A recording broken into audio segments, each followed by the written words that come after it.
The once towering skyscrapers now lay in ruin, reduced to ashes, along with the charred greenery, toppled cars, and shattered billboards. A man, his arms severed, lay on the ground, gasping for breath, struggling to open his eyes, only to behold this hell on earth. Suddenly, a sharp, piercing sensation assaulted his mind, causing him to nearly lose consciousness. Hiss! He couldn't help but utter a low groan, quickly pressing his hand against his wound, summoning every ounce of strength to rise to his feet. Though his body remained weak and feeble, he did not succumb to unconsciousness as before. He was acutely aware of his identity was Son Gohan. Indeed, he had traversed into the realm of Dragon Ball. Yet, he was not the Gohan who fulfilled the aspirations of scholars, but rather the one ensnared in a desolate future, bearing scars on his face and having lost an arm, shouldering the weight of the world alone. Cough, cough. A wave of discomfort surged through his lungs, and Gohan coughed violently. This was dire during his battle with the androids. His internal organs and lungs had sustained considerable damage. Without prompt medical attention, he feared he might perish at any moment. Gohan persevered, staggering forward, yearning to summon the willpower to return to Aunt Bulma for treatment. Alas, the condition of his body was grievously deteriorated. He could scarcely endure any longer. The clarity of his thoughts began to wane once more. I cannot simply die like this. Gohan gritted his teeth, pushing on stubbornly. I must survive. His resolve was unwavering, and as he trudged forward, he fervently encouraged himself not to relinquish the will to live, attempting to wrestle against his own body. At that moment, two souls merged into one, indistinguishable from each other, growing stronger in an instant, akin to a candle on the verge of extinguishing, rekindled with a brilliant flame that burst forth in a radiant glow. The gravely injured body thus regained a modicum of strength. Gohan unleashed his final breath, employing the instant transmission technique to soar into the air. Soon, he spotted the familiar gate ahead, a surge of hope swelling within him. His heart raced, and his hands trembled. His once tense legs seemed to lose control, quaking as his knees bent towards the entrance. In that moment, Gohan felt as if his very essence had been drained, his body collapsing to the ground, his mind a void. Yet, amid the darkness, he sensed a shadow dart before him, followed by a soft impact, and he plunged into oblivion. Upon awakening, he found himself lying on a bed, beside him a girl with blue hair. Brah? The girl's face bore traces of tears, her eyes slightly swollen. Upon hearing Gohan's voice, she looked up, her voice hoarse as she replied, "Gohan bro." The girl flung herself into Gohan's embrace, weeping uncontrollably. Gohan's heart softened instantly, and he held Bra close. They embraced silently for several minutes until Bra gradually ceased her tears and gently released him. Wiping her tears away, she turned to Gohan and inquired, "Gohan bro, how are you? Does anything hurt?" Her concern deeply touched Gohan's heart. "Not at all, see?" Gohan smiled, extending his right arm, flexing his bicep, the well-defined muscle gleaming with a metallic sheen under the light. Upon closer inspection, faint scars adorned his arm, remnants of battles fought. Such a robust physique could provoke admiration from any girl. Bra was no exception. Their days spent together had fostered a unique affection within her for Gohan, who was like a brother, father, mentor, and friend all at once. The tender feelings of youth often blossom into poetry, naturally cultivating a sense of ethereal beauty. This initial blush of love had, without a doubt, carved Gohan a significant place in her heart. Noticing Bra's gaze lingering on his form, Gohan couldn't help but smile and ask, "What's the matter, Bra?" "Nothing. Nothing at all." Bra's face flushed, and she hurriedly stepped away from the bed. This reaction left Gohan momentarily bewildered, uncertain if he had inadvertently offended her. "Gohan, are you awake?" Immature voice called from outside the room. Gohan turned to see Aunt Bulma, clad in a white, lace-trimmed nightgown, revealing her alluringly elongated figure. Under normal circumstances, Gohan would have been accustomed to Bulma's casual home attire, but with the merging of the unfamiliar soul, he now viewed her form with a strange sensation. It was no longer the respectful admiration typically afforded to elders. Her fair, enticing skin ignited a fervor within him. Though faint lines marked her eyes, they were merely the traces of grace and allure accrued over time. Gohan's heart raced, and his breath quickened. Gohan, what's wrong? Your face is as red as a monkey's bottom. Bulma observed his discomfort, questioning with curiosity her words. Gohan felt an overwhelming urge to find a crevice to hide within. And nothing that be, by the way, I'm quite hungry, Aunt Bulma. He patted his stomach with an awkward smile, attempting to divert her attention. Are you really all right? Bulma leaned down, her forehead almost touching his, probing for warmth. Feeling the warmth of Bulma's breath and the allure of her lips, Gohan instinctively swallowed hard. My body seems to be very hot. This is strange. Is it a side effect of merging with another soul? This phenomenon resembled the fusion of Namekians. While the merging of souls would not alter the main personality, it could subtly influence character traits. Clearly, the unfamiliar soul that had merged with Gohan harbored feelings toward Bulma, which in turn affected Gohan's emotions for her, potentially leading to a distortion of his feelings if left unchecked. As he pondered the peculiar changes in his body, the scent of Bulma's shampoo wafted through the air, intensifying his already heated state. Gohan, overwhelmed with emotion, suddenly pushed Bulma away. Bulma, startled by his abrupt action, gasped at I'm sorry, Aunt Bulma, that I need to use the restroom. Gohan uttered a blatant lie. He leaped from the bed, his cheeks flushed, and hurriedly exited, much like Bra had done earlier. How strange. What's wrong with Gohan today? He seems rather unusual. Bulma mused softly, tilting her head. Does it feel as though he's afraid of me? Could it be shyness? That's impossible, right?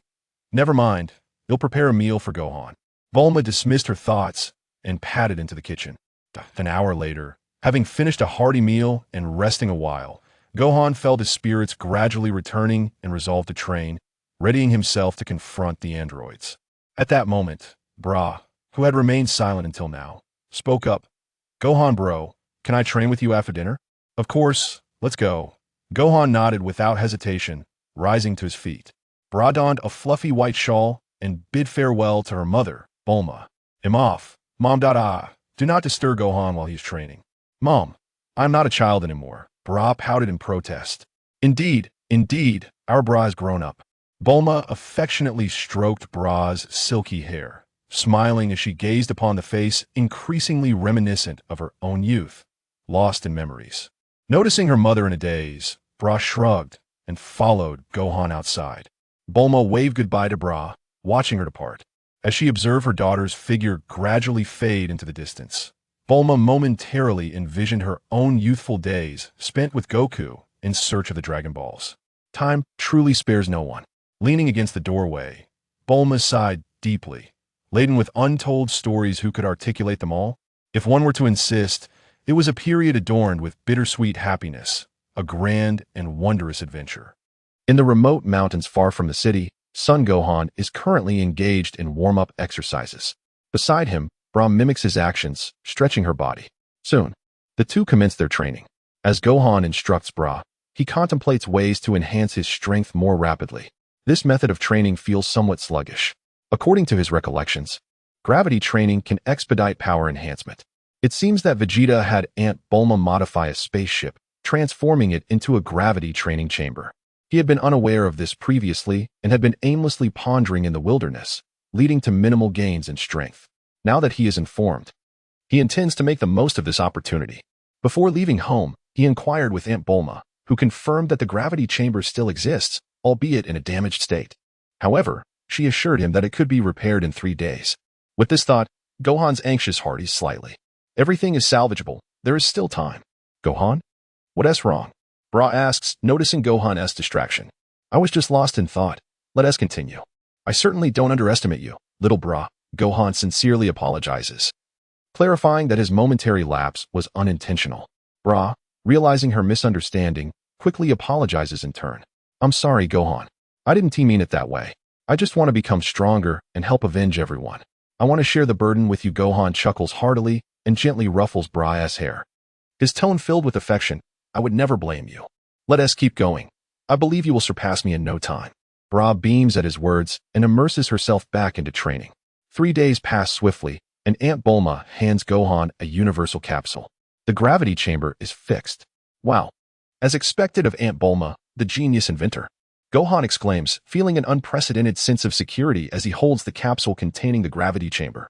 With this, he believes he can quickly surpass androids 17 and 18. Will this truly enable you to defeat the androids? Bulma suddenly asks, her tone tinged with yearning. Gohan grips the capsule firmly and responds earnestly, I promise you it will. I believe in you, Gohan. Huh. Gohan is slightly taken aback. It is the first time he has heard Bulma refer to him in such a manner. It's nothing. Bulma's voice lightens as she playfully teases Gohan, though Gohan notices the slight redness at the corners of her eyes. In a bold move, Gohan embraces Bulma and gently strokes her head. Bulma stiffens momentarily. Unaccustomed to such intimacy, yet the solidness of Gohan's chest brings her comfort. Her cheeks flush as she breathes in his masculine scent. All right, I must be off. And Bulma, with the gravity chamber's assistance, I am confident I can defeat the androids and avenge Uncle Vegeta and the others. Gohan releases Bulma and turns to leave. Bulma lets out a soft with her cute, nasally voice. She watches Gohan's retreating figure, her expression complex. Since Vegeta's death, this is the first time she has been touched by a man, and that man is someone she has seen grow up, stirring a whirlwind of emotions within her. Taking a deep breath to steady herself, she returns indoors. Gohan leaps into the air, soaring towards the Korin Tower. Indeed, his destination is the sacred world of the Kais. Though he is unsure how it occurred, he, who should have perished, has been revived after merging with another soul and now possesses extensive knowledge about the Dragon Ball universe. Regardless, utilizing the information stored in his memory is crucial for victory. Brah, let us set off. Okay. Gohan arrives at the mountain where he typically trains and, along with Brah, heads towards Korin Tower. This decision has been on his mind for some time.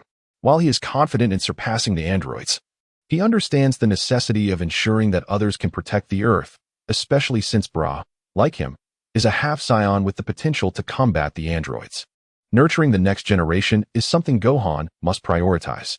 The pair soon reaches Korin Tower, a magnificent pillar connecting Earth to the heavens, rising majestically into the clouds. Is this it, Gohan? Brah asks. Indeed, this is the sacred site of martial arts, Korin Tower. Let us ascend, Gohan explains as he flies directly into the clouds, with Brah closely following. Though he anticipated the disarray, the sight before him weighs heavily on his heart. It is clear that Master Roshi has Gohan's expression grows somber. Brah, observing the scattered debris, approaches a broken jar and curiously asks, what is this? What are these empty jars for? Gohan patiently replies, this was Master Roshi's home. Those jars were used to cultivate the senza beans. Senza beans? The ones that heal all injuries when consumed? Yes. Gohan is taken aback that Brah knows about senza beans. But given her mother is Bulma, it is not surprising. Let us move. Our destination lies further up. As they ascend higher, they soon break through the gray clouds, arriving at the highest sanctuary in the world. Gohan and Brah gaze down at the grand structure, marveling at its splendor. Is this the temple? Brah exclaims excitedly. Yes. This is the palace of the Earth's Kai, Gohan responds, momentarily lost in awe until Brah's excitement snaps him back to reality. Really? Are there truly gods in this world? Brah inquires. Indeed, and above them are the king of the underworld, the Kai, and the supreme Kai, Gohan explains, recalling memories from his mind. Then why doesn't he, the Kai, intervene to defeat the androids? Brah ponders aloud, confused as to why someone called a god would not act against the chaos wrought by the androids. Upon hearing this, Gohan clenches his fists, his jaw tightened with anger. Brah, witnessing such fury for the first time, is startled and anxiously asks, "What's wrong, Gohan?" Gohan takes a deep breath, then descends to the temple's ground. Slowly articulating, "I was simply reminded of an unpleasant matter. Brah, remember this. Relying on divination is no substitute for taking charge oneself. Never depend on others. To protect others, one must possess formidable strength." Oh.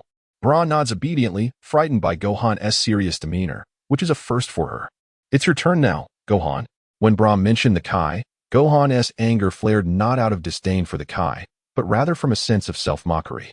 Initially unaware of everything, lost in a haze, it was perhaps for the best. At this moment, merging with another soul, he observes his own existence through the lens of a divine perspective. Although it evokes despair, it is not insurmountable. For instance, could one not summon the oracle from the underworld to bring his father back for just a day? In truth, there are countless methods. Since the day his father succumbed to a heart ailment at the tender age of 9, his life has seemingly stagnated. revolving around the tiresome repetition of battles he despises. Subsequently, Uncle Piccolo, Krillin, Tien, Yamcha, and Kaiatsu also fell victim to the hands of the androids. Is it truly the case that the deceased cannot intervene in the affairs of the living? Spare me the jest. Had the King Kai disclosed the location of Namek, he could have embarked on a spaceship to seek the Dragon Balls. Yet, that knowledge was withheld. Or at the onset of calamity, the Supreme Kai could have informed him about the Room of Spirit and Time, allowing him to train within. Then there was Vegeta in his gravity chamber. Opportunities were plentiful. Yet, in the end, all were missed. It is a heavy burden for a mere 9-year-old to bear the weight of saving the world. The thought alone causes tears to well up in Gohan's eyes, while a potent resentment swirls in his mind. Why did his deceased father and those comrades not lend a hand? Given their contributions to Earth, surely everyone except Vegeta could have trained in the afterlife. To put it bluntly, what difference does it make if they wear a halo on their heads if they remain indistinguishable from the living? There was no assistance, no guidance. It was as if they dismissed those living in the realm of the living entirely. At this moment, Gohan's fury reaches a crescendo, his energy surging uncontrollably.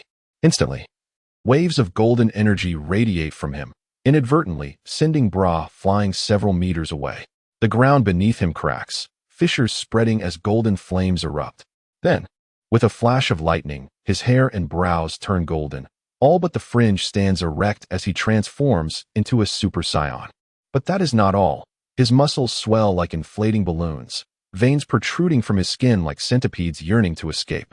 A primal roar, tinged with unbridled fury, erupts as he bursts forth, a golden light radiating from him.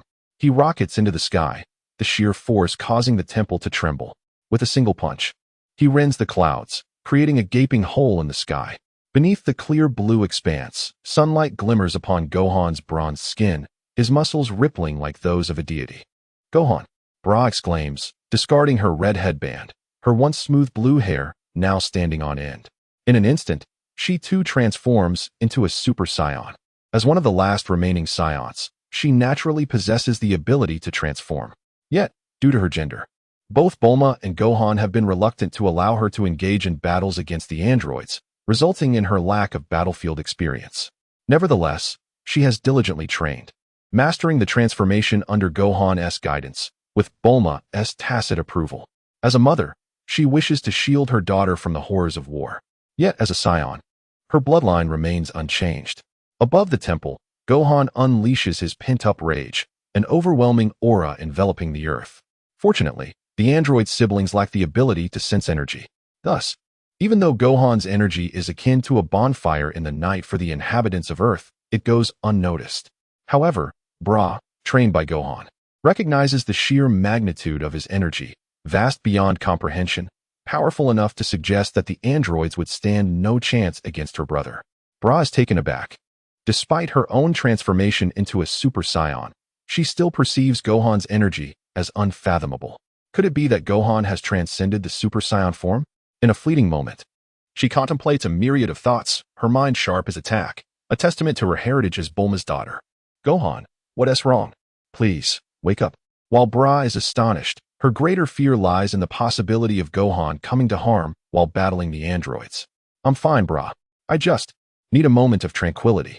My apologies." After releasing his emotions, Gohan regains his composure, retracting his transformation and reverting to his normal state. His once exuberant black hair now droops, strands obscuring his forehead as he seems lost in contemplation. The only visible hint of his turmoil is the faint blush upon his nose and the profound sorrow reflected in his eyes, resembling a forsaken puppy, evoking an instinctive desire to comfort him. Is this truly the Gohan she knows? His energy feels feeble, almost feminine. A warrior should never be weak, emotional, or wavering in resolve. Mercy is not a virtue of a fighter. These were the teachings Gohan imparted to Bra, who has always regarded him as both an elder brother and a steadfast warrior.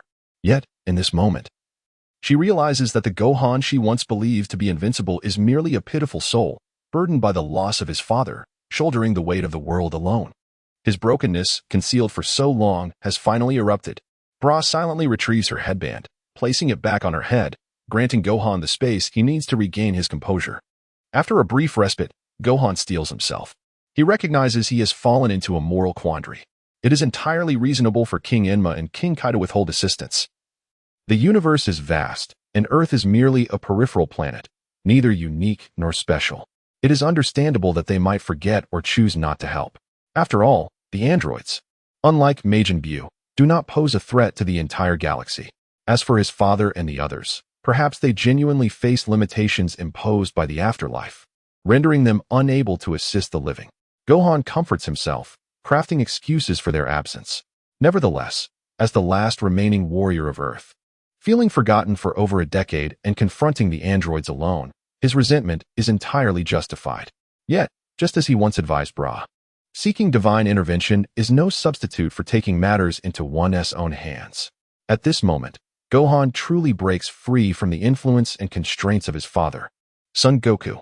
Previously, he would often reference his father, longing for his presence. Even after battling the androids for over a decade, such thoughts lingered.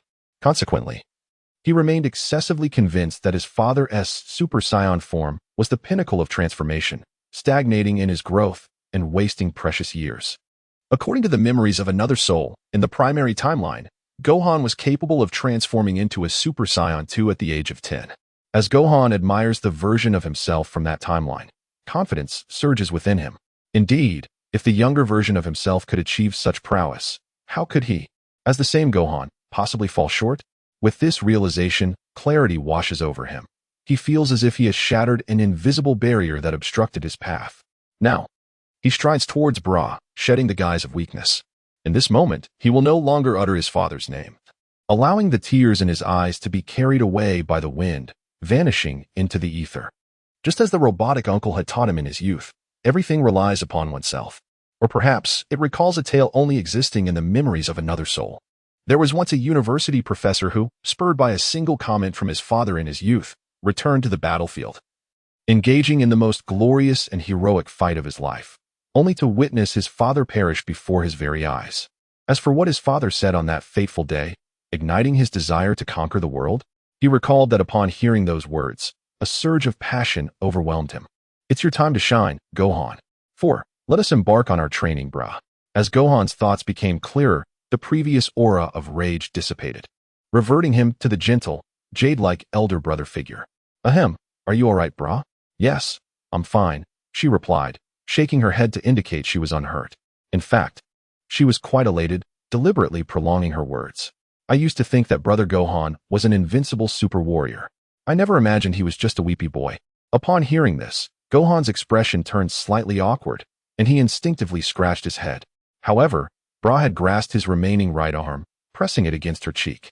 The warmth and reassuring temperature of her youthful form made Gohan's body tremble slightly. But I don't dislike this side of you, Brother Gohan. I truly appreciate this unguarded version of you, one that reveals its genuine fragility to me. Bra, what are you saying? The girl rose on her tiptoes, lifting her immaculate neck, each word crystallizing in the air like pink quartz. I mean, I absolutely adore this crying side of you, Brother Gohan. The sunlight glistened on her red hairband, making it shine brilliantly. Through her translucent azure eyes, Gohan could clearly see his own disheveled appearance, his ears turning a deeper shade of crimson. Bra, please don't tease me anymore. Gohan's voice was rusty, and his martial arts uniform was drenched with sticky sweat. He was utterly inept at navigating such emotional matters. Previously, he was a simpleton who could brush off such encounters with a mere scratch of his head. However, after merging with the memories of the traveler, he could no longer ignore the distinctly romantic feelings Bra harbored for him amidst this overwhelmingly pink atmosphere. Just as Gohan's clever mind was racing to divert the conversation, a thunderous explosion resonated from behind the Temple of the Gods. What is happening? Gohan instantaneously transformed into a Super Saiyan, striking a battle-ready pose. Bra cast a frustrated glance toward the source of the explosion. Damn it, I was so close to confessing. Despite her dissatisfaction, being a warrior from a realm of despair, she quickly adopted a combat stance, setting aside her romantic sentiments. Is that you, Gohan? A familiar yet strange voice emerged from the heart of the explosion. As the smoke cleared, Mr. Popo stumbled out, his charred headscarf askew, gripping the staff once wielded by the deity. Upon recognizing the golden-haired warrior before him, a look of surprise and delight crossed his dark face. Wow, it's you, Gohan. It's been so long. I almost forgot your presence, thinking it was an android attack. Mr. Popo, you're alive, Gohan exclaimed, his heart soaring with joy.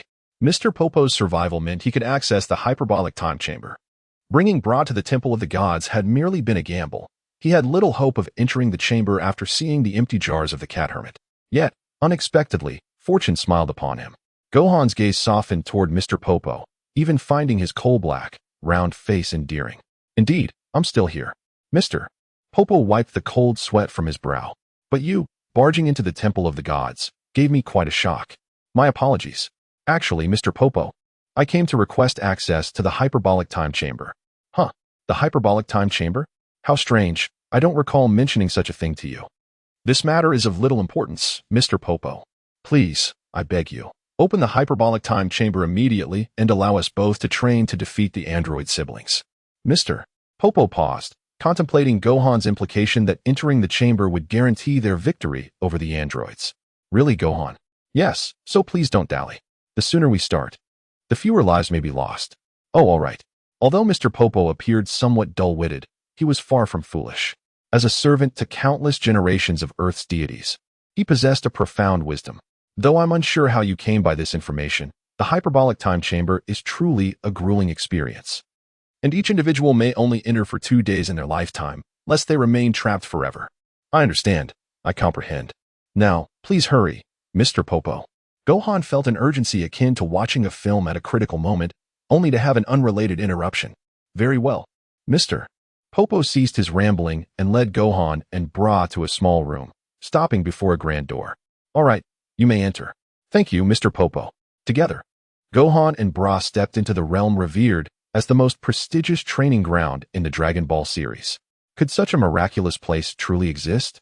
On their way, Gohan had briefed Bra on the hyperbolic time chamber, yet the notion that one day in the outside world equated to a year inside felt utterly fantastical. Does such a place genuinely exist? Bra, filled with curiosity, peered inside and found herself engulfed in a vast, white, unknown expanse. As they immersed themselves, the door closed behind them. Let us focus and train together, Bra. All right. Though training was monotonous, being alone in a room with Brother Gohan felt rather pleasant. A small smile, reminiscent of a mischievous imp, crept across Bra's lips. Achoo. Bulma, at her workbench, sneezed. Did I catch a chill by wearing too few clothes? She brewed a pot of hot coffee, lost in her thoughts, muttering to herself. Speaking of which, who does Bra inherit her personality from? 5. The goal. Super Saiyan 2 standing within the hyperbolic time chamber, Gohan gazed into the vast whiteness, a wave of contemplation washing over him. This cursed place could truly lead to psychological issues if one lingers too long, he muttered to himself. Ah! A sharp scream pierced the air beside him, causing Gohan's heart to constrict with concern, instinctively fearing an accident had occurred. However, upon turning, he discovered Bra half kneeling on the ground, unable to rise. It's so heavy, she gasped, her voice tinged with tremors. Gohan suddenly remembered that the gravity within the hyperbolic time chamber was 10 times that of the outside world. He stood effortlessly, accustomed to intense training and battle, while Bra was merely a girl of tender years, her training limited to basic physical conditioning and ki mastery. Upon entering the chamber, her lack of experience became glaringly apparent. Gohan refrained from assisting Bra, for once she declared her desire to become a warrior. She was no longer the little girl in need of protection. To intervene could inadvertently harm her pride. As he had anticipated, despite her heavy body and labored breathing, Bra defiantly lifted her chin, gritted her teeth, and struggled to straighten herself. Her fierce sense of pride reminded Gohan of a certain Saiyan prince, truly, like father, like daughter. Upon witnessing this scene, Gohan's lips curled into a subtle smile, his heart swelling with joy for Bra. He soon returned to his rigorous training regimen. The disparity in their foundational combat power was evident. Bra needed to acclimatize to the tenfold gravity first, while he had long surpassed such basic training. The hyperbolic time chamber not only subjected them to 10 times the normal gravity, but also to unpredictable temperature fluctuations. One moment, the heat was suffocating, and the next, an icy chill would pierce through, leaving one defenseless. Only through sheer willpower could one withstand such adversity. It was precisely this harsh environment that facilitated rapid enhancement of combat prowess. Thus, Gohan devised a 6-month training plan for them. In the realm of Dragon Ball, foundational combat power is paramount. Transformations are merely embellishments. Hence, he prioritized physical training. He resolved that for every 10,000 squats completed, He would perform an additional 5,000 push-ups on the scorching ground. Under the sweltering heat, sweat evaporated into salt stains on his clothing, and when the cold front struck, it crystallized into fine shards of ice clinging to his bulging forearms. Simultaneously, Bra valiantly battled against the gravity. Her blue hair, drenched in sweat, clung to her neck as she trembled through sit-ups. 998, 999, 1,000. Upon completing her 1,000th repetition, she collapsed, panting heavily, utterly devoid of any ladylike demeanor. In the second week, Bra commenced 10-kilometer shuttle runs. The tenfold gravity hunched her back, while weighted apparatus, designed by Bulma at Gohan's behest, encumbered her ankles, leaving serpentine trails in her wake with every step. Meanwhile, Gohan engaged in impact training nearby. Day and night passed swiftly. Before long, their 6 months of foundational training concluded, yielding a qualitative leap in their respective combat powers, particularly for Gohan. He had not only trained under tenfold gravity, but had also utilized the gravity room within the time chamber, escalating from 10 to 20, 30, and ultimately 100 times gravity, training rigorously for over 3 months. At this moment, his baseline combat power far exceeded that of his pre-time chamber self, enabling him to defeat his former transformed state without even becoming a Super Saiyan. His combat power had multiplied by more than 50 times, yet for him, it still felt insufficient. Having lost his loved ones, he had long abandoned his dream of becoming a scholar. Despite his remarkable academic aptitude, it merely distinguished him among ordinary individuals, pale in comparison to a genius like Bulma, who could craft time machines with ease. Nonetheless, in terms of martial prowess, Gohan believed himself unparalleled within the Dragon Ball series, even surpassing Frieza and Broly. After all, the original creator had stated, Gohan is stronger than anyone else. He silently chanted this mantra to bolster his resolve. At this juncture, Gohan's aura could no longer be concealed. It surged to fill the entire space. Even Bra felt a tremor within her heart, overwhelmed by an intense pressure. How formidable! Gohan's energy felt as though it belonged to an entirely different dimension. She mused. The golden aura began to radiate, illuminating the entire hyperbolic time chamber like the blazing sun. As Gohan summoned every ounce of his energy, elevating his aura to its zenith, it inexplicably began to wane. What? Bra gasped in disbelief at the unfolding spectacle. She distinctly sensed that overwhelming aura, which had nearly suffocated her, abruptly ceased at its peak, as if forcibly suppressed by an unseen force. Gohan, what are you? Bra began to inquire, only to see Gohan's expression shift to one of solemnity, a hint of gravity in his gaze. I am attempting to normalize the Super Saiyan transformation, he murmured, fatigue lacing his tone. I do not wish to let this energy leak out. Bra's eyes widened in disbelief. How is that possible? Once a Super Saiyan's power is unleashed, it explodes forth uncontrollably, impossible to conceal. I understand, but I refuse to be bound by this uncontrollable power, Gohan replied, his gaze resolute. While the Super Saiyan form is powerful, it exponentially increases the burden on one's body, complicating control over the power's release once battle commences. If he could normalize this strength, he could maintain formidable combat prowess without excessive energy expenditure. Drawing a deep breath, the golden aura ignited once more, yet this time, he endeavored to compress the force within, stifling its reckless expansion. His body trembled slightly, as though grappling with immense pressure. I must succeed, he gritted through clenched teeth. If I can make the Super Saiyan power a constant, I will remain in peak condition regardless of the circumstances, free from the limitations of transformation duration, and ascend to a state beyond Super Saiyan. Could such a feat truly be accomplished? To reach a state surpassing Super Saiyan, Bra's heart raced at the thought. The power of a Super Saiyan is so formidable that once unleashed, it runs wild, nearly impossible to tame. Yet Gohan sought to master this force entirely. Even striving for a breakthrough, such requires immense willpower and determination. Moments slipped by, and within the time chamber, only Gohan's heavy breaths remained.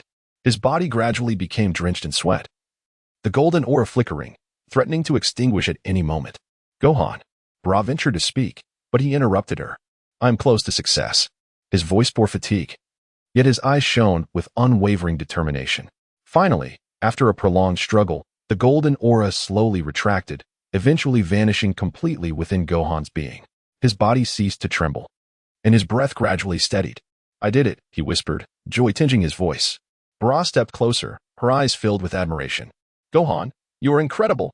Gohan smiled faintly, a glimmer of resolve in his gaze. This is merely the first step. Next, I shall continue to elevate my strength, transcending the limits of Super Saiyan. He lifted his head, determination radiating from his eyes. To safeguard Earth's peace and protect everyone, I must become stronger. Bra pouted slightly, a mischievous glint sparkling in her eyes as a playful smile crept across her lips. Leaning closer to Gohan's ear, she whispered, "Gohan, you looked so handsome just now. I was nearly captivated by you." Her breath brushed gently against Gohan's ear, imbued with a hint of flirtation. Gohan, caught off guard by her sudden move, felt his composure slip away. His resolute and handsome face flushed slightly, instinctively wanting to retreat, but Bra deftly grasped his arm, her fingers delicately caressing his skin. Tender yet suggestive, as if soothing a startled creature. "Don't move. Gohan, let me take a good look at you." Bra's eyes sparkled as if holding stars. She tiptoed closer, her nose gently brushing against his cheek, as if inhaling something peculiar. Her voice was soft and sweet as cotton candy. "You have a very unique scent. It makes me want to be even closer." Gohan's heart raced, his cheeks burning.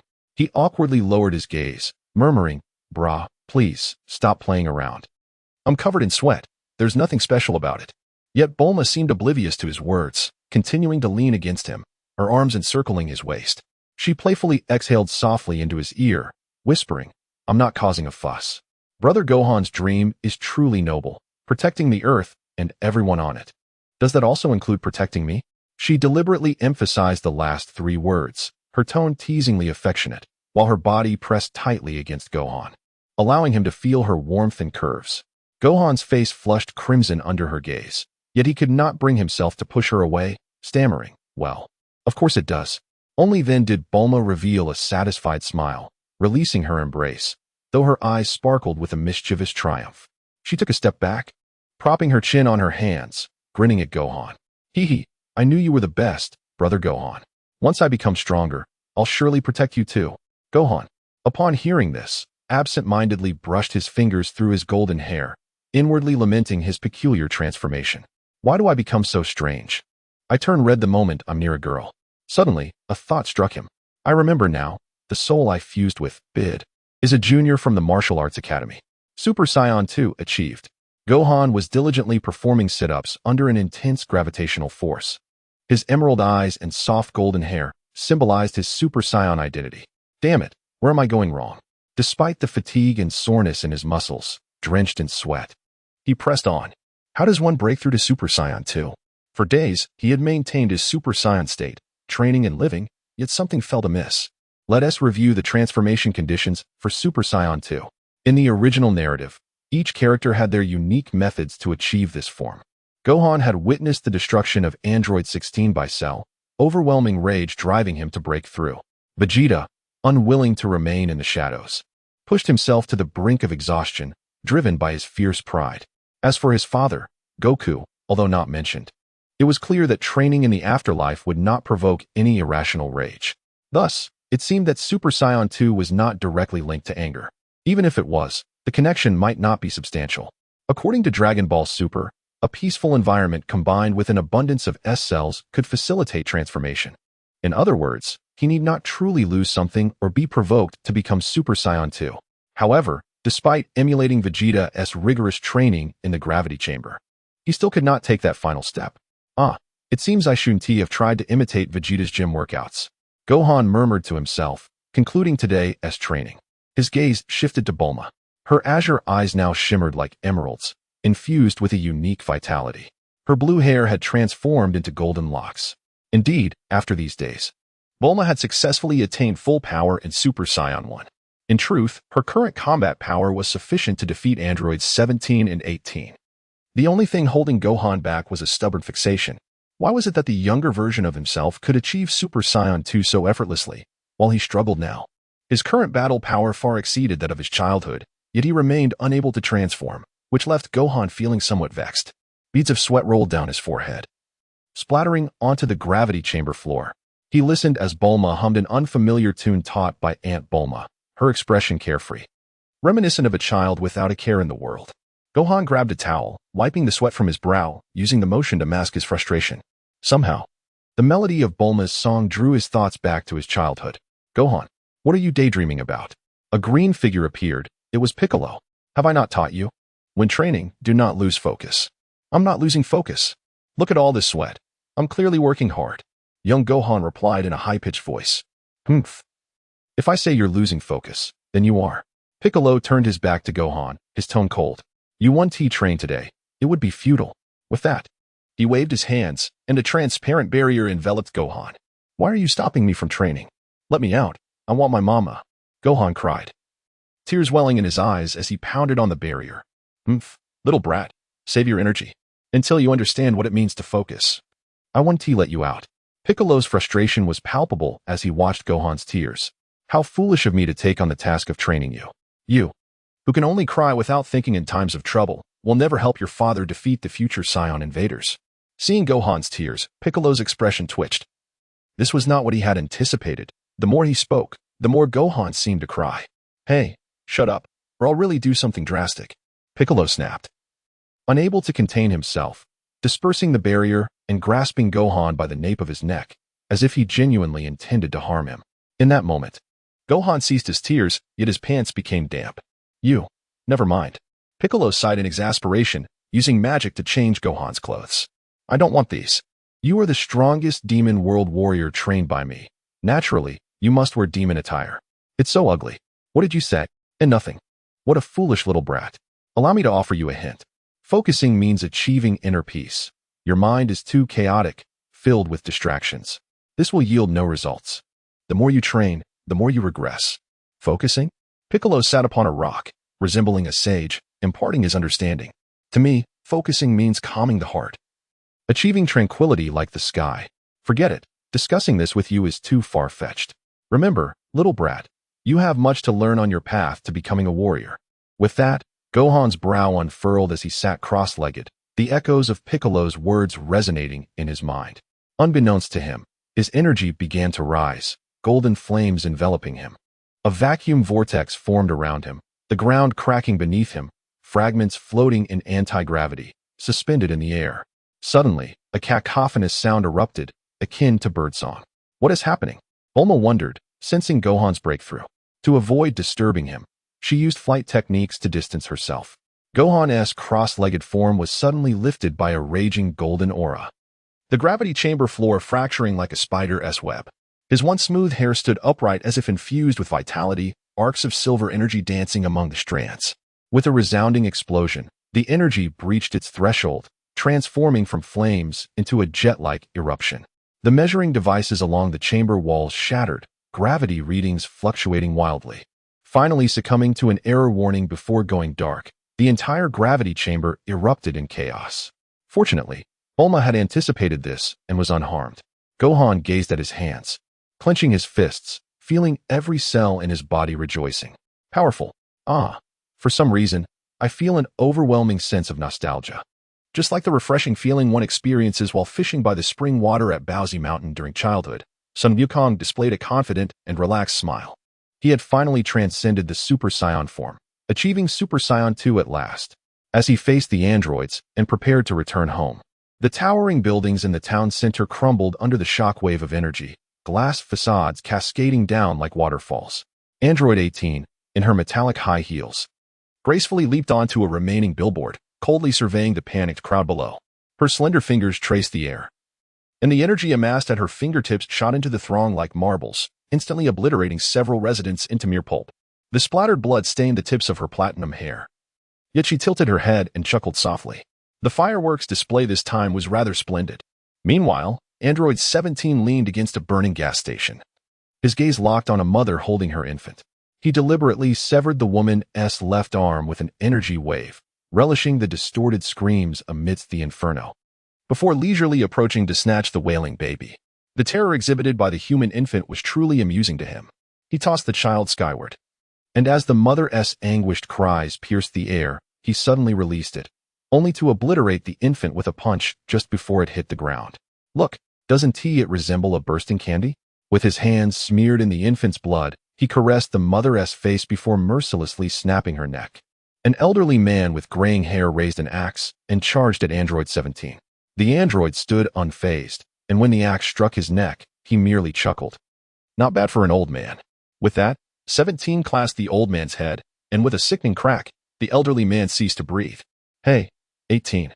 Don't they look like a swarm of rats fleeing? Android 18 shattered a nearby building with a flick of her wrist, her laughter echoing through the dust, indeed amusing. Especially their expressions just before death. Before she could finish her sentence, a brilliant white flame descended like a meteor, sending debris flying as Son Wukong made his entrance. Fresh from the hyperbolic time chamber, he heard the explosions in the distance.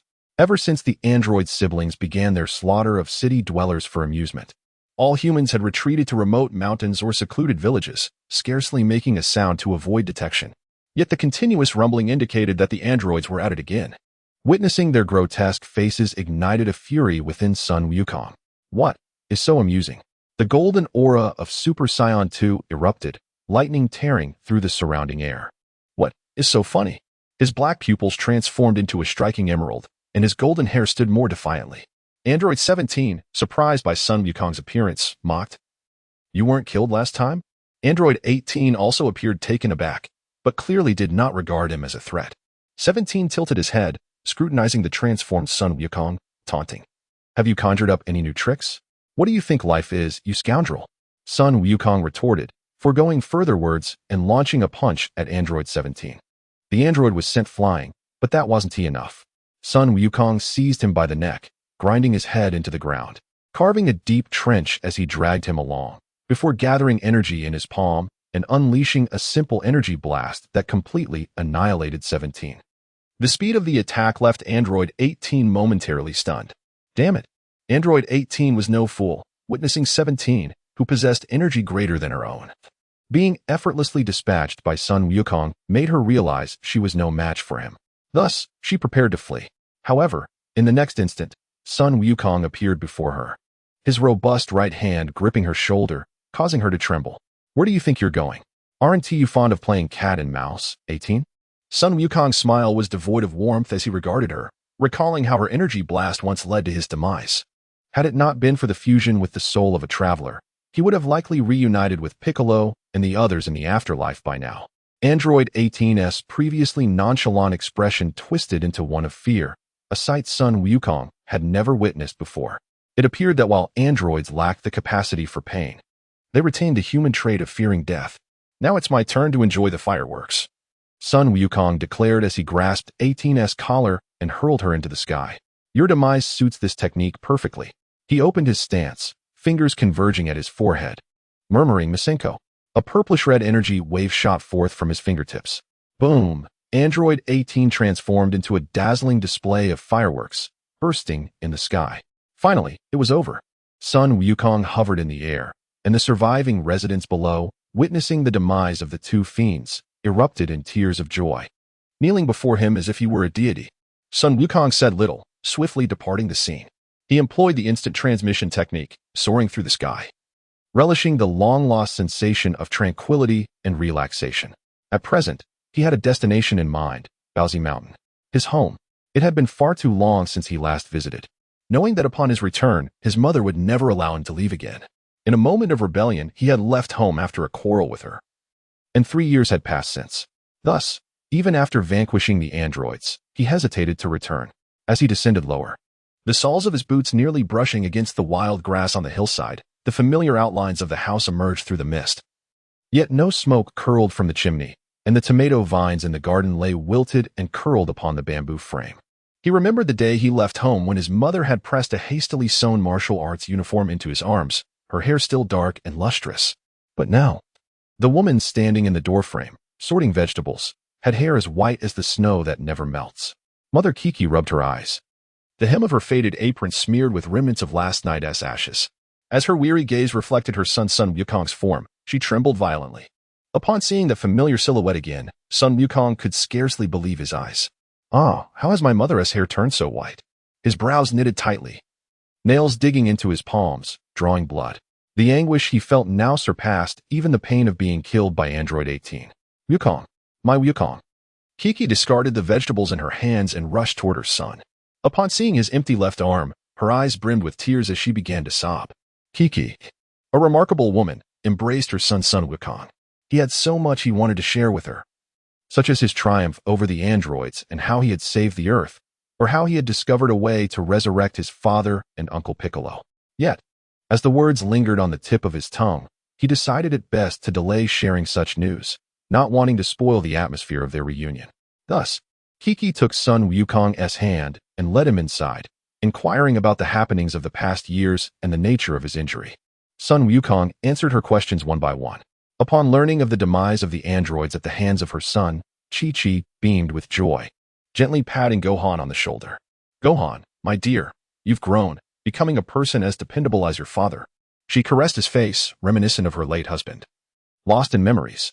"Mother, I actually have a way to revive Dad and Uncle Piccolo," Gohan interjected, unable to bear the thought of his mother enduring the pain of longing any longer. "Really?" Chi-Chi's expression transformed with excitement, her eyes sparkling with hope upon hearing of her husband's potential resurrection.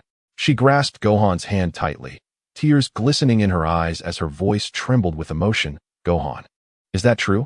Can you really bring Goku back?" Gohan nodded earnestly, affirming, "Yes, truly." The joy that surged within Chi-Chi was indescribable. She envisioned her husband, Goku, returning to her side, their family reunited, and tears streamed down her cheeks. She embraced Gohan tightly, her voice choked with emotion. "Gohan, my Gohan." Gohan gently stroked Chi-Chi's back, providing her comfort. He was aware, through the memories of a time traveler, that some held unfavorable views of his mother, Chi-Chi, for instance. They criticized her for forcing him into academia, neglecting his martial arts potential, which ultimately led to his tragic demise at the hands of the androids. But it was not her fault. Striving for scholarly excellence had always been his own dream, not a coercion from his mother. Furthermore, as a normal mother, how could Chi-Chi ever dare to send her 4-year-old only son into battle against scions or cosmic villains? What mother would willingly subject her child, who should be in kindergarten, to the horrors of war and possible death? Gohan would certainly commend such a mother. Many also disparaged the love between his parents, alleging it was based on deceit. Frankly, such claims were distasteful. Young couples grow old together. Reflecting on this, Chi-Chi remained steadfast in her devotion to Goku, even after enduring a marriage that felt nearly like widowhood. How many women in the so-called real world could claim such loyalty? To Gohan, Chi-Chi was the world's greatest mother, and Goku, without a doubt, was the strongest man and savior of Earth. Yet, he felt compelled to acknowledge that while his father might fulfill the expectations of many, he had failed his family and his wife, Chi-Chi.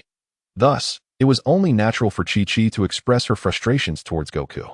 To many, saving the world might seem grand, and thrilling battles exhilarating. Yet to Chi-Chi, they were merely trials that could take her beloved husband and child away from her. Her desires were simple, a happy life for their family of 3. Gohan resonated deeply with this sentiment. Aspiring to be a scholar, he possessed the keen insight necessary for such a path. The moment he stepped into the room, he noticed it, the gleaming wedding photo, the best answer to his reflections. After all, a child is the culmination of love between partners. If animosity existed, how could one love the resulting child? Gohan and Chi-Chi engaged in heartfelt conversation throughout the night, their long-awaited reunion naturally leading to much chatter. The following morning, as dawn broke, Gohan awoke, rubbing his head and preparing to wash his face and brush his teeth, only to be startled by an unexpected sight. A woman had appeared in their bathroom. "Bulma auntie?" Gohan blinked, unsure if he was dreaming. "What's wrong, Gohan?" Bulma replied, her mouth full of toothpaste, her words slightly mumbled. "Why is Bulma auntie in my house?" After finishing her brushing, Bulma rinsed her mouth, splashed water on her face, and shook her head to rid herself of droplets clinging to her hair. Leaning against the sink, she looked up with a smile unique to mature women and said, "What is the matter? Am I not welcome here?" She playfully elongated her words, a teasing glint in her eyes. "That's not it. It's just..." Gohan stumbled for words, feeling flustered in Bulma's presence. "Haha, silly boy. It's my daughter who insisted I come here. I don't know what kind of enchantment you've cast on her, but she insisted I come." Gohan realized this made sense. After all, he had discussed with Bra his desire to reunite with his mother after defeating the androids, with plans to connect the following day. He had not anticipated Bulma accompanying Bra. "Don't forget, I've known your mother, Chi-Chi, for ages. Even though you two haven't been in touch much these past 3 years, us adults have kept in regular contact. So, what do you think of the milk-white hair I dyed for your mom?" "You dyed it?" Gohan exclaimed, understanding why Chi-Chi had been evasive about her hair color during their conversation. "Bulma auntie, you're really something. Even the hairstylists can't keep up with you anymore." "Huh? What are you talking about?" I don't understand. It's just a trendy way of greeting among the youth, Gohan replied. Is this what young people are into these days? Bulma mused, surprised at her disconnect from the current trends. I never thought I would fall behind. Forget it. I need to go have breakfast. I rushed here to taste your mother Chi-Chi's cooking without even washing my face or brushing my teeth. Bulma prepared to give Gohan space to freshen up. However, an unexpected incident occurred. Suddenly, a sound of slipping water echoed from the bathroom floor. Bulma lost her footing and began to fall backward. Ah! She cried out, instinctively reaching for something to grasp. Gohan, standing behind her, reacted swiftly, extending his hand to catch her. However, they were too close. As soon as he reached out, Bulma collided against him. Wow! Their bodies pressed together tightly. Bulma's arms instinctively wrapping around Gohan's waist, while his right arm securely supported her back. Their posture was undeniably intimate, close enough to feel each other's breath. Bulma's cheeks flushed slightly, her gaze momentarily evasive before regaining composure. Wow, Gohan, you've got quite the muscles there, she remarked playfully, rising gracefully and pinching his shoulder muscle as if teasingly taking advantage of the situation before striding away, leaving Gohan in a state of bewilderment. As Gohan emerged from the bathroom, he found his mother, Chi-Chi, had prepared a sumptuous breakfast. Gohan, hurry and sit down to eat. It's all your favorite dishes. Gohan's mouth watered at the sight of the spread: Tianjin rice, char siu buns, mapo tofu, teriyaki chicken, and an array of meats. What scion could refuse such a feast? Gohan, you're drooling. Bra teased from the dining table, resting her chin on her hands as she smiled at him. Wherever there are matters concerning the scions, it cannot merely be dismissed as mere craving. Gohan, my dear, your mother did not raise you to exhibit such lack of ambition. Chi-Chi interjected, her tone laced with a hint of reproach, yet her eyes radiated affection. Hey, Mom, it's not my fault. It's just that your breakfast smells so delightful, Gohan replied, scratching his head with an embarrassed smile before promptly taking a seat, picking up his chopsticks, and preparing to indulge. Take your time, no one is competing with you, Chi-Chi remarked, observing Gohan devouring his meal with great enthusiasm, unable to suppress a chuckle. Haha, Gohan, your eating style is truly amusing, Bulma teased, watching him. But honestly, your mom's breakfast is absolutely delectable, Gohan exclaimed, his mouth full of teriyaki chicken, mumbling, of course, my mom's culinary skills are unparalleled. As the delightful meal continued, Bulma emerged from outside with a bottle of red wine, her steps light as she approached. Come, taste my wine collection. Let us celebrate our Gohan-chan, the great hero who saves the earth. She playfully gestured, her face aglow with rare lightness and joy. Ever since the defeat of the android siblings, Bulma seemed to be rejuvenating, her once serious demeanor now tinged with a playful spirit, even affectionately referring to Gohan as Gohan-chan. However, Gohan did not mind. Rather, he relished in it. Perhaps it was the charm of the younger generation influencing her. The long-awaited family gathering allowed Gohan to unwind, and as the wine flowed, the atmosphere grew increasingly lively. Seizing the moment, Gohan inquired with Bulma about the spaceship. And Bulma, about the spaceship I asked you about 3 days ago, has it been repaired? Oh, you mean the spaceship brought by Vegeta? Rest assured, I finished the repairs last night, Bulma replied with a confident smile. Really? That is wonderful. Gohan beamed with joy, yet the two women nearby exchanged puzzled glances. A spaceship? Chi-Chi voiced her confusion, a hint of displeasure in her tone. Yes, it's Vegeta's spaceship. Didn't I mention before? I have a way to resurrect my father and Uncle Piccolo, Gohan explained patiently. But what does that have to do with Vegeta's spaceship? Chi-Chi frowned, her impression of Vegeta still stuck on the proud, headstrong Scion Prince. In this timeline, Vegeta had yet to reveal his softer side, and people's perceptions of him remained rooted in the past. Chi-Chi's slight dissatisfaction caught Bulma's attention, as she sensed her mother's discontent towards her father. Before Bulma could ponder further, Gohan continued, I plan to visit Namek. Although the Dragon Balls on Earth can no longer be used after Uncle Piccolo's passing, the Dragon Balls on Namek can still grant wishes. If we travel to New Namek via the spaceship, we can make our wish. Bulma, having once visited Namek, furrowed her brow. Gohan, you mentioned New Namek. We don't even know its coordinates. Gohan smiled, appearing prepared. Don't forget, we have Mr. Popo. Popo, the attendant of the Supreme Kai? Bulma asked, puzzled. Exactly. Through Mr. Popo, we can communicate with the North Kai. As the highest deity overseeing the North Galaxy, he will surely have the coordinates to New Namek, Gohan elaborated. Wow. Gohan, You're a genius. Bulma exclaimed, her tipsy demeanor brightening further as she hugged Gohan tightly, planting a kiss on his cheek. Bra's face flushed instantly, letting out a sharp gasp before rushing to separate Bulma from Gohan. What is this? Are you feeling jealous? Bulma taunted, sticking her tongue out at Bra. Hey, don't forget about me, you old woman. Chi-Chi's voice carried a mix of amusement and irritation as she stretched her shoulders and wrists, adding, come here. I have something to discuss with you. Before she could finish, Chi-Chi dragged Bulma into the bedroom like a chick, leaving Gohan and Bra staring at each other in surprise. Ahem, well, it seems it's just the two of us now, Gohan and I, Bra remarked with a hint of awkwardness. Yes, Gohan nodded. Gohan and I, could you tell me about my father? Bra asked cautiously, her eyes betraying a blend of anticipation and apprehension. Huh? Why the sudden interest in Vegeta? Gohan was taken aback.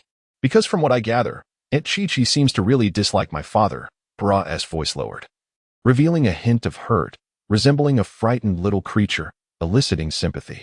Gohan instinctively patted Bra's small head, reflecting on his memories of Vegeta. The Vegeta he had encountered could hardly be deemed a good person, let alone a commendable husband or father. Yet, from the memories of the crossover in Dragon Ball Super, he had transformed, becoming warm and family-oriented. The noble scion Prince Vegeta had never compromised his dignity. When the god of destruction arrived, panic and fear appeared on his face for the first time, showcasing a humility born from the need to protect his wife and children. That absurdity had ground his pride into the dust. But when Bulma bore a mark on her face, the ultimate flash, the strongest moment, shattered that fear deeply rooted in his bones. This was the later version of Vegeta, now rich in character and popularity, perhaps even eclipsing that of his father. In this timeline, Gohan found it challenging to express his thoughts outright. He could neither proclaim him wholly good nor disparage him in front of Bra.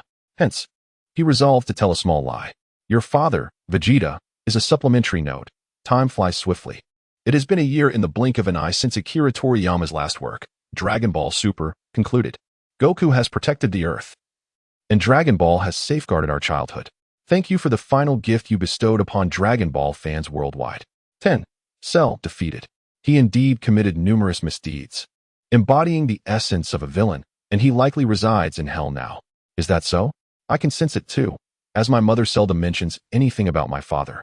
Ra responded, her expression tinged with melancholy, evidently disappointed by the truth of Vegeta's character. He is a man of immense pride, perhaps due to his royal status. He rarely reveals his true feelings.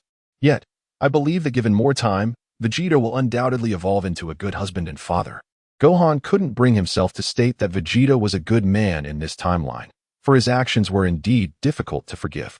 However, he endeavored to console Bra, hoping she would not be entirely disheartened by her father. Bra still found it difficult to comprehend, pursing her lips before speaking. But frankly, what did my mother see in such a disingenuous man? Well, who knows? Perhaps love is an irrational phenomenon. Son Gohan refrained from providing a definite answer, as matters of love eluded his understanding, and the soul of the merged traveler knew even less. Bra nodded, no longer troubled. Indeed, love itself is an enigma, much like her affection for Gohan. At that moment, Chi-Chi and Bulma emerged from the room, observing their laughter as if nothing were amiss.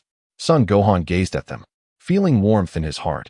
Perhaps the everyday joys of laughter and companionship were indeed the purpose of his arduous training. He silently vowed not to allow anyone to disrupt the tranquility before him. Therefore, it was time to eliminate the trouble. Cell? I hope you can conceal yourself well enough not to be caught by me. On the other side, beneath an icy expanse, countless advanced instruments were displayed, with intricate pipelines and blinking indicator lights interwoven, emitting a faint hum that conveyed a sense of foreboding. In the center stood a colossal artificial computer, its screen flickering with light, indicating ongoing work. The dense data and continuously scrolling icons corroborated this fact. This supercomputer appeared to be monitoring a crucial experimental process, tirelessly functioning day and night. Directly in front of the computer was a vast petri dish filled with a verdant nutrient solution that radiated a mysterious and eerie glow. Within this viscous liquid, an unsightly embryo writhed slowly. This was Cell. At that moment, a B-shaped robot opened the base's large door, docking beside the artificial intelligence computer, inputting collected battle data and cellular samples. But in the next instant, boom, the mechanical bee exploded. A familiar voice rang out. The newcomer was none other than Son Gohan. Is this Cell? Truly repugnant. Son Gohan nearly retched. The creature's bizarre appearance was overwhelming. Subsequently, a ki blast sent Cell soaring into the sky. He retrieved a device resembling a USB drive from his pocket and inserted it into the artificial computer.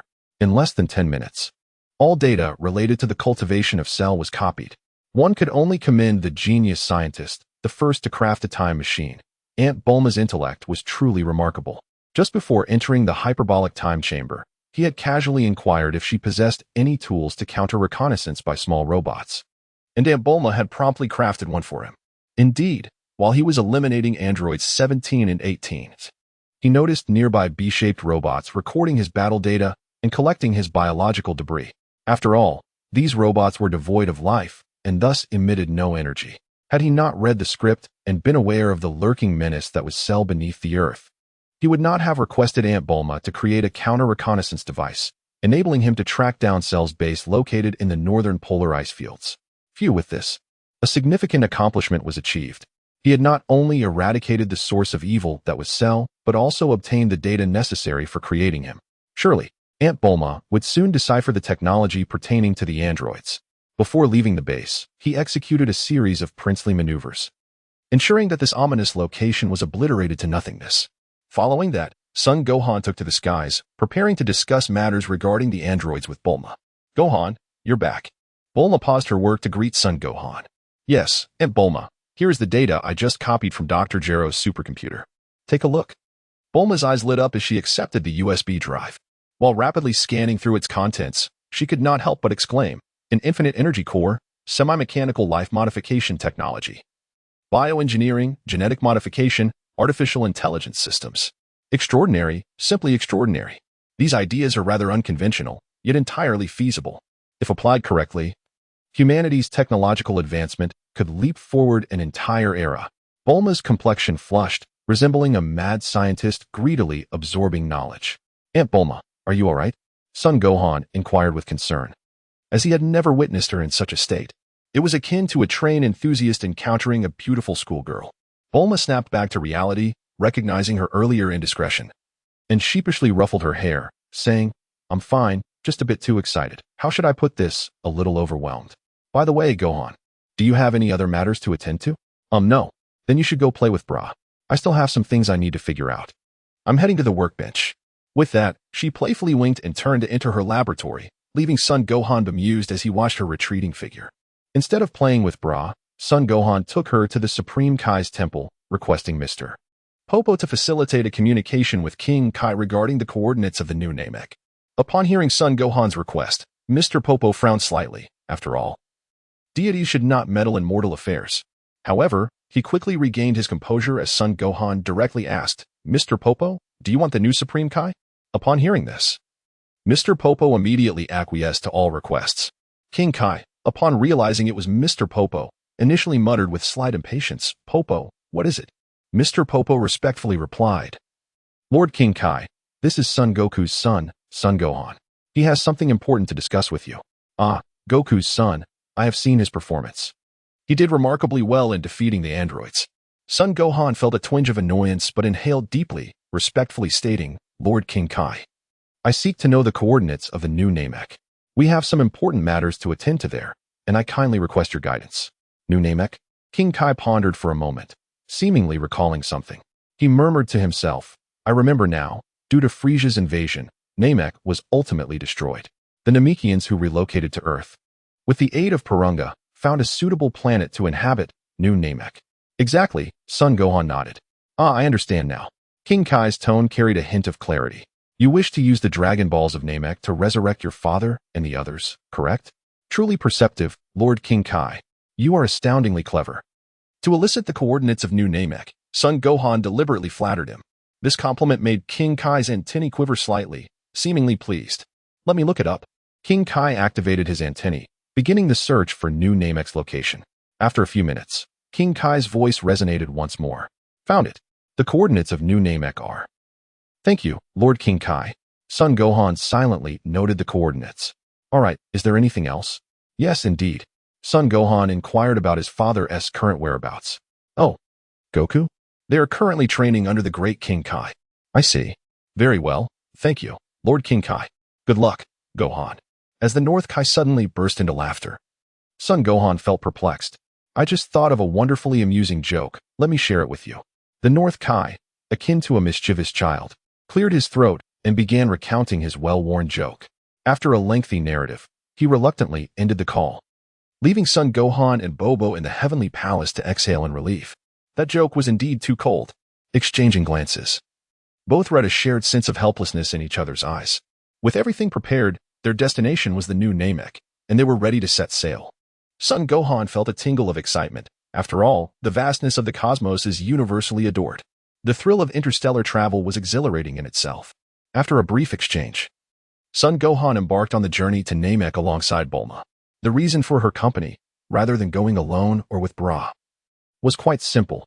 Son Gohan could not pilot a spaceship, but Bulma could. Thus, they had to travel together. Meanwhile, Bra, unusually, did not pester Son Gohan to join.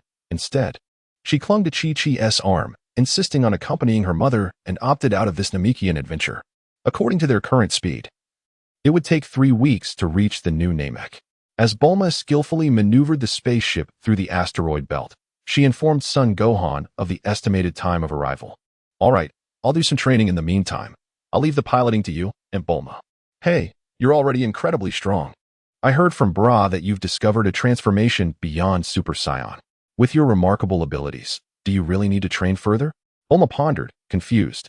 After all, Son Gohan was currently the strongest human in the universe.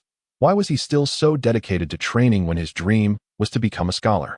Seemingly reading Bulma's thoughts, Son Gohan patted his head in feigned nonchalance as he replied, I do enjoy reading, but compared to being a powerless scholar, I would much rather protect everyone with my strength. If I continue to study, I would certainly neglect my martial arts training. Son Gohan lamented, his extraordinary intellect guiding him to employ his superpower to resolve all challenges. Is that so? I thought once Scions hit puberty, they would become brawny gorillas, constantly fighting.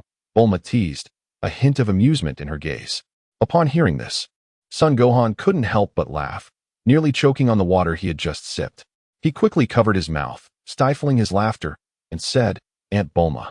That remark was quite harsh. Thus, the two continued their monotonous interstellar voyage.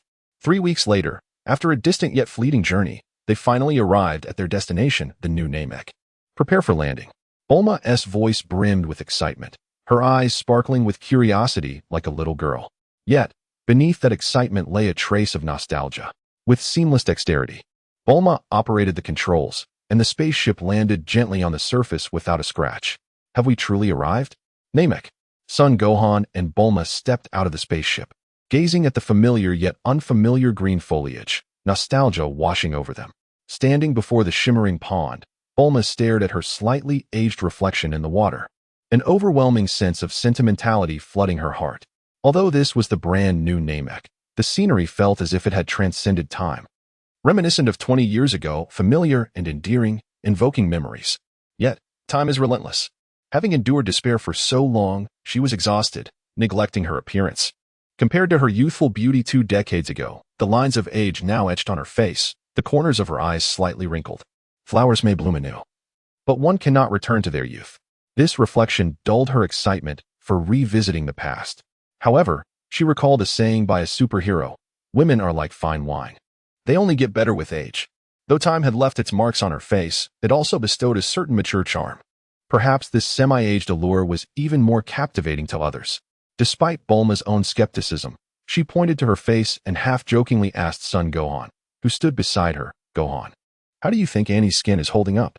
Poor Gohan, oblivious to the underlying implications of such a question, had no inkling of the trap hidden within. At merely 24 years of age, in the prime of his youth and vitality, he naturally did not share Bulma's melancholic reflections. Thus, without a second thought, he replied cheerfully, It looks great, Aunt Bulma. You have far fewer wrinkles than my mom. You don't look like you're nearing 48. I haven't even turned 48 yet, Gohan. Bulma's lips twitched slightly, a sinister smile creeping onto her face, her eyes gleaming with a hint of menace. Ah, my apologies. Let us focus on finding the Dragon Balls first. Bulma retrieved the Dragon Radar and tossed out a capsule from her pocket. Boom. A cloud of white smoke enveloped them, revealing a hovering vehicle before Bulma. Son Gohan used his flight technique to follow Bulma. Strangely, throughout their journey, Bulma hardly acknowledged his words. Thanks to the guidance of the Dragon Radar, the duo swiftly discovered a village of Namekians harboring the Dragon Balls. They descended to the ground, intending to negotiate with the local Namekians. The Namekians, busy tilling the land, suddenly felt the sunlight being obscured and looked up to see two yellow-skinned aliens. Instinctively, they raised their pitchforks and hoes, casting hostile glances at Son Gohan and Bulma. "Hello, I apologize for the interruption. My name is Bulma, and this is Son Gohan. We hail from Earth." Bulma initiated her introduction, wearing a friendly smile to ease their wariness. Noticing their silence, she pressed on, "Do you not remember us? We met 25 years ago when Frieza destroyed the old Namek, and you stayed at my home for several days. Surely, you recall?" "What? Father? Frieza? What is your connection to that fiend?" The Namekians, upon hearing Frieza's name, became agitated, brandishing their pitchforks as if ready to attack. "No, you're misunderstanding. We have no ties to Frieza." Bulma frantically waved her hands to clarify.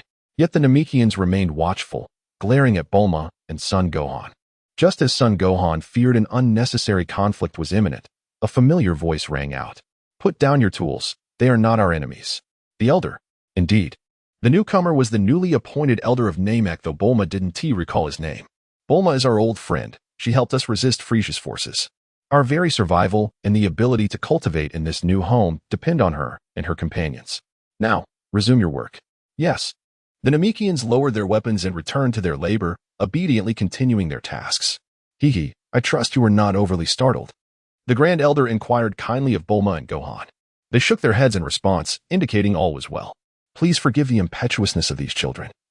They were born after our migration to New Namek, and thus are unaware of the connections between Earth and Namek. A few days prior, my most gifted student had already sensed your presence, which is why we have come to fetch you at this time," the Grand Elder elucidated. "You sensed us days ago?" Bulma expressed her surprise. "Indeed, he was eager to meet you," replied the Grand Elder, leaning on his cane as he led Bulma and Gohan into a small room. Who could it be? A significant question loomed in their minds. However, the mystery unraveled as a familiar, yet unfamiliar figure emerged. "Bulma, Gohan, it has been a long time. I am Dandi. Do you remember me?" A tall, youthful Namekian rose to greet them. "Dandi?" Gohan reacted more swiftly than Bulma, hastening forward to embrace Dandi. This grand embrace brought a bashful smile to Dandi's face. Bulma, standing to the side, marveled at how swiftly time had passed. He had grown so tall that she barely recognized him. As Dandi released Gohan from the embrace, he smiled at Bulma, remarking, with the passage of time, "You too have aged." Bulma's cheeks flushed at his words. "Aren't Namekians known for their politeness?" "What do you mean by that?" "Look." Bulma has begun to put pressure on Dandi. I apologize. Here, we believe that the older a person is, the wiser they become. So complimenting someone on their age is a form of polite acknowledgement. Upon hearing Dandi's explanation, Bulma's embarrassment quickly faded, and she scratched her head with a silly smile. "Oh, is that so? I thought." "Thought what? Aunt Bulma?" Gohan, driven by his scholarly curiosity, instinctively interjected. "Thought what, you big-headed fool?" Bulma playfully delivered a light tap to Gohan's head. "Ouch, that hurts, Aunt Bulma. What are you doing?" Gohan crouched down, clutching his head. "Humph. If I cannot strike a Namekian, then I certainly can an Earthling." Bulma's mood lightened considerably, thanks to Gohan's antics. It felt as if their relationships had reverted to 20 years prior, with the barriers created by prolonged separation dissipating in an instant. Dandi and the Grand Elder began to inquire about why they had come to New Namek. "Is there some difficulty you face?" At this, Bulma and Gohan's expressions grew solemn. "Allow me to explain." Gohan began recounting the grave dangers that had befallen Earth. After a lengthy discussion, Dandi and the Grand Elder grasped the trials faced by their home planet. "This is why we have come to Namek," Gohan concluded, taking a sip of water to pause his narration. "My heavens, how terrifying. No wonder I see that one of Gohan's arms is missing." Dandi's face turned pale, gripping his clothing in fear. "I can hardly believe such events transpired on Earth. Rest assured, I shall dispatch someone to gather the Dragon Balls." The Grand Elder sent individuals to other tribes to collect the Dragon Balls, and within the span of a short incense sticks burning, they were gathered and presented before the group. Gazing upon the radiant Dragon Balls of Namek, Bulma felt tears welling in her eyes. Gohan also exhaled deeply. As long as the Dragon Balls are present, everything can be restored. It could be said that in the realm of the Dragon Balls, the most reassuring sight, aside from Goku's silhouette, is the omnipotent wish-granting Dragon Balls. Without further ado, let us commence. Dondi placed the dragon balls upon the ground, and then recited the incantation in Namekian to summon the eternal dragon. Soon, the sky darkened ominously as an immense green-scaled dragon materialized. Speak your wishes. I can grant 3 of them, anything at all. The familiar aura of authority echoed through his words, anything at all. Gohan, Bulma, you may articulate your wishes in the language of Earth. The dragon can now comprehend it, Dondi informed them. Gohan and Bulma exchanged glances, nodding in agreement. They had already discussed their wishes prior. First, to resurrect those innocently slain by the android siblings on Earth. Second, to restore Gohan's fragmented body to wholeness. And third, for Gohan to learn instant transmission. After all, interstellar travel can be rather monotonous, and with instant transmission, they could return to Earth in an instant. However, unlike the original tale, the Dragon Balls of Namek, while upgraded, still retained a limitation of resurrecting only one individual at a time. Thus, Gohan resolved to direct this wish towards enhancing his own abilities. Stepping forward, Gohan proclaimed, "My first wish is to restore my body to its most perfect state. This is a simple request."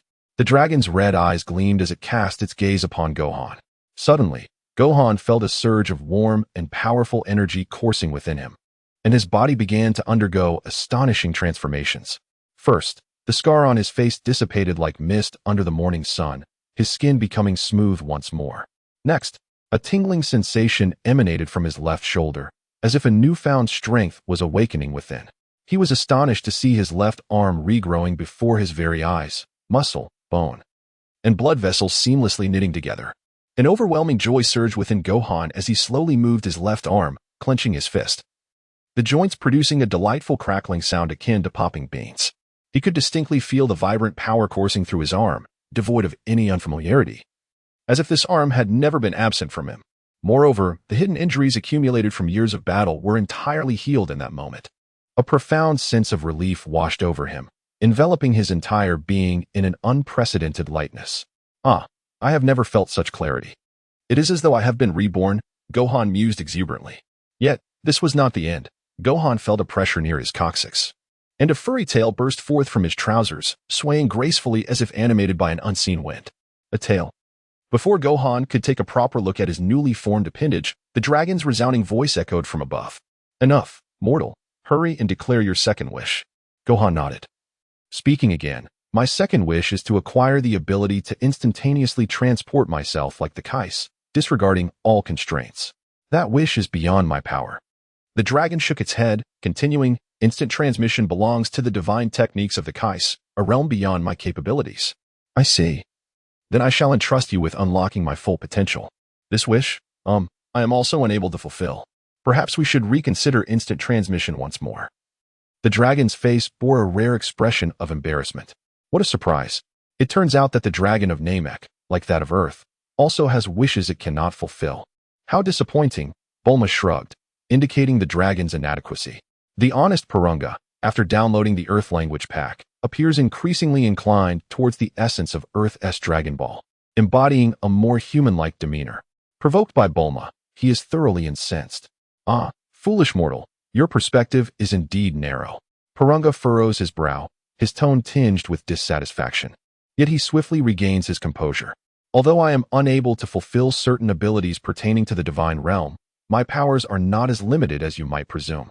Please reconsider a reasonable wish, and this time, I shall do my utmost to grant it." Noticing Purunga's displeasure, Bulma hastily waves her hand. "Oh, please don't be angry. Lord Purunga, I was merely jesting, so do not take it to heart. We had actually considered our second wish long ago. It was just Gohan who wanted to test the waters for a more formidable wish." "Then please, do share," Purunga responds, his tone softening slightly, yet still maintaining an air of seriousness. Clearing her throat, Bulma steps forward and declares, "Our second wish is for Gohan to acquire instant transmission. But it must surpass that of Son Goku. This wish is exceedingly simple," Purunga states without hesitation, unleashing his divine power to regain the dignity he had lost moments ago. A crimson light flashes once more, enveloping Gohan. In an instant, Gohan successfully masters the skill of instant transmission. You refer to Son Goku, correct? His instant transmission is derived from the Yardration technique, which requires time to concentrate and can only be executed upon sensing a person's energy before teleporting to their side. This technique is inherently not a particularly powerful combat move and is quite impractical for fighting. However, the instant transmission I bestow upon you is an enhancement of that very technique. Firstly, it does not require concentration. You can activate it at will. Secondly, you can continuously alter your target destination while consuming only half the energy compared to the hydration version. Purunga expounds the enhanced version of instant transmission with the fluency of a seasoned bard.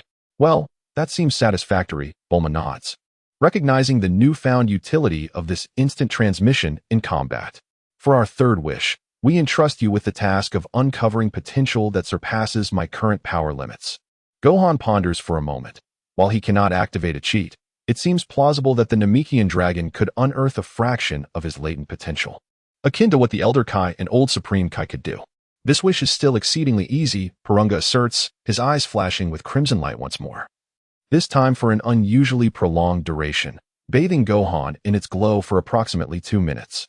Your wish has been fulfilled, Purunga announces, his tone still proud but somewhat lacking in vitality. With that, Purunga's form dissipates entirely, and the Dragon Balls of Namek revert to stone, crashing heavily to the ground. The ominous clouds that once shrouded the sky disperse at a remarkable speed, restoring the tranquility and clarity of Namek's heavens in mere moments. Sunlight pierces through the gaps in the clouds, bathing the earth once more. Gohan clenches his fists, sensing a profound transformation within himself. Eagerly, he begins to channel his energy. Soon, an astonishing aura erupts from Gohan, once so powerful it is nearly suffocating. An invisible energy field surrounds his body, golden light begins to shimmer. His hair transforms into a brilliant golden hue, and his eyes sharpen to an extraordinary degree. A formidable wave of energy emanates from him, causing the surrounding air to distort slightly. Is this Super Saiyan? Bulma gasps in astonishment, covering her mouth in disbelief as she gazes at Gohan.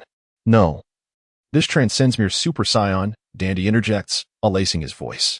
This is a power that surpasses Super Saiyan, a new potential bestowed upon him by the Dragon Balls.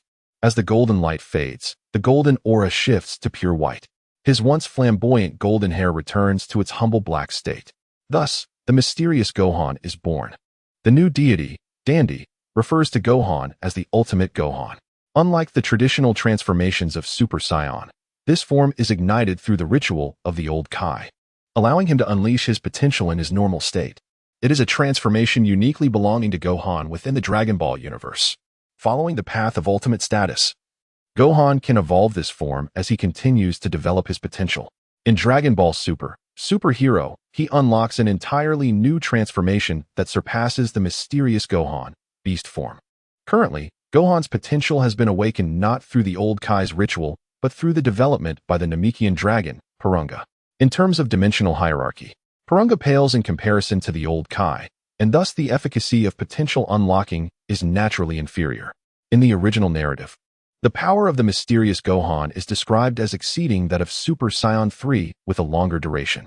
However, considering the current rate of energy consumption, Gohan's newly awakened form does not seem sustainable. If one were to draw a comparison, it feels akin to an amplification that surpasses Super Saiyan 3, yet remains a fleeting and imperfect transformation. Indeed, the Namekian dragon does not rival the potency of the old Kai's ritual in unlocking potential, rendering this new transformation a mere half measure. Yet, Gohan senses a glimmer of hope. This incomplete transformation is ripe for refinement. Much like how the full power of Super Saiyan 1 is developed from its initial form. Every journey begins with a single step. The foundation has been laid. And now it is up to Gohan to build upon it, ultimately achieving a perfected transformation. Gohan quietly embraces the colossal surge of energy within him before slowly reverting to his normal state. Wow, Gohan, your entire demeanor just transformed. You look so much more handsome and manly. Bulma exclaims, captivated. She is neither a martial artist nor a perceptive Namekian, but she clearly recognizes that Gohan had unleashed a dazzling white aura, his expression resolute and striking. Gohan, your aura was simply astounding. Had I not witnessed it with my own eyes, I would find it hard to believe this is a realm attainable by humans, so overwhelmingly powerful, Dandy exclaims, his speech tumbling over itself in excitement. Although he is not a combat-oriented Namekian, he is a remarkably gifted descendant of the Dragon Clan, able to sense the immense aura and the boundless pressure it exudes. Gohan smiles softly, his voice laced with excitement. I did not anticipate the emergence of a new transformation. This journey to Namek can be considered nearly complete. Nearly? Dandy catches the nuance in his words. Indeed, our true purpose for coming to Namek was to ask you, Dandy, to assume the role of Earth's guardian. Me, a guardian? Dandy replies, astonished. Yes, you, Dandy. You possess remarkable innate talent as a Dragon Clan member and have a profound understanding of the Dragon Balls. Should you take on the mantle of Earth's guardian, we could utilize the Earth's Dragon Balls to resurrect those who perished at the hands of the androids. Without hesitation, Dandy feels compelled by his bond with Gohan and his inner sense of justice to journey to Earth. Very well, I accept your request, Gohan. I will accompany you to Earth. Splendid, a resounding success. Bulma beams with joy. Dandy gazes at Gohan, then at Bulma's radiant smile, and a grin spreads across his face. Go forth, Dandy. Ensure you assist the people of Earth well. The elder, devoid of sentimentality, refrains from tears. Instead, he feels elated that Dandy has found such a purposeful path. He understands that Dandy's exceptional talents will flourish more on Earth than on the new Namek. Until we meet again, everyone. Son Gohan, Bulma, and Dandy waved goodbye to the crowd. Soon after, Son Gohan took both of their hands, sensing the aura of Mr. Popo. In the blink of an eye, the three appeared in the sacred land of the Kais. Mr. Popo, who was enjoying his afternoon tea, was startled by their sudden appearance. However, upon realizing it was Son Gohan and especially noticing Dandy, whose green visage closely resembled that of the young god of the Kais, he exclaimed, Gohan, have you returned from Namek? Is this the Dandy you mentioned? Mr. Popo, this is indeed Dandy. He has agreed to come to Earth as the new god of the Kais, so I hope you will take good care of him. Son Gohan smiled gently. Rest assured. Gohan, Dandy appears to be a very polite young man. I am confident he will excel in this role. Mr. Popo patted Dandy on the shoulder, encouraging him. Welcome to your new position, Dandy. Dandy smiled faintly, his eyes gleaming with determination. Mr. Popo, I will strive to ensure the Dragon Balls fulfill their utmost potential in aiding others. Dragon Balls? Mr. Popo seemed unaware that Dandy could utilize the Dragon Balls just like the former god of the Kais. Indeed, the Dragon Balls. As long as I have the model of Shenron, I can revive the Dragon Balls. Really? Mr. Popo exclaimed. Hastily moving towards a room within the sacred land filled with clutter, he began rummaging through the items, searching for the model of Shenron left by the previous god of the Kais. Finally, he unearthed a dusty model of Shenron. The model was preserved remarkably well, requiring minimal adjustments. Is this how the Dragon of Earth originally looked? Dandy observed, surprised at the Eastern Dragon model in Mr. Popo's hands. Yes, it was designed by the previous god of the Kais, Mr. Popo explained. In that case, I need not spend time crafting a new model. I can proceed directly to enhancing it. Wait a moment, Dandy, did you just say enhancing Shenron? Mr. Popo's eyes widened in disbelief. Dandy smiled softly and nodded. Yes, Mr. Popo. On New Namek, I learned some special techniques from the Grand Elder that can amplify Shenron's power. This will increase the number of wishes granted and allow the Earth's Shenron to resurrect more individuals at once. Mr. Popo's face displayed incredulity. This is simply astounding. Son Gohan and Bulma exchanged glances, clearly recognizing that bringing Dandy to Earth as the new god of the Kais was undoubtedly a wise decision. However, this will take time, around 6 months, Dandy explained to Mr. Popo, Son Gohan, and Bulma. That's perfectly fine. We have managed all these years. So 6 months is nothing, Bulma assured them. Subsequently, Bulma and Gohan departed the sacred land, while Mr. Popo entrusted the staff of the god of the Kais to Dandy and guided him around the sacred land, familiarizing him with the responsibilities and powers that came with the divine position. After Dandy accepted the staff from the previous god of the Kais, Mr. Popo began referring to him as Lord Dandy. Once more, 2 figures, one green and one black, appeared in the sacred land, as was customary. In the days leading up to Gohan's departure to Namek, an event occurred on Earth that would rewrite history. The notorious android siblings were quietly vanquished by a mysterious hero. This news rippled through human society like a stone cast into a tranquil lake, stirring up unprecedented waves. The human order, which had been on the brink of collapse under the android's tyranny, seemed to be infused with new life and began to slowly recover. Particularly upon Bulma and Son Gohan's return to Earth, under Bulma's leadership, the resources and technology of Capsule Corporation were swiftly mobilized, and the city's reconstruction progressed at an astonishing pace. Buildings that had been destroyed rose anew from the ruins, and the streets once again brimmed with vitality. In a mere 3 months, West City had almost restored the order that existed before the android's devastation, its appearance transformed. Once desolate, the city now boasted new skyscrapers, bustling streets, and the smiles of its residents returned as if the calamity had never transpired. The inhabitants of West City expressed their heartfelt gratitude to the unnamed hero and Capsule Corporation. Meanwhile, in the study of Gohan's home at Mount Pozu, Bulla excitedly suggested, "Gohan, let us go to the amusement park." Her eyes sparkled with anticipation. The amusement park? Son Gohan, seated at his desk, gently set aside the book on biology he had been reading. He looked at Bulla helplessly. "But I finally have a chance to focus on my studies." "Oh, you enjoy reading, do you?" Bulla teased, raising her voice towards the door. "Gohan, you are such an eager learner. It seems that human intellectual pursuits amuse you far more than playing with someone like me, who lacks both figure and looks." Oh no. Just as Son Gohan attempted to cover Bulla's mouth, it was too late. With a loud bang, the door swung open, and his mother, Chi-Chi, stood there fuming. Her voice laced with exasperation. "Gohan, enough with the studying. Hurry up and take Bulla out to play." Chi-Chi's commanding tone swept through the study like a whirlwind, shattering its tranquility. Son Gohan sighed in resignation, observing Bulla's cheerful expression, and mused internally, "Who truly is the favored child of my mother?" Bulla reveled in her triumph. She had deliberately avoided Namek to win over Gohan's mother, Chi-Chi, before entering the hyperbolic time chamber. Bulla had stumbled upon a book in her mother's study about how girls could pursue boys. Intrigued, she learned that the best way to capture a man's heart was to first win over his mother, as good men typically heed their mother's advice. Captivated by the book, Bulla studied it diligently during her 2 years of training in the hyperbolic time chamber. After defeating the androids, she put the strategies from the book into action. It appeared to be quite effective. Seeing Gohan still hesitating, Chi-Chi stepped forward, firmly grasping his arm with an undeniable tone. "Stop dawdling and change your clothes. Bulla has requested to go out. As her brother, you cannot let her down."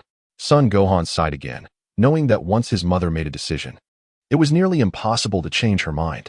He reluctantly stood up, organizing his clothes while muttering, all right, I'll go. But you must promise me to let me finish my book when we return." Son Gohan had a tendency to tell little white lies. He had just claimed he would no longer read and pursue academia, yet here he was, engrossed in a book again. This was not due to a desire to abandon his studies, but rather a reflection of the pent-up energy from his 2 years in the hyperbolic time chamber.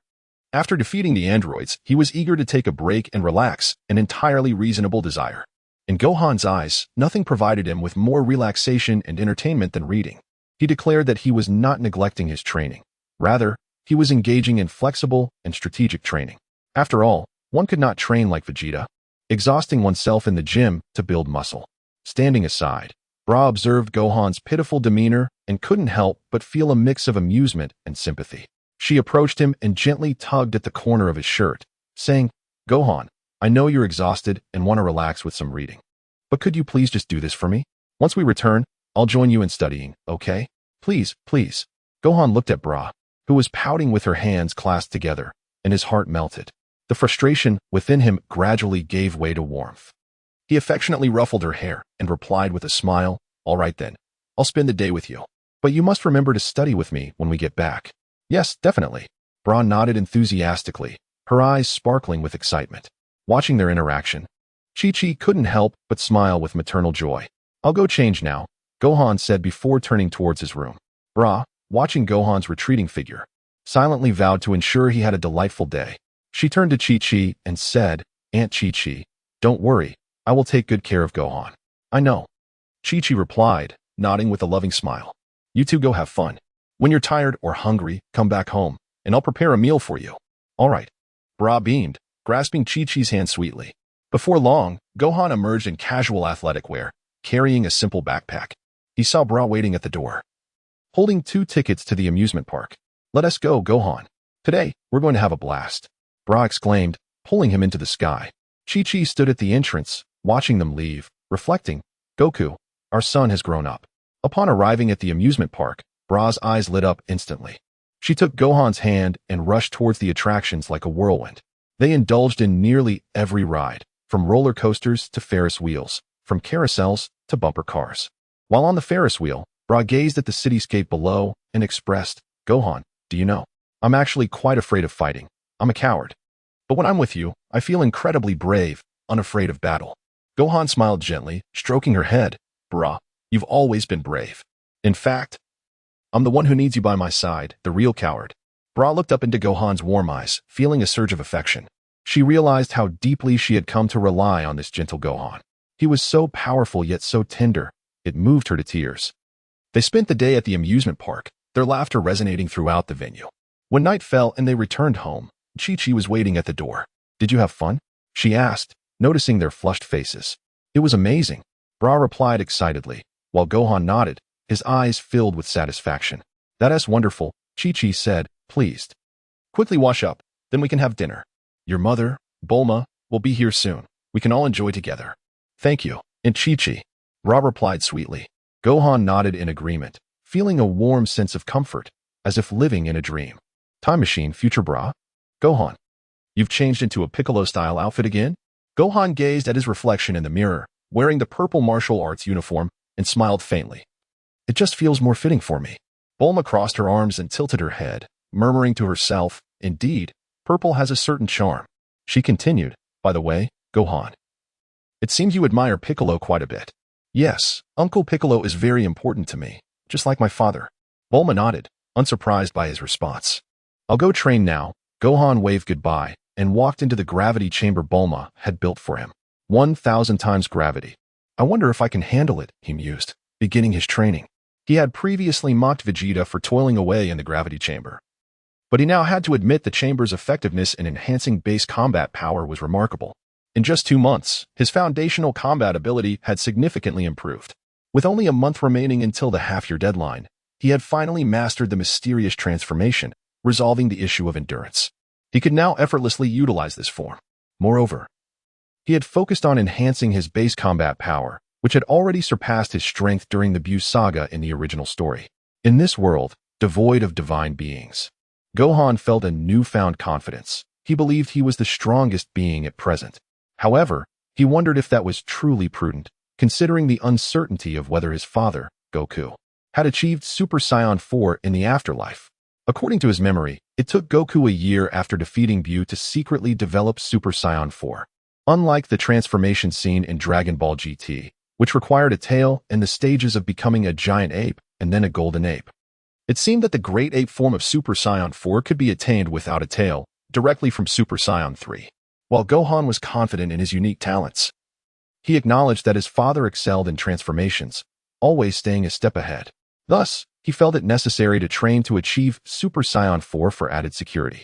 Otherwise, it would be regrettable if he grew a tail. Although Super Saiyan may 4th not offer as great a boost as Super Saiyan God, and certainly not as much as the beast form, it appeared to be the most attainable transformation for Gohan at this moment. He simply needed a sufficiently high base combat power and to maintain rationality during the transformation into a golden ape. Currently, his foundational combat power still required improvement, which was why he opted to train in the gravity chamber. Gohan, Gohan. Bulma called out from the gravity chamber door, interrupting his intense workout. What is it, Aunt Bulma? Gohan panted, pressing the door button. The chamber's red glow began to fade.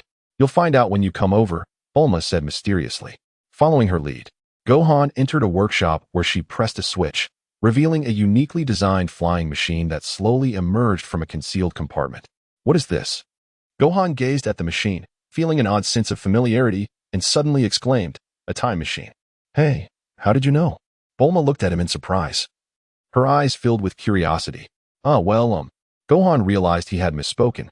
Panic flickering across his face as he scrambled to cover up but struggled to lie, appearing flustered. His eyes darted around, and he stuttered, unable to articulate a coherent explanation. Meanwhile, Bulma leaned closer, her expression playful, teasing him. Looks like Gohan has his own little secret. What a naughty boy. Bulma elongated her words, seemingly reveling in Gohan's embarrassment. The proximity was too close, and her warm breath brushed against his ear, causing him to shiver slightly. This was not the end. Seeing him flustered, Bulma couldn't help but laugh heartily and gently poke his cheek. Bulma's fingertips, warm and soft, gently brushed against Gohan's face, causing his heart to race. Damn it. The soul of the traveler has misled me. Gohan attributed everything to the soul of the traveler. All right, enough jesting. Bulma released her hand, her expression turning serious as she pointed to the time machine before them. This time machine is the culmination of my years of research. Although it is not yet perfect, it is capable of short-distance time travel. She paused, her eyes glistening with tears. I intended to send a miraculous cure for Goku's heart disease back in time to alter history. However, she quickly wiped away her tears, forcing a smile. But it seems that may no longer be necessary. Upon hearing this, Gohan's expression hardened. A sudden thought struck him during the Cell Saga. The existence of the time machine had birthed two parallel timelines. One was a future filled with despair, where his own severed self perished at the hands of the androids, prompting Trunks to use the time machine to deliver the cure to his father, thus igniting the saga of Cell. The other timeline saw Trunks single-handedly defeating the androids, only to return to his original timeline where he was ambushed and killed by Cell, to evolve into his final form. Cell regressed into an egg and infiltrated the time machine to return to the past. Though his timeline lacked Trunks, it had Bra. Following this logic, as long as there was a time machine, there must exist a timeline where Bra perished at the hands of Cell. Gohan clenched his fists, silently praying, "Please, let that not happen." Yet, at that very moment of his prayer, a fissure suddenly appeared beside Gohan and Bulma, as if time itself were being torn apart. Danger! Gohan instinctively enveloped Bulma in his arms, shielding her. A thunderous crash echoed as a dilapidated time machine plummeted before them. Aside from its worn appearance, it bore an uncanny resemblance to the newly developed time machine beside it. Murphy's Law states that the more one desires to avoid an event, the more likely it is to occur.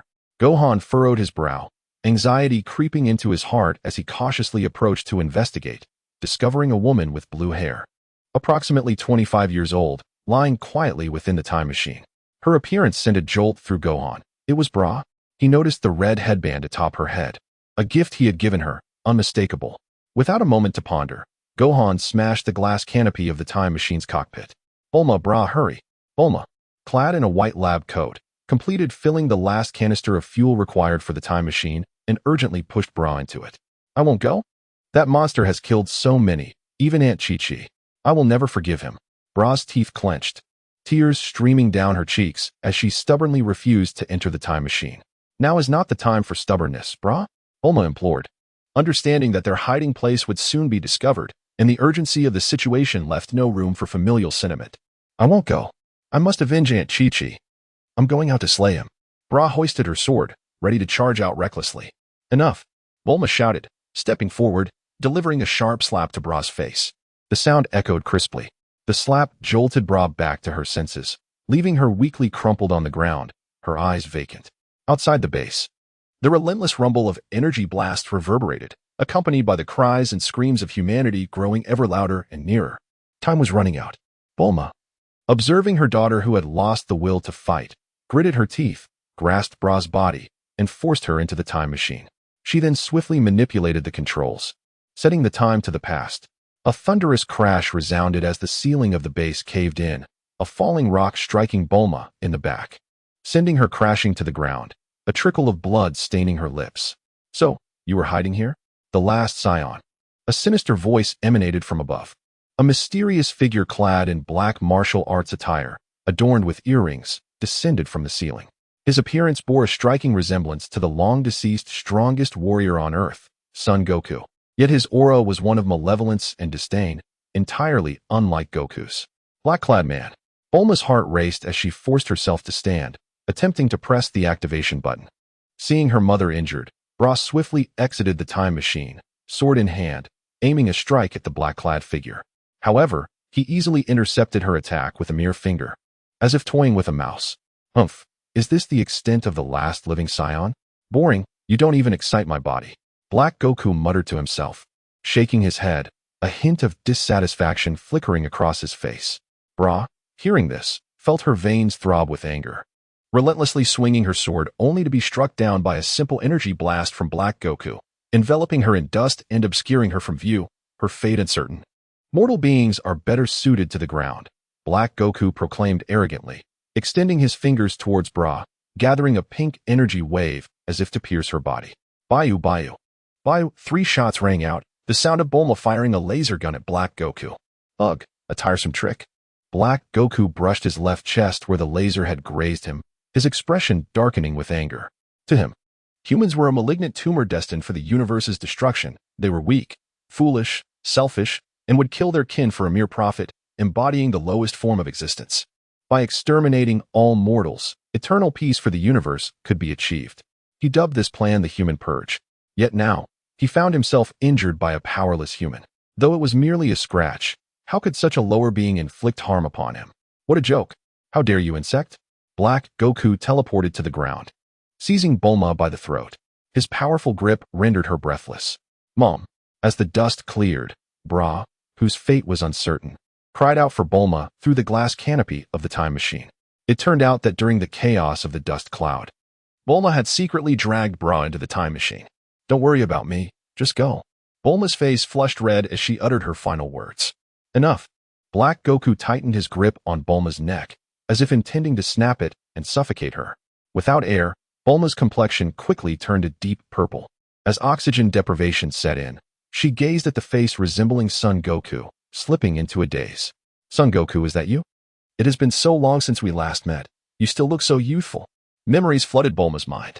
The tale began with a young girl embarking on a quest to find her Prince Charming, seeking the legendary Dragon Balls said to grant any wish. When the blue-haired girl rode her motorcycle into the Bunyan Mountain, colliding with the wild child bearing a bushy tail and a large fish, the wheels of fate began to turn. Their first encounter at Bunyan Mountain, the Pilaf Gang, the Red Ribbon Army, the fearsome demon King Piccolo, the Scion Invasion, the journey to Namek. Those fleeting yet radiant memories lingered only for the moment they bloomed. Alone, she collected the memories shared between two individuals, unable to suppress her tears during such moments. Mother. Bra weakly struck the glass dome of the time machine, but it had already been activated. If she were to step outside now, it would render all of her mother's efforts futile. TCH, how dull. Black Goku sensed an unusual surge of emotions within his body, reminiscent of the feelings he experienced when he had slain Sun Wukong's wife. Deities should be devoid of such peculiar sentiments. To suppress this strange emotion, Black Goku instantly summoned his inner energy, intending to obliterate the blue-haired woman. Bulma was dead. Bra wept, engulfed in despair, like a dense black fog that consumed her entirely. She felt herself spiraling into an endless abyss, the surroundings twisting and blurring into oblivion. Only one thought remained in her heart. Her mother was gone, never to return. Oh, she was not dead after all. Black Goku discovered Bra within the time machine. He opened his body, gathering energy in his hands, forming a Kamehameha wave. The pink energy beam struck the time machine, merely scratching its surface, yet it initiated a time leap, transporting Bra back to the past. Have you escaped? No matter where you run, I will find you. A cruel smile spread across Black Goku's face as he instinctively rubbed the ring on his right index finger. As for Bra, she could not bear the sight of her mother Bulma's death before her eyes. Her mind was overwhelmed, triggering a protective response, and she fell into a deep slumber. Of course, Bra, are you all right? A familiar yet foreign voice resonated in her ears. Who was it? The sound was warm and nostalgic. Bra struggled to open her eyes, revealing a young man clad in a purple martial arts uniform. His gaze was filled with concern and affection. Gohan. Bra's voice was weak and trembling, tears streaming uncontrollably. I'm here, Bra. Gohan gently grasped Bra's hand. His hands were not soft. Rather, they were rough, akin to a man's. Calloused from hardship, Gohan's heart stirred with empathy. He could only imagine the suffering Bra had endured. Mother, she's dead, and Aunt Chi-Chi was also killed. Bra's voice was barely audible, her tears soaking Gohan's hand. Upon hearing this, Gohan's eyes ignited with suppressed fury, his forehead tightening. Yet, to comfort Bra, he softly enveloped her in his arms, concealing his anger. Bra, dear, do not cry. Tell Gohan who did this, and I will take care of him. Gohan's tone was gentle as he consoled the sobbing Bra, though his words were laced with a deadly intent. Before long, Bra ceased her weeping. She composed herself and gazed at the familiar yet strange Gohan, beginning to recount the events that transpired in her timeline. In her world, Gohan still perished at the hands of the android siblings.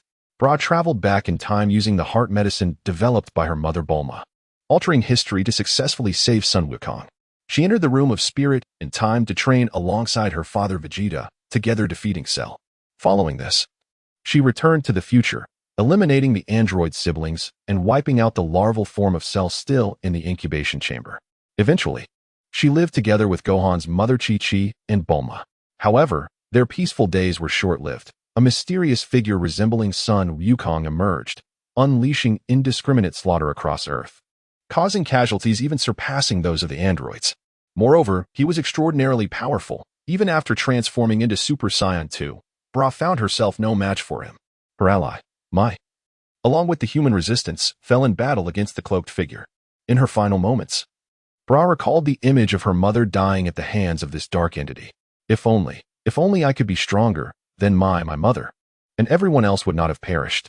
Bra's voice was filled with self-reproach, tears welling in her eyes, yet she held them back. No, it is not your fault. You have done well, Bra. Bulma's voice echoed from nearby, gentle yet resolute. She stood at the doorway, her gaze filled with compassion, as if she could see through Bra's tears to the pain within her heart. Upon hearing that familiar voice, Bra, lying on the bed, momentarily froze, then suddenly sat up. Stumbling towards Bulma, she looked up at the face of her mother, appearing a decade younger than her own timeline's mother.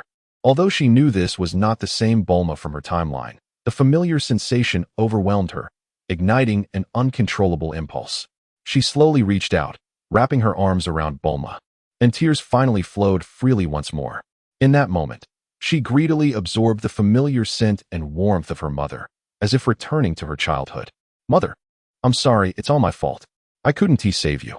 I am a coward, witnessing everything, yet powerless to act, merely watching as you were slain. Bra's voice trembled, her body shuddering as if drowning in endless guilt and sorrow.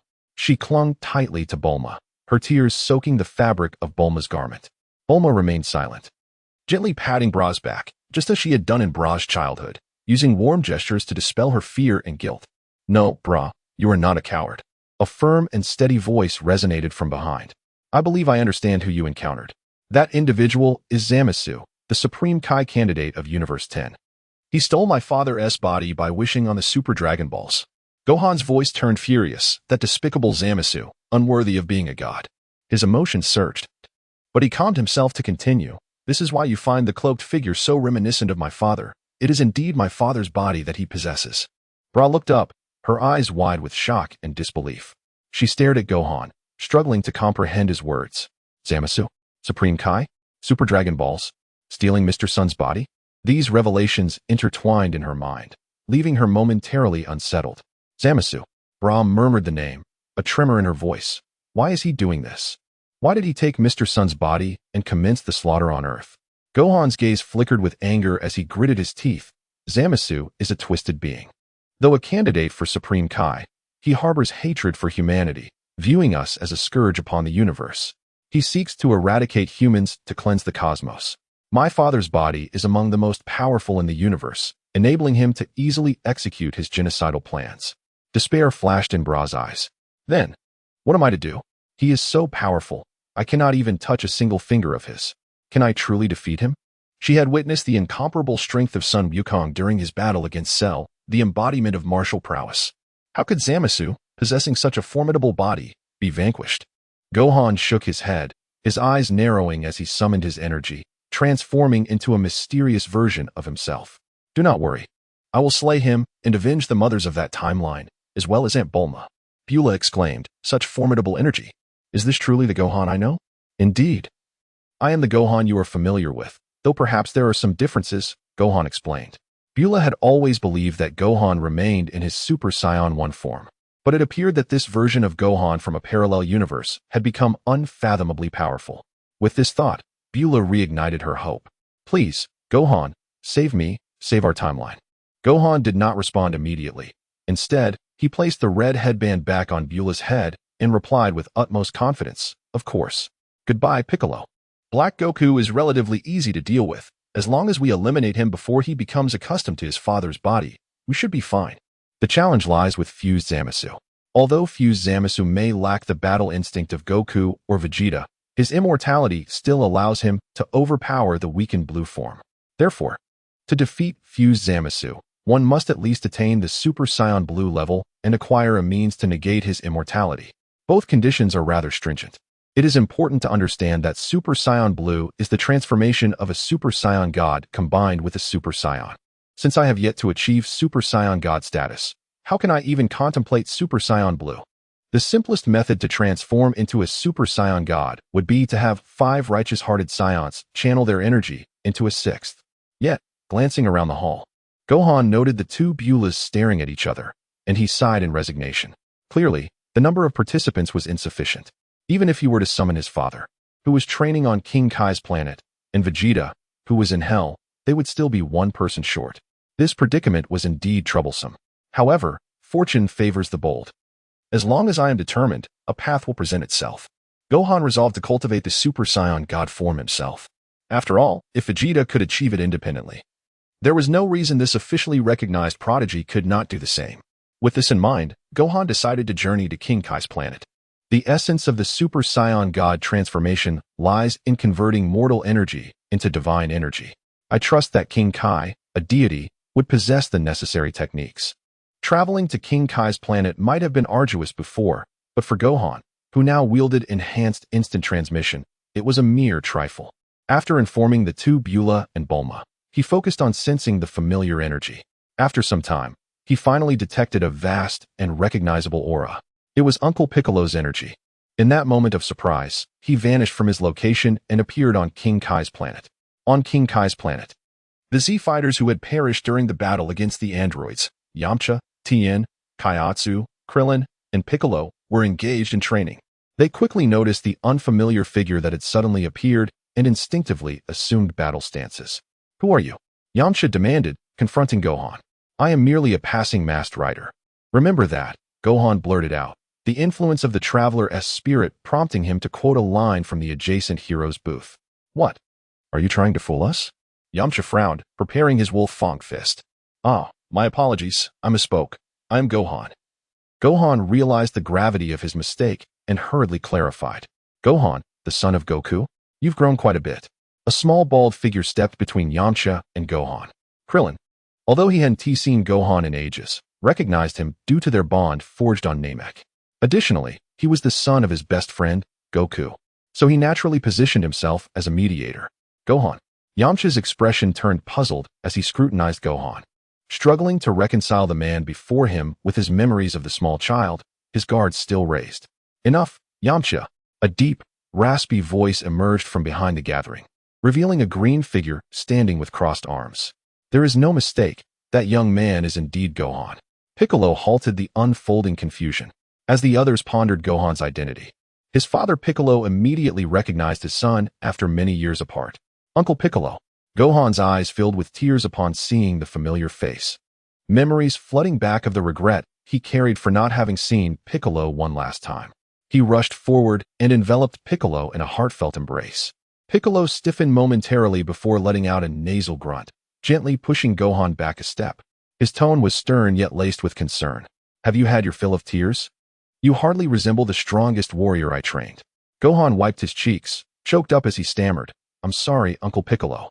I couldn't." When the androids attacked, his voice faltered, caught in a wave of guilt and self-reproach. "Enough. You were still young at the time. Even if you had gone, it would have been a futile sacrifice. There is no need to dwell on such trivial matters, Gohan." Piccolo urged him to let go of his burdens. He then noticed the purple martial arts uniform Gohan wore, its design reminiscent of the demon realm. A faint smile crept across Piccolo's face as he extended his finger, releasing a gentle green light that enveloped Gohan. As the light flickered, Gohan's uniform began to transform. The once ordinary fabric now exuded a sense of sophistication, fitting Gohan's form like a bespoke garment. The previously dull purple shimmered with a mysterious luster, rendering it more resilient to wear and tear. Moreover, a large character for rice adorned the back, while a smaller demon symbol graced the left chest. The overall aesthetic and practicality of the outfit surged to new heights. But that wasn't all. The master of capes, Piccolo, also added a matching cape to Gohan's ensemble. The previous attire had been tasteless and impractical. But this new outfit not only repelled dust, but was also durable. Most importantly, it symbolized the warriors of the demon realm. Piccolo expressed his satisfaction with the design. "Thank you, Uncle Piccolo." Gohan admired his new attire, feeling a surge of confidence. Piccolo's taste was impeccable. Now, let us set aside pleasantries for the moment. Piccolo's demeanor shifted to seriousness. "I've heard you dealt with the android siblings?" "Yes," Gohan confirmed. "Interesting. Then let me assess your current strength." Piccolo casually tossed his cape aside, readying himself for battle. "Perfectly fine by me." Gohan, though surprised, understood Piccolo's nature and refrained from further comment. Besides, He too was eager to witness the fruits of Piccolo's training on King Kai's planet. Thus, an epic clash was imminent. From afar, Krillin nudged Tien, whispering, "Now. This is a true father-son dynamic, isn't it? This to hit is to love approach." Yamcha crossed his arms, scoffing that Piccolo guy actually smiled earlier. That's a rare sight. Gohan's lips curled into a smile as he, like Piccolo, tossed his cloak aside. Amidst the swirling dust, Gohan's figure vanished from sight. Piccolo's heart raced as he swiftly crossed his arms to defend against Gohan's strike. However, Gohan chose not to relent. Harnessing the force of Piccolo's block, he propelled himself backward and followed up with a fierce high kick that landed heavily on Piccolo's neck. Coughing, Piccolo was evidently caught off guard by the strike. Spitting out bile. "Not bad, Gohan," he acknowledged, wiping his mouth with a look of satisfaction. "However, if that is all you can muster, it will not suffice." As he spoke, Piccolo vanished in a blink, employing instant transmission. "What?" Gohan gasped in astonishment. In the next moment, a green figure reappeared behind him. Delivering a powerful punch to his back, Gohan flew through the air like a kite severed from its string. "Our training on King Kai's planet was not in vain. I have completely mastered your instant transmission, old man," Piccolo explained. As Gohan was sent flying, he forced himself to adjust mid-air, pushing off the ground with his feet, sending a spray of dirt into the air as he rocketed back like a cannonball. With a powerful elbow strike akin to a mountain-splitting axe, he aimed for Piccolo's head, generating a howling wind. "Your base power is impressive. You truly have not slacked in your martial arts training over the years, Gohan," Piccolo remarked, his gaze sharpening. He vanished once more, leaving only Gohan's elbow strike to create a massive crater in the ground, dirt flying everywhere. Suddenly, Piccolo appeared behind Gohan. His hands claw-like as he seized Gohan's shoulders and pressed down, forcing him into the earth and splattering mud around. Gohan grunted, bracing himself with his hands as his legs coiled around Piccolo's neck. In a swift maneuver, he rolled backward, throwing Piccolo to the ground. Using the momentum, he sprang up, his right foot touching the ground, and leaped like a spring, his left foot shooting toward Piccolo's chin. Yet, this strike was evidently anticipated by Piccolo, who caught Gohan's leg and hoisted him over his shoulder before slamming him down onto the ground. Realizing he could not match Piccolo's base power, Gohan erupted with energy, transforming into a Super Saiyan and breaking free from Piccolo's grasp. Super Saiyan 1. Finally serious, huh? Special beam cannon, Piccolo shouted, channeling energy into a dazzling golden light that surged toward Gohan. Feeling the weight of this energy, Gohan was momentarily startled but quickly steadied himself, crossing his arms defensively in front of him to absorb the impact. The powerful energy blast caused him to lean back slightly, his feet carving deep grooves into the ground. "Don't hold back, Gohan. You must have another transformation in you," Piccolo urged, beckoning him to ascend further. "Very well, Uncle Piccolo. Here comes Super Saiyan 2, Gohan proclaimed, his body erupting in even more brilliant golden light as arcs of electricity danced around him, crackling with explosive sounds. Super Saiyan 2 offered a 100-fold increase in power, prompting even Piccolo to abandon any notions of underestimating his opponent. Kaioken times 10. A deep crimson aura flared around Piccolo. Has he even mastered the Kaioken? Krillin, Yamcha, Tien, and Kaiotsu, the Z warriors, watched from the sidelines, sensing that things were escalating beyond control. "Kaioken," Gohan exclaimed, though he quickly regained his composure. "It seems you recognize my strength," Piccolo sneered, tightening his fists as every muscle in his body tensed, emanating a palpable aura. The deep red flames surrounding him warped the air itself. "Gohan, do not let me down," Piccolo bellowed, vanishing once more with instant transmission, appearing directly before Gohan and launching a fierce punch toward his face. Gohan's lips curled into his smile as golden electricity erupted around him. Instead of retreating, he surged forward, throwing a punch of his own. Their fists collided in a thunderous clash, producing a deafening sound that sent shockwaves rippling outward, uprooting the earth and enveloping the surroundings in a cloud of dust. "Stop! My King Kai's planet." King Kai, just returning from the Grand Kai, was horrified to find his planet in disarray from the battle between Piccolo and Gohan. Yet, the two combatants remained engrossed in their clash, entirely oblivious to King Kai's pleas. "Kaioken times 20. Piccolo roared, the fiery aura reigniting as veins bulged from his forehead, indicating the immense strain of the technique. "Let us decide this battle with this move." Gohan. He pinched his fingers together at his brow, gathering energy before extending them forward to unleash a spiraling energy beam. Special beam cannon, How fast? Gohan thought, watching the rapidly launched beam and realizing just how formidable Piccolo had become.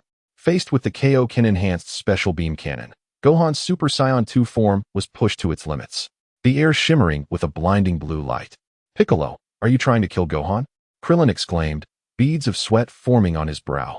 This was his best friend's son, and if Piccolo were to defeat him, it would be a grave failure on his part as an uncle. Come on, Gohan. I know you are capable of more than this. I can sense the immense energy within you. Do not hold back. Piccolo urged, his eyes fixed intently on Gohan. Knowing better than anyone what Gohan was capable of, just as the special beam cannon was about to pierce his chest, Gohan let out a primal roar, his golden aura transforming into a pure, radiant silver light. This was the hallmark of his latent potential being unleashed. Mysterious Gohan was born. His hair shifted from the golden hue of Super Saiyan to a deep, profound black. At that moment, the beam of the special beam cannon halted abruptly 10 meters in front of him, the spiraling energy violently distorting as if it had struck an invisible barrier. Incredible. Uncle Piccolo, your years of training are truly astonishing, Gohan remarked, slowly raising his hand, fingers splayed toward the incoming beam. In the astonished gaze of onlookers, he effortlessly clenched his hand, compressing the beam into a minuscule point of light before it vanished with a crisp pop. The surrounding air trembled slightly as this power dissipated. Yet Gohan remained unyielding, as if he were the very sovereign of this realm, rendering all opposing forces insignificant. This was mysterious Gohan, the embodiment of overwhelming power. The confrontation between father and son left the onlookers in a daze, captivated by the rebellious smile of Son Gohan. Could this truly be the same little boy who once shed tears so easily? This was the manifestation of a 20-fold Kaioken, a moment of overwhelming power. While everyone understood the extraordinary nature of the Saiyan race, the sheer intensity of Gohan's strength was a novel experience for them all. After all, Goku had not trained with them for quite some time, and their knowledge of his current abilities was limited to the development of his Super Saiyan 3 transformation. Krillin stood agape, utterly astonished. Was it possible that the Saiyan race had no limits? Tien's three eyes widened in shock as he recalled the image of Gohan effortlessly crushing Piccolo's signature move. Gohan was undeniably formidable. Kaiatsu looked at him with admiration, acknowledging Gohan's significant growth. Truth be told, even he doubted he could perform as well as Piccolo had in that moment. The god of tea crossed his arms, exuding an air of resignation, as if acknowledging the futility of intervention at this juncture. Meanwhile, Piccolo, panting and gasping for air, appeared utterly spent. The strain of the 20-fold Kaioken had clearly taken its toll on him. Was this truly the same Gohan? His expression had shifted, and the innocence he once possessed had vanished. As the combatant opposite Gohan, Piccolo understood better than anyone the power of the move he had just unleashed. He had anticipated Gohan dodging, blocking, or countering, but never did he imagine Gohan could shatter it with his bare hands. The special beam cannon was Piccolo's pride. A technique with terrifying penetrating power, he had once used it to defeat Raditz, who possessed a battle power of 1500, with his own mere 408. Over the years, he had refined the technique, reducing the time needed to charge it, rendering it nearly impossible to evade. Yet, it had been crushed effortlessly. With a hearty laugh, Piccolo collapsed onto the ground, yet his laughter resonated with a sense of relief and satisfaction. Gohan, you have truly impressed me, he exclaimed, his voice tinged with admiration. I had hoped for a proper battle with you, but it seems I have underestimated your growth. Gohan's smile faded slightly at Piccolo's words, and he transformed back, moving to assist Piccolo to his feet. Piccolo grasped Gohan's hand for support, brushing off the dust from his attire, his eyes brimming with renewed determination. That said, do not grow complacent, young man. I shall surpass you in our future training. Of course, Gohan nodded, affirming his commitment to continual improvement in martial arts. Suddenly, a familiar aura materialized behind them, accompanied by a vibrant voice. Hey, Gohan. It seems you've been working hard lately. Everyone turned to see the familiar figure of Goku. Clad in his iconic orange gi, a broad smile on his face, his eyes sparkling with eagerness. Dad, Gohan exclaimed, his face alight with surprise and a hint of reproach. Aren't you supposed to be training in the other world? What brings you back so suddenly? Well, Krillin, I sensed an astonishing energy emanating from North Kaio's planet. To be honest, it startled me. I thought a formidable foe had appeared. Goku explained, then approached Gohan, patting him on the shoulder with pride. But Gohan, that last move was incredible. I can't help but want to test myself against you. What was that impressive technique you used? Goku asked, his curiosity piqued. Oh, Dad, you mean potential unleashed? Gohan explained, detailing his ultimate transformation. That was astonishing. Goku exclaimed, as if he had encountered an intriguing new toy. Do you want to spar with me? Gohan looked up, a flicker of anxiety and indignation crossing his face. Deep down, he felt a myriad of grievances towards Goku, or rather, towards the entire Z fighters. However, he understood that those who had passed could not interfere with the affairs of the living. Yet, the first words out of his father's mouth were a challenge rather than a simple inquiry about their family, igniting a flame of frustration within Gohan. Of course, I witnessed you crush Piccolo's special beam cannon with your bare hands. What an incredible feat. I am eager to see just how strong you have become, Goku declared, crouching slightly, readying himself for battle.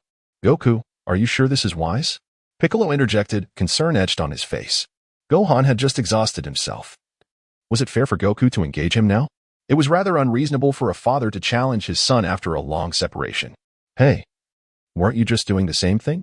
Goku replied, scratching his head and pointing at Piccolo, his confusion evident. Piccolo's frustration almost boiled over, his green complexion deepening in hue. If not for his self-restraint, he might have retorted sharply to Goku. Relax, Piccolo. Goku chuckled, noticing Piccolo's distress. I merely wish to see Gohan's progress. Besides, I want to use my full strength. You have my word. Yeah, right, Piccolo scoffed, rolling his eyes. Just be careful not to end up on the floor after Gohan gets serious. Goku merely smiled, his confidence unwavering. The other Z fighters shared a mix of concern and anticipation, aware that while Goku's approach might be excessive, they too were eager to witness the father-son duel, a rare and thrilling spectacle. Goku's gaze returned to Gohan. All right, Gohan, are you ready? Gohan inhaled deeply, determination shining in his eyes as he assumed a fighting stance, a powerful aura emanating from him, seemingly elevated from their previous encounter. Absolutely, Dad, Gohan replied, his voice imbued with confidence. Good. I won't hold back either. Goku shouted, vanishing from sight in an instant, charging toward Gohan. Bang! The two figures collided mid-air, unleashing a powerful shockwave that distorted the surrounding atmosphere. Krillin, Kaiatsu, Tien, and Piccolo retreated, their eyes fixed on the fierce battle above.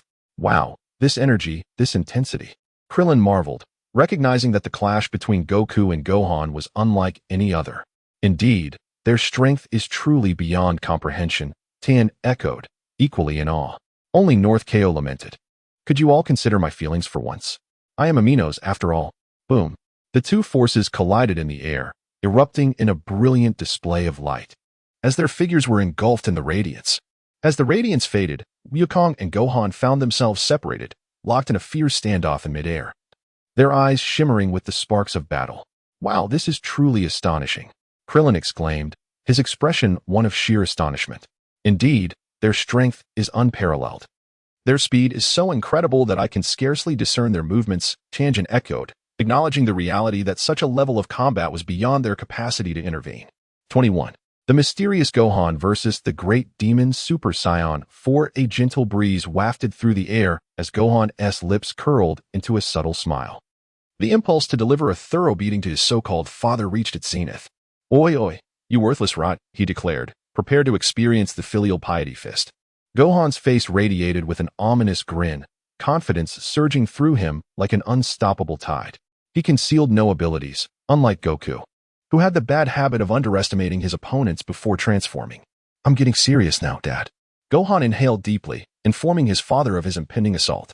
In an instant, a silvery aura enveloped Gohan, accentuating his defined features. His nose became sharply outlined, and a devilish smirk lingered at the corner of his mouth. Enough with the norm. Unleash your true power, father, Gohan insisted, expressing his disdain for playful sparring. He demanded a direct confrontation in their strongest forms, dismissing the typical trope of testing the waters with Super Saiyan 1 before escalating to Super Saiyan 2. Such an exaggerated aura, Goku remarked, scratching his head. He prepared to transform, reverting to the familiar routine of shifting into Super Saiyan 1. A golden aura surrounded him as his transformation completed, manifesting the iconic golden-haired, azure-eyed Super Saiyan 1. Goku cried out, the golden flames encasing him intensifying, accompanied by crackling lightning around him. Now, on a Super Saiyan 2. And then, Super Saiyan 3. His pupils seemed to reflect a colossal ape as he clenched his fists, his growl growing in intensity. The golden energy surged forth, lifting debris from the ground, and the air felt thick with power. His hair elongated dramatically to his waist, splitting into 3 sharp clusters at the forehead, while his eyebrows vanished entirely, leaving a more pronounced brow bone. Though his hair remained golden, it shimmered like flowing gold, radiating a blinding brilliance. Super Saiyan 3? How fascinating. But if this is all you've got, I must inform you, father, that you will fall to me, Gohan proclaimed, brimming with confidence as he gestured mockingly at himself. Oh, that remains to be seen, Gohan, Goku replied, clenching his fists and stretching his neck, exuding an air of calm. Before Goku could finish his sentence, Gohan launched his attack. He vanished in a blur, transforming into a streak of silver light, and reappeared before Goku, delivering a powerful punch aimed directly at his face. Goku reacted swiftly, crossing his arms to shield himself, but the force of Gohan's strike exceeded his expectations, causing him to stagger slightly and nearly be sent flying. Gohan's eyes sparkled with excitement. Dear father, accept this trivial concern. He pressed on without hesitation, unleashing a barrage of punches, each strike slicing through the air like a relentless drumbeat crashing against Goku. While Goku struggled to fend off Gohan's relentless assault, a grave expression settled on his face. He had not anticipated Gohan's strength had reached such heights. Each blow bore down on him like a mountain, and were it not for his own superior base power, he might have truly been overwhelmed. Gohan, your transformation multiplier is utterly terrifying. I thought Super Saiyan 3 was the pinnacle, yet you have achieved this remarkable Super Saiyan form, Goku acknowledged, though Gohan remained silent. Continuing his onslaught, Gohan had become a merciless fighting machine, his strikes laced with cold decisiveness. The silvery aura swirled around him, sweeping everything in its path like a tempest. Though Goku fought valiantly to hold his ground, he soon found his movements becoming labored, the golden aura surrounding him dimming. At last, with a forceful knee strike, Gohan sent Goku crashing against a distant mountain wall, raising a cloud of dust. As Gohan landed gracefully, a sly smile graced his lips, his eyes gleaming with the thrill of battle. He strolled toward Goku, his tone laced with provocation. Father, it seems your Super Saiyan 3 isn't as formidable as I had anticipated. Goku slowly rose from the rubble, blood trickling from the corner of his mouth. Yet he remained unfazed. His gaze lifted, filled with pride. Gohan, you truly are remarkable. You have surpassed me. It seems Piccolo was right. I might very well be defeated by you. Gohan shook his head, looking at his father earnestly. Dad, you haven't unleashed your full power yet, have you? What? Gohan's declaration sent shockwaves through everyone present. Has it really been 2 years since Goku achieved Super Saiyan 3? Yamcha remarked, stroking his chin thoughtfully. Indeed, he reached Super Saiyan 3 2 years ago, Piccolo confirmed, arms crossed, supporting Yamcha's claim. Then could it be? Krillin stammered, pointing at Goku with wide eyes filled with astonishment. There's no doubt, Goku isn't one to boast without cause. Did you not notice his earlier conversation with Piccolo? His composure suggests he has a hidden card. Tien reflected, recalling Goku's earlier exchange, convinced that Goku must have grasped something new, which explained his confidence against Gohan. I intended to surprise everyone, but it seems if I continue in this manner, I may very well lose. Goku wiped the blood from his mouth, chuckling, before shedding his martial arts GI and blue belt, tossing them aside. On top of Super Saiyan 3, I will unleash more power. Gohan, what is it? This transformation is something I've recently discovered. You are the first to witness it. I can hardly contain my excitement. Gohan's Saiyan blood boiled with fervor, igniting his spirit. The stronger his father became, the more exhilarated he felt, just as he had anticipated. The legendary Goku, with enhanced mastery, once again displayed his extraordinary transformation prowess. Behold, Super Saiyan 4 Gohan. He roared, the sound echoing like a mighty ape's roar across the North Kaishin's planet. The golden hair of Super Saiyan 3 danced in the wind, the aura crackling with evident lightning, tearing through the surrounding air, as Goku's hair shifted to a fiery red. A layer of crimson fur enveloped his body, muscles bulging significantly as his height surged from 175 centimeters to an imposing 195 centimeters, his physique becoming robust and powerful. A bushy red tail sprouted from his lower back, swaying in the breeze. His pupils transitioned from the blue of Super Saiyan 3 to a fierce red, eyebrows reappearing, now sharp and defined. The red hue dominated his appearance. Red eyebrows, red eyes, red hair, and red fur. Goku had transformed into a figure of fiery intensity. He clenched his fists, which had grown in size and strength, resembling the great ape, radiating primal power. This transformation also revealed Gohan's own tail, protruding from his martial arts pants, much to the bewilderment of the onlookers. A tail? When did Gohan grow one? Everyone present was taken aback. Super Saiyan 4? It seems to be the great demon version. In that case, I must embrace the GT Super Saiyan 4. Otherwise, my newly grown tail would be in vain, Gohan pondered. GT Super Saiyan 4, the golden great ape, embodies resilience and invincibility, shattering all that stands before it. Its immense, fiery form radiates the primal force of nature. Though Gohan is taken aback, he maintains his composure. He gestures for a moment of pause, addressing his father, Son Goku, suggesting that he too might transform into Super Saiyan 4, albeit with some differences from his father. Gohan's assertion leaves the nearby Z fighters astounded. Wait, did Gohan just claim he could also transform into Super Saiyan 4? Am I hearing correctly? Krillin asks, pinching himself to confirm he is not dreaming. You heard correctly. Kaiatsu echoes, relaying Gohan's words to the group. Super Saiyan 4? What manner of creatures are these Saiyans, capable of evolving to such a fourth stage? King Kai muses, drenched in cold sweat, hesitant to speak out. After all, wise men know when to remain silent. Who knows if a Saiyan, caught in the heat of battle, might unleash a punch upon him? Previously, he thought Goku and Gohan to be reasonable individuals, but witnessing Goku's current gorilla-like form gives him pause. Goku may not resemble a gorilla closely, yet he has strayed far from humanity, leaving King Kai uneasy. Can one truly reason with a being that has become so primal? The Saiyans are truly extraordinary. Even the usually aloof Piccolo cannot help but exclaim about the Saiyans' bizarre transformations, comparing it to a supermarket clearance sale, where transformations seem limitless. This is the fourth transformation. It's utterly ridiculous. We toil training with the Kaioken, barely enduring the strain, while they achieve 50-fold power with a single transformation. The Z fighters on King Kai's planet collectively lament the overwhelming advantages granted by Saiyan lineage, exclaiming how absurd it is. Different transformations of Super Saiyan 4? I eagerly anticipate this, Gohan, Goku responds, filled with excitement. It is well known that in the Dragon Ball universe, the inhabitants have but one passion, witnessing transformations. Particularly for a certain proud Saiyan prince who considers it a lifelong pursuit, despite the dangers it has posed. I will prepare myself, as this transformation is a first for me. Should I fail, I hope my father can render me unconscious to prevent any damage to King Kai's planet. Gohan explains to Goku and the others. Render you unconscious? Goku queries, perplexed. Literally, yes. My Super Saiyan 4 transformation may lead to a loss of rationality. So if I become uncontrollable, I wish for you to knock me out to prevent chaos, Gohan clarifies. King Kai silently sheds tears at this revelation. All right, no problem, Goku assures him. With no time to waste, Gohan retrieves a universal capsule from his pocket. It is widely understood that the power of GT Super Saiyan 4 emanates from the tail. The tail is a source of a Saiyan's strength, capable of absorbing the blood's energy emitted during a full moon, allowing for the transformation into the primal black great ape. Except for royal bloodlines like the Vegeta clan. Other Saiyans lose their rationality during transformations, a trait dictated by their lineage.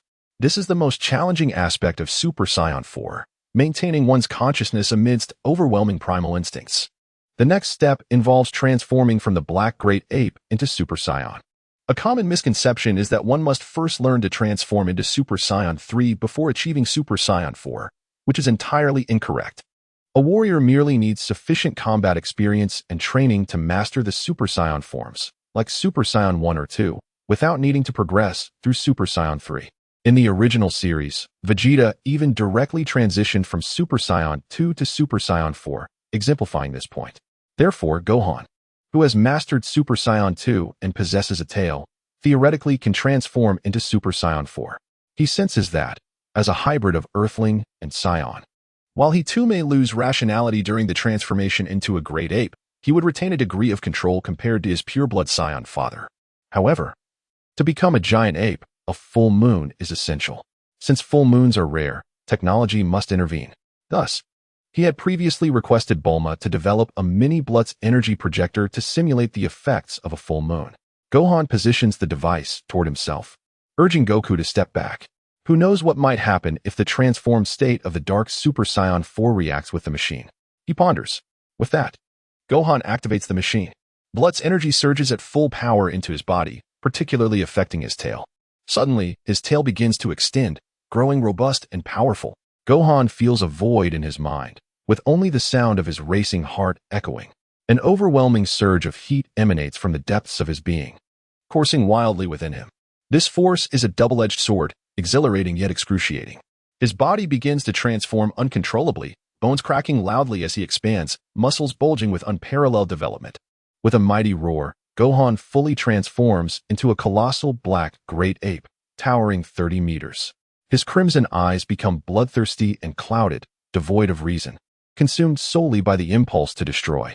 He resembles a true beast. Yet, the transformation does not end there. With another earth-shattering roar, Gohan begins his transition into Super Saiyan. Instantly, his black fur is enveloped in a golden sheen. The golden great ape has emerged.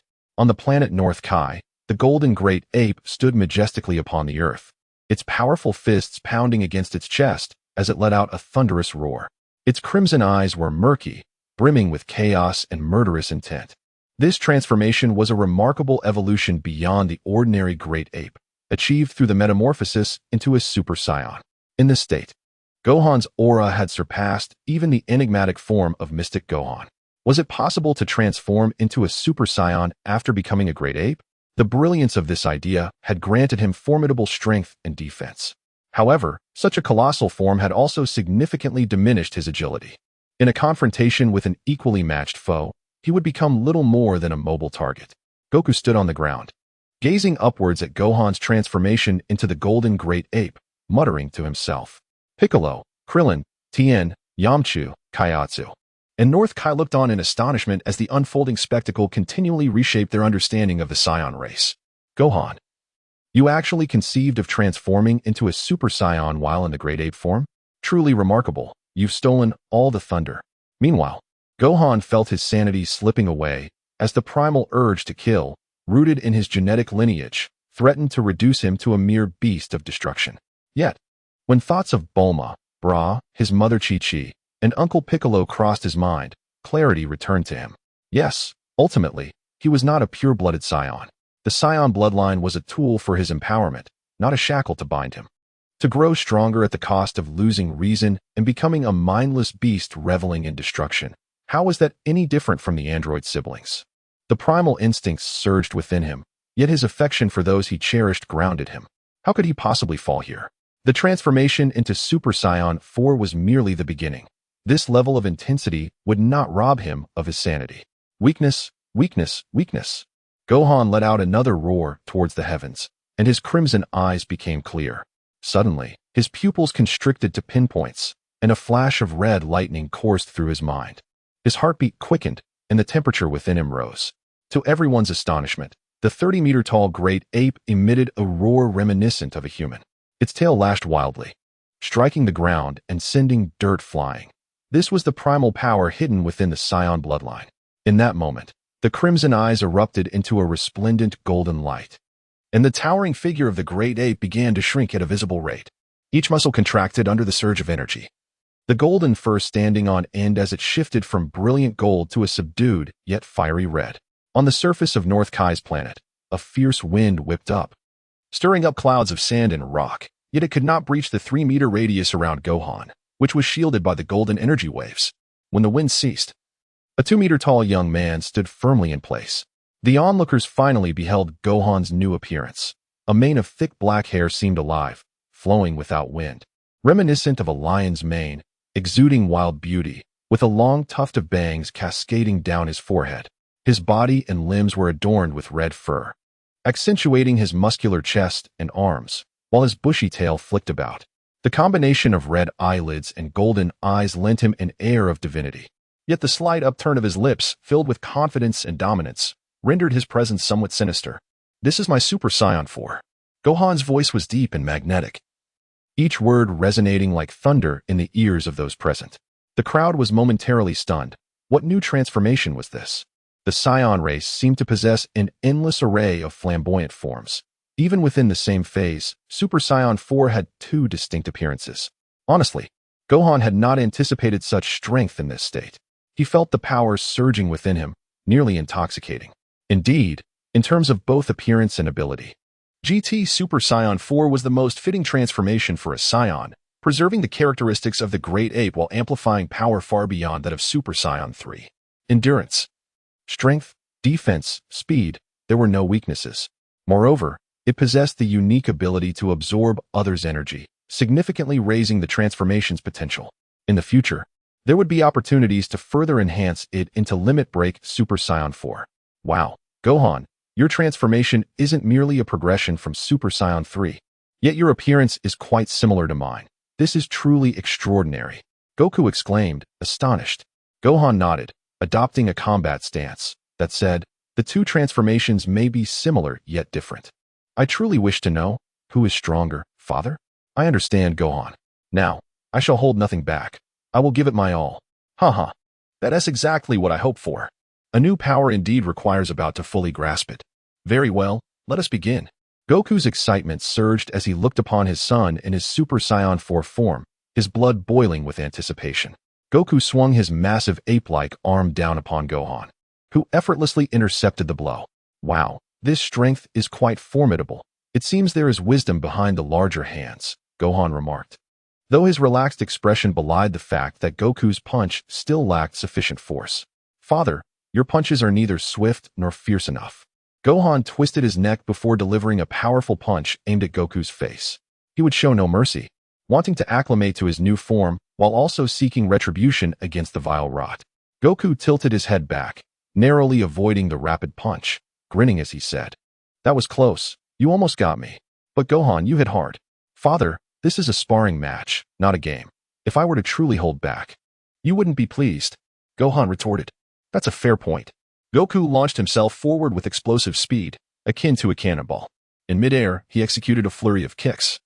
The assault relentless. Gohan reacted swiftly, sidestepping and blocking several strikes with his forearms, which felt as solid as iron. The two engaged in a rapid exchange of blows. Each strike met with another, the sounds of wind and the dull thud of impact filling the air. As the battle intensified, the conflict between Goku and Gohan escalated. Their figures darted across the skies of North Kai's planet, each collision stirring clouds of dust from the earth, as if the very ground quaked in response to their battle. It seems that relying solely on brute strength may not lead us to a conclusion, Goku gasped after a particularly intense exchange, excitement gleaming in his eyes. Indeed, father. Let us test our energy blasts.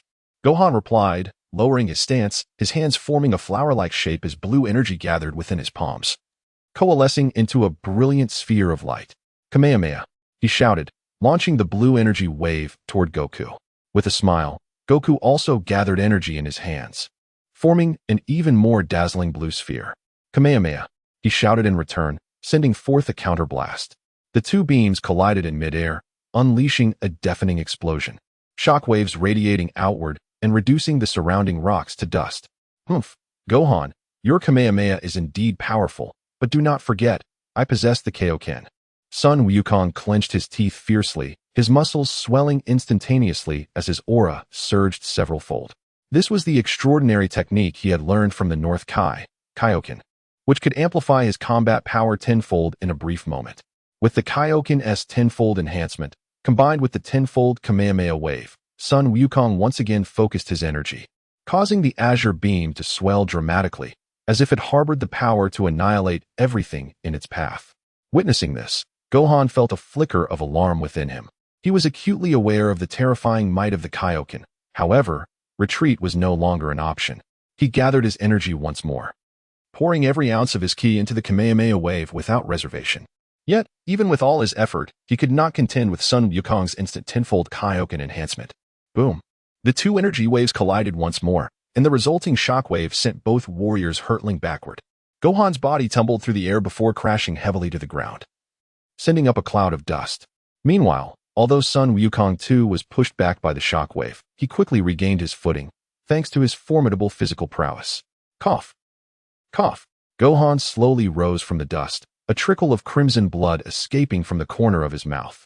He lifted his gaze towards the distant Son Wukong, his eyes brimming with reluctance. This was his first defeat since merging with the soul of the traveler. Gohan, You have performed admirably, Sun Wukong said as he approached, his tone laced with a sense of comfort and pride. Your Super Saiyan 4 form is indeed powerful. But considering the instantaneous eruption of Kaioken, coupled with my baseline combat strength being higher than yours, it is only natural for you to be defeated. Though the reasoning was sound, the unintentional words spoken by the naturally oblivious Wukong could truly infuriate someone to the core. In that moment, Gohan genuinely experienced the frustration and helplessness that Bu had once felt. Nevertheless, he did not succumb to despair. After all, his journey to the North Kai's planet was not solely for battle, but to inquire about the divine key. Once he transformed into a Super Saiyan God, he would strike with a single punch, disregarding everything else. The North Kai, with a stern demeanor, reprimanded Gohan and Goku for their reckless sparring, which had left the entirety of North Kai's planet in disarray. He now faced the daunting task of restoring the planet. Lord Kai, are you familiar with the concept of divine energy? Gohan inquired, presenting a universal capsule containing a collection of cold jokes from Earth. He sheepishly added, "This is a compilation of amusing puns collected over the past century. I hope you find it entertaining, Lord Kai." His somewhat mercantile demeanor elicited quiet laughter from the other Z fighters, who teased, "When did Gohan learn the art of bribery?" Seeing the puzzled expressions on their faces, Gohan began to explain his inquiry regarding divine energy. As he recounted the tale of the parallel universe where Black Goku had utilized Goku's body to murder Bulma, a wave of anger swept over the assembled Z fighters. If not for Gohan's warning about Black Goku's mastery of transformations far exceeding Super Saiyan 4, they may have impulsively sought to travel back in time to confront him. After all, while the deceased could not intervene in the affairs of the living, there were no restrictions against meddling in alternate dimensions. The North Kai, who had just accepted the capsule of cold jokes with a chuckle, was overtaken by a profound sense of anger upon hearing Gohan's account of the misdeeds perpetrated by Zamasu, the candidate Kai of Universe 10. This was the first time his amiable countenance displayed genuine ire. It is crucial to understand that both Kaishins and Kais are guardians of creation, tasked with maintaining the balance of life. The emergence of a troublemaker like Zamasu was a dereliction of duty, a betrayal far graver than personal or organizational treachery. Recognizing the gravity of the situation, the North Kai understood that this was beyond his capacity to resolve alone. Thus, he assembled the Z fighters and Gohan to meet with the Grand Kai, the only one with the authority to contact the Kaishins. The Grand Kai attentively listened to the North Kai's report, for once refraining from humor, and promptly informed the Kaishin. Soon, the only surviving East Kaishin, Kaishin Shin, the legitimate Kaishin of Universe 7, made a grand entrance. With squinty eyes, he bore an air of superiority that nearly deceived Gohan. Had he not been familiar with the original story? Universe 10? What is that? The Kaishin began with a remark that diminished his own stature, causing an awkward silence between the Grand Kai and the North Kai. This was understandable, given that Shin was an inexperienced Kaishin, hastily appointed during a crisis. His lack of experience, frequently highlighted in the original narrative, was evident. A quintessential example of his naivety occurred during the Bu saga when he attempted to pull the Kaishin's sword, believing that doing so would grant him immense power, and thought the Patera earrings were mere ornaments. To illustrate, imagine a senior student who, upon arriving at a Fortune 500 company for an internship without ever having left campus, suddenly finds themselves thrust into the role of chairman after all the seasoned employees depart. The managers beneath him, Kais, perceive him as a prodigy while he knows he is merely a novice, yet he feigns understanding to avoid ridicule. Returning to the matter at hand, Gohan did not intend to overstep, but the Kaishin's ignorance compelled him to share everything he knew, also explaining it to the present Z fighters. After an extensive discussion, the Kaishin Shin finally received a long overdue orientation. No longer squinting, he began to express curiosity about this knowledgeable mortal. In summary, you are suggesting that the candidate Kaishin Zamasu from Universe 10 murdered his master and stole the Kaishin's time ring to seize a mortal body for the purpose of exterminating humanity? This seems implausible. Despite my disdain for the Zamasu you speak of, he is still a Kaishin candidate, a divine being. How could he possibly seek out the so-called Super Dragon Balls for wish-granting? Here we go again. The Kaishin's arrogance was resurfacing. Gohan found such condescension intolerable, recognizing that this haughty Kaishin was entirely ignorant of the formidable nature of the Saiyans. Dad, why not transform into Super Saiyan 4? Your stamina should suffice. Gohan suggested to Goku with a wink, hinting that a display of power might intimidate this arrogant deity. Oh, transforming? Very well, Super Saiyan 4 doesn't consume much energy. Goku agreed, unleashing a surge of golden energy that engulfed him. The sheer magnitude of his power resonated throughout the galaxy. Is this strength attainable by mere mortals? Kaioshin Shin mused, recalling the power of the puppets from his past. That puppet you mentioned is likely weaker than my full potential, let alone my father's Super Saiyan 4, Gohan retorted, manifesting his own aura as he transformed into Ultimate Gohan, a silver-white flame exuding immense pressure that nearly overwhelmed the Kaioshin. Cold sweat trickled down the Kaioshin's brow as he began to exhibit a comical demeanor. It seemed this was his true nature, a diligent, albeit somewhat pretentious, young god. Consequently, his address towards Goku and Gohan shifted to one of newfound respect, now appending Sir to their names. 25. The old Kaioshin, I intend to journey to the Kaioshin realm and extract the Kaioshin sword, Gohan declared solemnly to Kaioshin. His objective was both clear and resolute, to venture to the Kaioshin realm and withdraw the divine sword that sealed the old Kaioshin. In his view, only by liberating the imprisoned old Kaioshin could he possibly attain the training methods of divine energy, subsequently transforming into a Super Saiyan God and ultimately achieving a breakthrough into Super Saiyan Blue. However, Kaioshin appeared perplexed. Although he had heard the legends surrounding the Kaioshin sword, he could not ascertain their authenticity. Noticing the bewilderment on his face, Gohan recalled that this fellow was utterly oblivious to the entire matter. He patted his head and patiently elucidated. Did I not mention this before? In the universe, there are typically two supreme deities, the Kaioshin, who governs creation, and the god of destruction, who oversees annihilation. These two gods share a singular life. Should one perish, the other will inevitably follow. Few figures in the universe pose a threat to the god of destruction. Yet the Kaioshin are distinct, as their combat prowess generally falls short of that of the god of destruction. Consequently, nefarious individuals like Zamasu would first seek to eliminate the Kaioshin. Thus, the god of destruction of that universe would vanish as well, rendering him incapable of halting their malevolence. Our universe's god of destruction, Beerus, is particularly fond of slothful slumber. To prevent anyone from assassinating the Kaioshin during his slumber, Beerus sealed one Kaioshin within the Kaioshin sword. Consequently, even if all the Kaioshin were to perish, one would remain sealed within the sword as a safeguard against being robbed. Ah, I see. Kaioshin scratched his head, appearing to have an epiphany. Nevertheless, he mused, this god of destruction named Beerus possesses a rather vile disposition. It is one thing to shirk his duties, but to fear death to the extent of imprisoning his ancestor within a sword is utterly despicable. Observing the indignant expression on Kaioshin's face, Gohan could only offer a few words of consolation. After all, in this world, power reigns supreme. Later, in Dragon Ball Super, when Kaioshin encountered the god of destruction Beerus, he addressed him with utmost reverence, despite both being supreme deities of equal standing. The reality, however, was that the god of destruction consistently overshadowed the Kaioshin, often mocking them, as though they were of a higher tier. It can be said that the divine hierarchy within the Dragon Ball series is somewhat fragile, with many aspects unraveling under scrutiny. Nonetheless, such matters were of no concern to Gohan. He merely aspired to grow stronger to protect his loved ones, friends, and Earth. The intrigues among deities held no significance for him. Very well, let us proceed to the Kaioshin realm, Gohan stated. All right, Father and Uncle Piccolo. Please return to North Kaioshin's planet. I shall return shortly. Gohan bid farewell to the others and approached Kaioshin. Kaioshin nodded, signaling Gohan to prepare himself. He then utilized his unique Kaioshin abilities to teleport. In the blink of an eye, Gohan found himself in the Kaioshin realm. There, he encountered a middle-aged man who bore a striking resemblance to Kaioshin. He was a servant of Kaioshin named Jebet. Upon seeing Gohan, Jebet immediately shouted, "Who are you? How dare you intrude upon the Kaioshin realm?"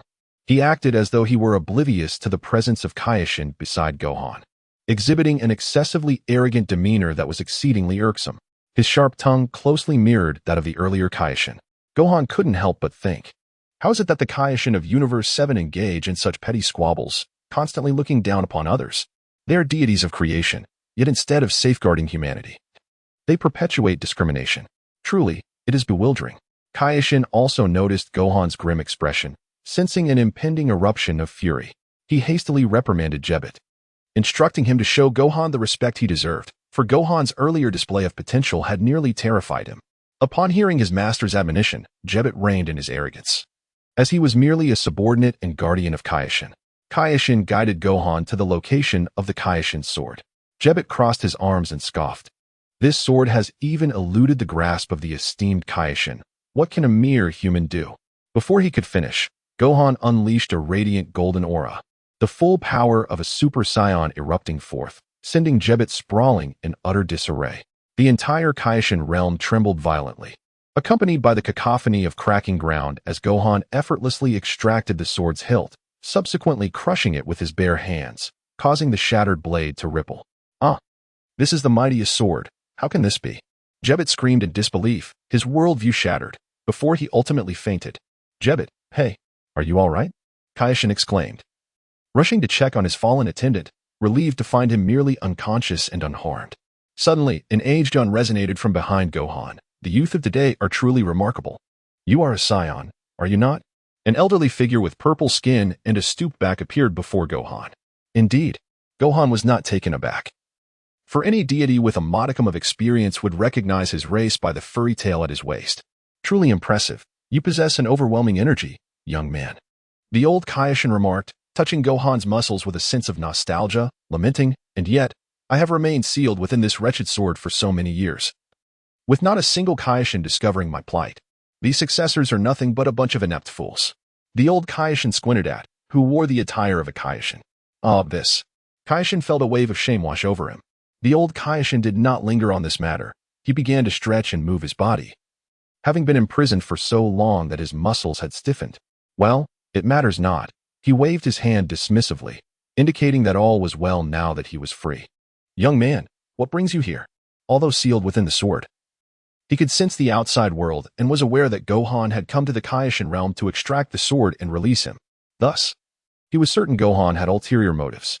Without hesitation, Gohan divulged the details of Zamasu's theft of his father Goku's body, his reckless traversing of parallel worlds, and the execution of the human erasure plan.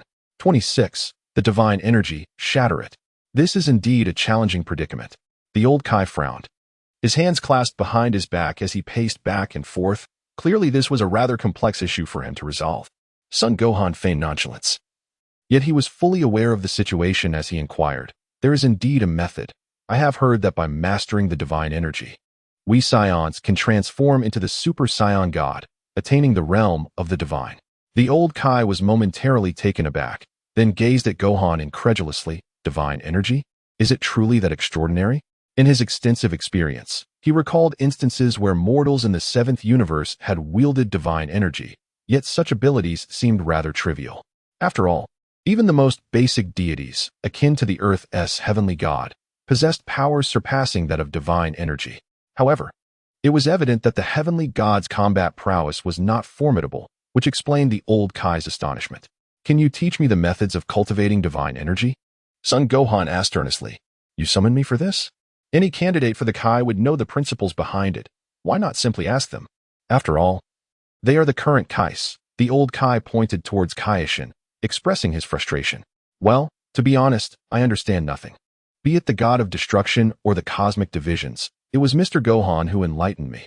As for me, I became a Kai only after the arrival of Bu, and the previous Kai passed on his knowledge to me in haste as the other three candidates perished.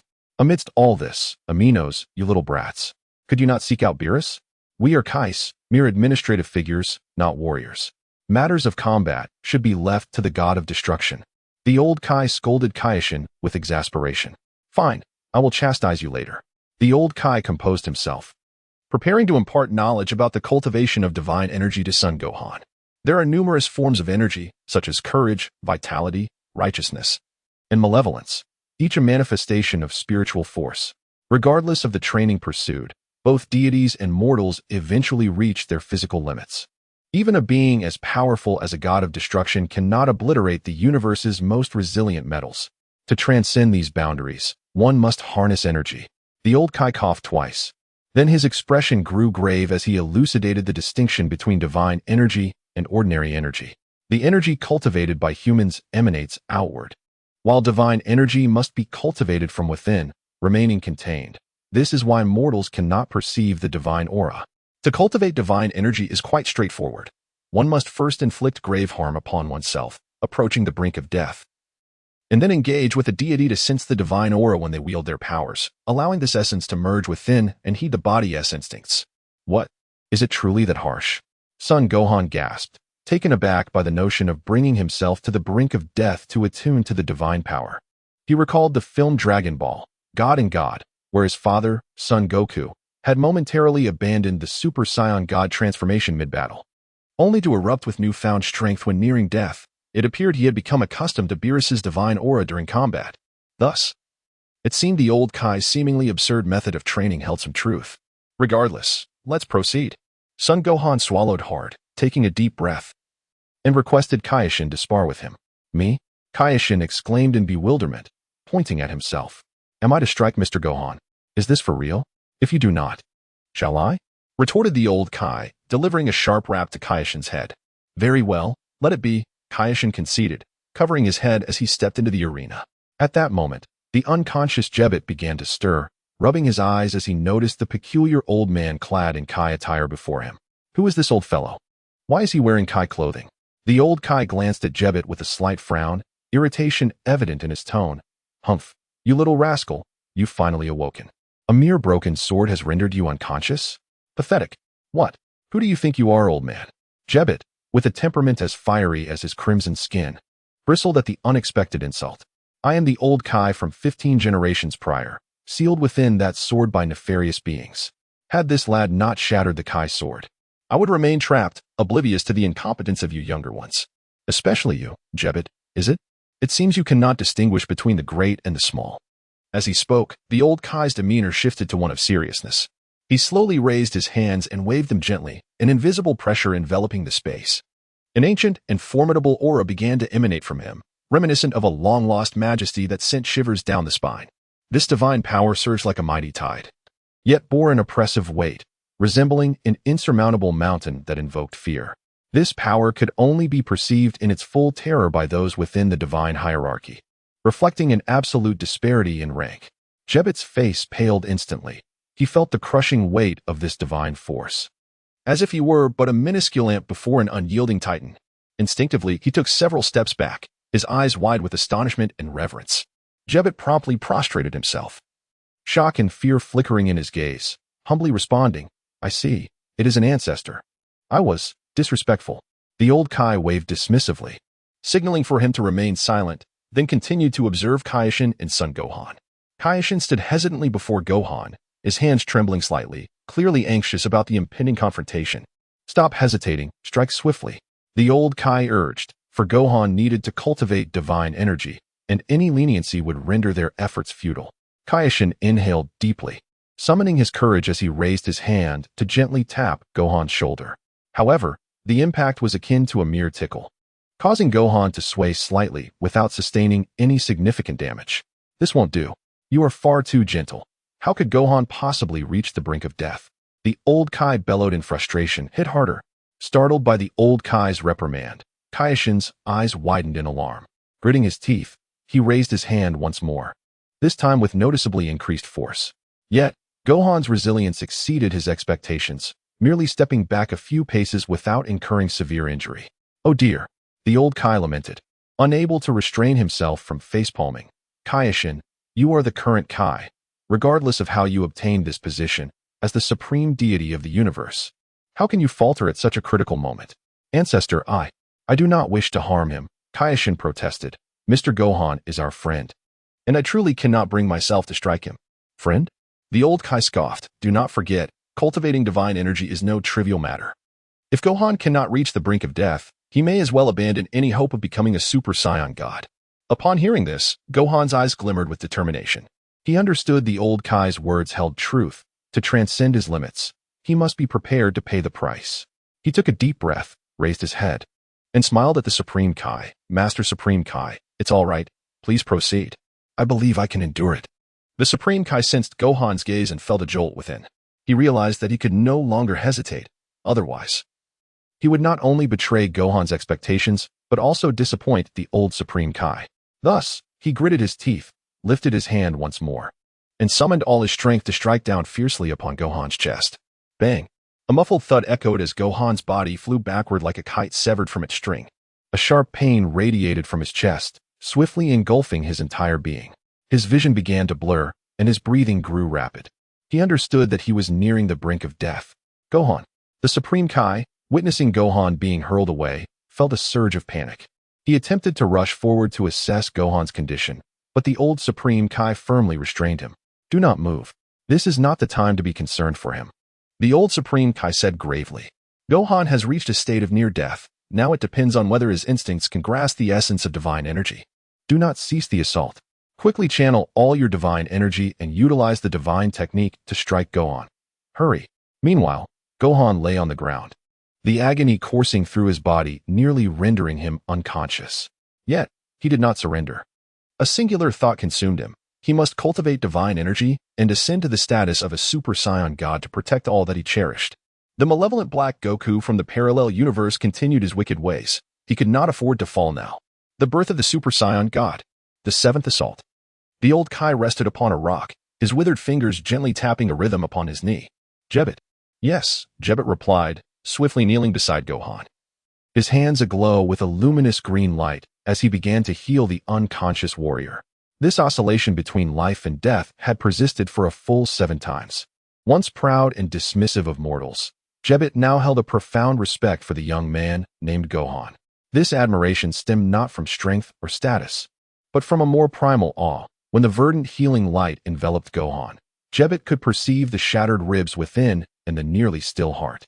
Yet, after each restoration, Gohan rose again, his gaze unwavering and filled with courage. This was Jebbit's first genuine acknowledgement of humanity. They were not as feeble and insignificant as he once believed. Time and again, on the precipice of death, they demonstrated an indomitable will to rise anew, a resilience that surpassed even the deities he had encountered. Lord Kai, how much longer can he endure? Jebbit raised his head, a flicker of concern in his eyes. Although endowed with formidable healing abilities, each attempt felt like a race against death, and he sensed that Gohan's injuries were more severe than ever before. I do not know, Jebbit, the old Kai replied, his gaze fixed intently on the unconscious Gohan. But I am certain that his spirit is stronger than his body.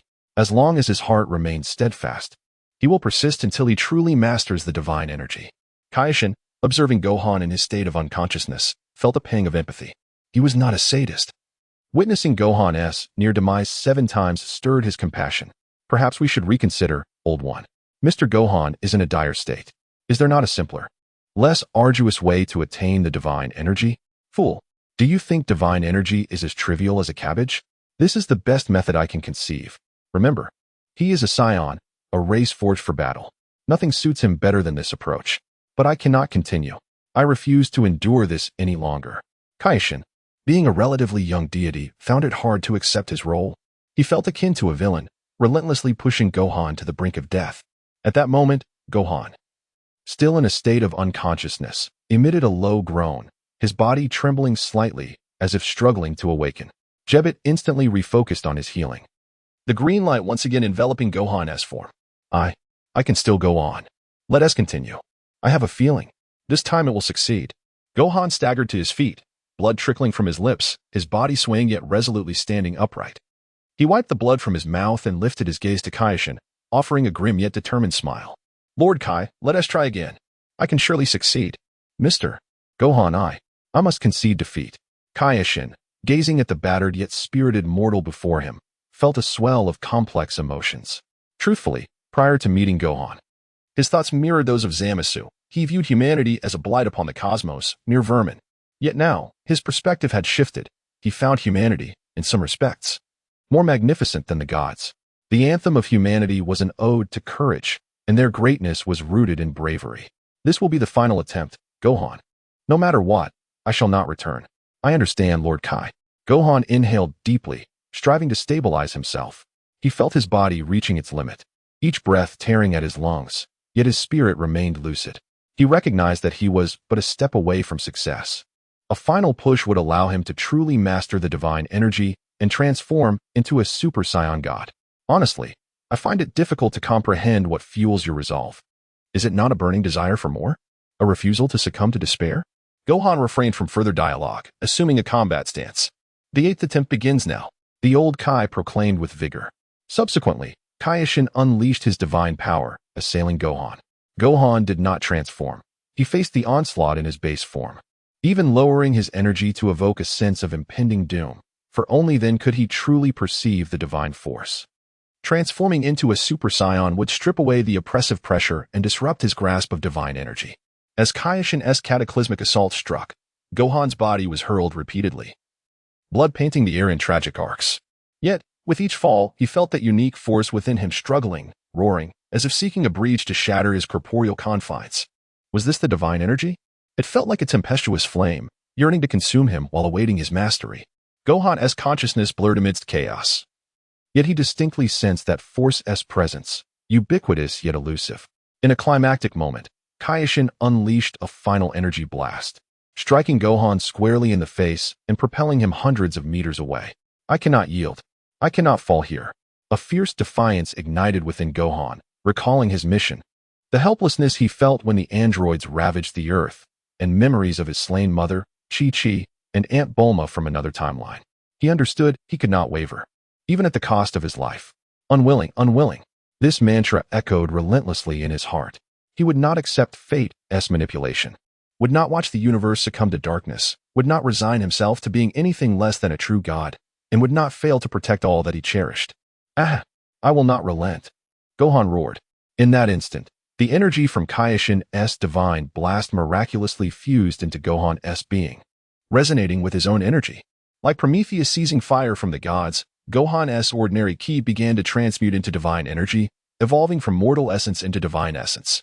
The energy that had once surged outward was now contained within, swelling and expanding. Then, it erupted. At that moment, it felt as if the entire universe celebrated his emergence. At long last, the Super Saiyan God stood before all. Gohan's form became leaner and more elongated, his muscular definition smoother, his skin fairer, his visage youthful and vibrant. His eyes widened significantly, the irises turning red, and his hair transformed into a brilliant crimson, surrounded by a golden aura, akin to the flames of the sun. Meanwhile, in the distant reaches of the universe, the angel Vados from Universe 7 leisurely sipped her afternoon tea. She suddenly furrowed her brow, sensing something, and set her cup down with a slight smile. It seems an intriguing individual has emerged in Universe 7. 28. The brutal slaughter of Black Goku, Great Chapter.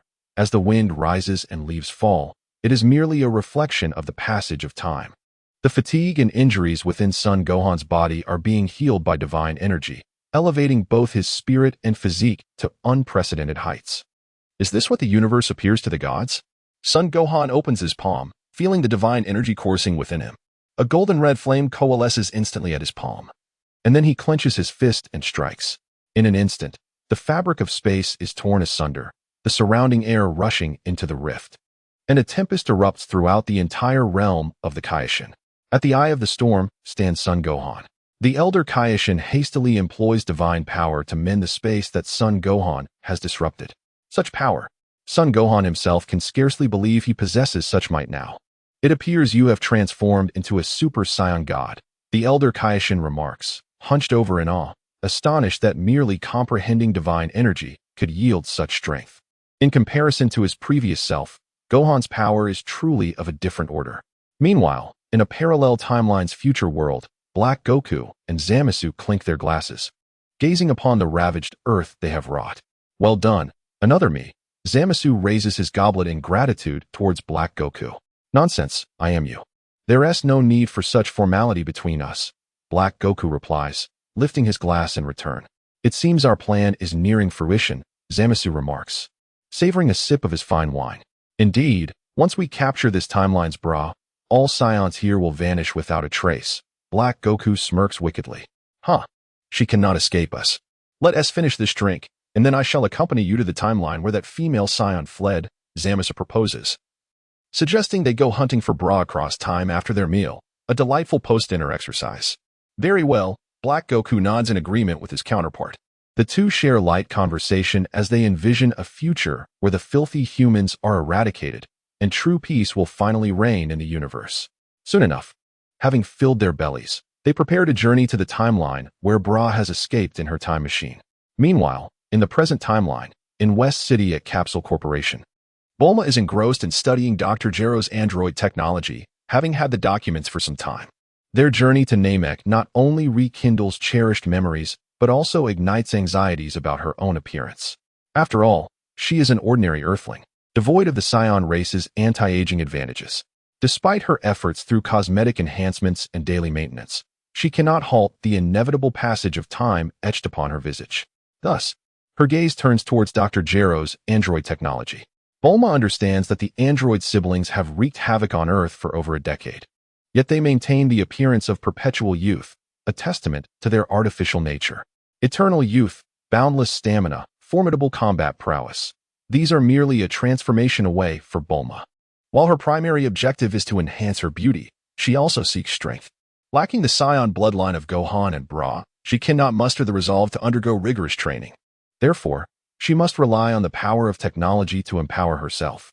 Bulma is indeed the genius of the Dragon Ball series, a formidable figure who constructed her own time machine. Even though biological modification is not her primary field of study, after perusing the materials left behind by Dr. Gero, she finds herself capable of transforming into an android, albeit not on par with Dr. Gero. Moreover, since this is a self-modification, she need not suppress her emotions. Her combat strength could surpass that of the android siblings. However, this monumental project will require nearly a week to complete the perfect transformation. Ding dong, ding dong. The doorbell of the laboratory rings, its clear chime echoing in the quiet space. Bulma pauses her work, gently setting down her tools, and strides towards the door's camera. On the screen, a familiar figure comes into view. A girl with short blue hair stands at the entrance, her eyes reflecting a hint of urgency. It is her daughter. Bra. Bulma smiles softly, preparing to press the button to open the door, when she suddenly notices another person standing behind Bra. This individual bears a striking resemblance to Bra, but is older, exuding the mature charm of a woman in her 20s. Her hair cascades like a waterfall to her waist, contrasting sharply with Bra's short locks. She stands slightly bowed, her eyes betraying a sense of shyness and unease. This is also her daughter, Bra, but from another timeline. What brings you here, my Bra? Bulma opens the laboratory door with a playful tone. I'll explain. The older Bra raises her hand. It's actually me, grown up. Wanting to see Mom, but I feel a bit shy saying so. I'm not. The younger Bra blushes, covering her counterpart's mouth to prevent her from continuing. Bulma watches the playful exchange with a smile. All right, no more antics. You're both grown now, yet still act like children. She tenderly pats the older Bra's shoulder. Let us grab a bite to eat, then we can go shopping and have a proper chat. The two Bras exchange glances, surprise flickering in their eyes. The younger Bra exclaims, awesome. Shopping is my favorite. The older Bra is pleasantly surprised that her mother is genuinely willing to accompany her other timeline daughter. Feeling a warmth wash over her. Though the pain of losing her mother lingers, the familiar face and loving gaze of the woman before her ease her heart. Bulma steps out of the laboratory with her two daughters, sunlight bathing them in warmth and brightness. They arrive at a nearby shopping center, where the younger Bra eagerly rushes into a clothing store, while the older Bra follows suit, albeit more reserved. As they roam the mall, the younger Bra excitedly selects various fashionable outfits, seeking Bulma and the older Bra's opinions. In contrast, the older Bra opts for more mature and sophisticated styles. Bulma gazes at her daughters, her heart swelling with joy. She thinks, despite the differing timelines, the bond between mother and daughter remains unchanged. Just as they bask in this heartwarming atmosphere, a chilling aura suddenly envelopes them. The air seems to freeze, and panic spreads among the shoppers. Abruptly, a dark figure descends from the sky, landing before them. A man clad in black, who bears an uncanny resemblance to Son Goku. His gaze is cold and malevolent, a cruel smile curling upon his lips. Black Goku. Bulma gasps, realizing the gravity of the situation. Black Goku slowly raises his head, revealing a sinister grin. Bulma, I never expected to find you here. You, who so recklessly meddles with time, I shall die. The older Bra interjects, her eyes igniting with the flames of vengeance as she confronts the murderer of her mother. Her body ignites with fury, exuding a powerful aura as she charges at Black Goku, delivering a fierce punch. However, Black Goku merely scoffs, effortlessly extending a hand to seize the older Bra's fist. His strength akin to that of a vice, binding her with an overwhelming force, rendering her immobile. Humph, foolish Scion. Do you truly believe your strength poses any threat to me? Black Goku jeers, his eyes filled with derision as he regards the older Bra. His voice was chilling and piercing, as if mocking the audacity of Bulma. Bulma's complexion turned pale, overwhelmed by an unprecedented sense of helplessness. She recognized that she was no match for Black Goku, yet retreat was not an option. She could not allow the mother of this timeline to fall into peril once more. Let her go? Bulma shouted, her voice brimming with fury. Swiftly, she retrieved a compact device from her pocket, her latest invention, a laser gun. Although she understood that this weapon might prove ineffective against Black Goku, she felt compelled to try. Clinging to the slimmest glimmer of hope, Black Goku cast a disdainful glance at the laser gun in Bulma's hand, snickering derisively. Another futile trick. Do you truly believe such a trinket can harm me? Before the words had fully escaped his lips, Bulma had already pressed the button on her device. A brilliant beam of light surged forth, racing directly towards Black Goku. This was her final hope. She prayed fervently that the light would momentarily impede him. However, Black Goku merely furrowed his brow, raised his hand with a casual flick, and effortlessly dispelled the radiance. With a derisive smirk, he remarked, "How laughable." Subsequently, he sent Bulma flying with a brutal strike, turning to advance towards her. Each step he took felt like a crushing weight upon Bulma's heart, instilling within her an overwhelming sense of despair. "Mom, be careful," Bra cried out in terror. Witnessing Black Goku's approach towards her mother ignited a fierce anger within her. In an instant, she transformed into Super Saiyan 2, enveloped in a golden aura, and charged at Black Goku. Yet, with a mere flick of his wrist, he unleashed a ki blast that sent Bra hurtling away. Her body crashed against the wall like a kite severed from its string, producing a dull thud. Bra. Bulma gripped the laser gun tightly, her body trembling involuntarily. Her heart swelled with worry for her daughter, tears welling in her eyes. She knew they were ensnared in a dire predicament, and she felt utterly powerless. "Gohan, where are you? Please, come and save us," Bulma silently implored. Her eyes filled with desperation. As Black Goku approached Bulma, a cruel smile graced his lips, his hand coalescing a pink ki blade, poised to strike her down. Just as the lethal moment seemed imminent, a golden-red flash streaked across the sky, materializing before Bulma. It was Gohan, who had sensed Bulma's peril from the Supreme Kai's realm and had instantly transported himself to their location without hesitation. "Stop," Gohan bellowed, gripping Black Goku's wrist with such force that it turned purple. Pain surged through Black Goku, causing the ki blade in his hand to dissipate, and he stared at Gohan in disbelief. Who are you?" Black Goku spat through clenched teeth, astonished by the interruption. "If you harm my family, I will not let you off," Gohan replied coldly, his gaze ablaze with wrath. Without indulging in further dialogue, Gohan, now in his Super Saiyan God form, denied Black Goku any respite. He understood that Zamasu was unfamiliar with his father's body, thus opting to transform into Super Saiyan 1. However, if given a moment to breathe, Black Goku might exploit the Saiyans' near-death power surge to rapidly master the Super Saiyan Roast transformation, which would complicate matters immensely. Therefore, Gohan unleashed a lightning-fast punch to Black Goku's abdomen, exclaiming, "Feel my lion's roar." The overwhelming force sent Black Goku reeling, blood spewing forth as his body was battered beyond measure, rendering him incapable of retaliation. "Stop!" Zamasu, who had been lurking nearby, rushed in to intervene, intent on rescuing Black Goku and fleeing for a fusion. "Dream on," Gohan shouted, a glint of icy determination flashing in his eyes. Without hesitation, he positioned his hands in a blossom-like formation and thrust them forward, roaring, "Kamehameha." A torrent of powerful golden-red energy erupted from his palms, striking Black Goku squarely in the chest. In an instant, Black Goku shattered into fragments, vanishing into the wind. "No, another me." Zamasu seethed with rage. "Next, it will be you." Gohan teleported before Zamasu, unleashing a flurry of Wolf Fang fist strikes that left Zamasu writhing in agony. "Damn it, just wait," Zamasu snarled, activating his time ring to escape this timeline. Though he possessed immortality, the disparity in combat strength was too great. He could only plan for the future. Gohan, aware of Zamasu's immortality granted by the Super Dragon Balls, refrained from pursuit, knowing he could not obliterate Zamasu completely. He descended to the ground, assessing the injuries of both Bras. Thankfully, they were merely gravely wounded, but alive. All that remained was to allow Jebbet to restore them. 29. Aunt Bulma, please. Son Gohan implored as he transmitted divine energy to both Bra, stabilizing their injuries. He then called out, "Aunt Bulma, I beg you to lend a hand. I intend to use instant transmission to take Bra and her sister to the Supreme Kai's realm for treatment." Bulma nodded, quickly wiping away her tears. and approached Gohan to embrace one of the bras. Gohan held onto the other, and as he sensed the energy of the Supreme Kai, the four of them were instantaneously transported to the Supreme Kai's realm. I appreciate your assistance, Jebet, Gohan said, placing the two girls gently on the ground and clasping his hands together in a plea.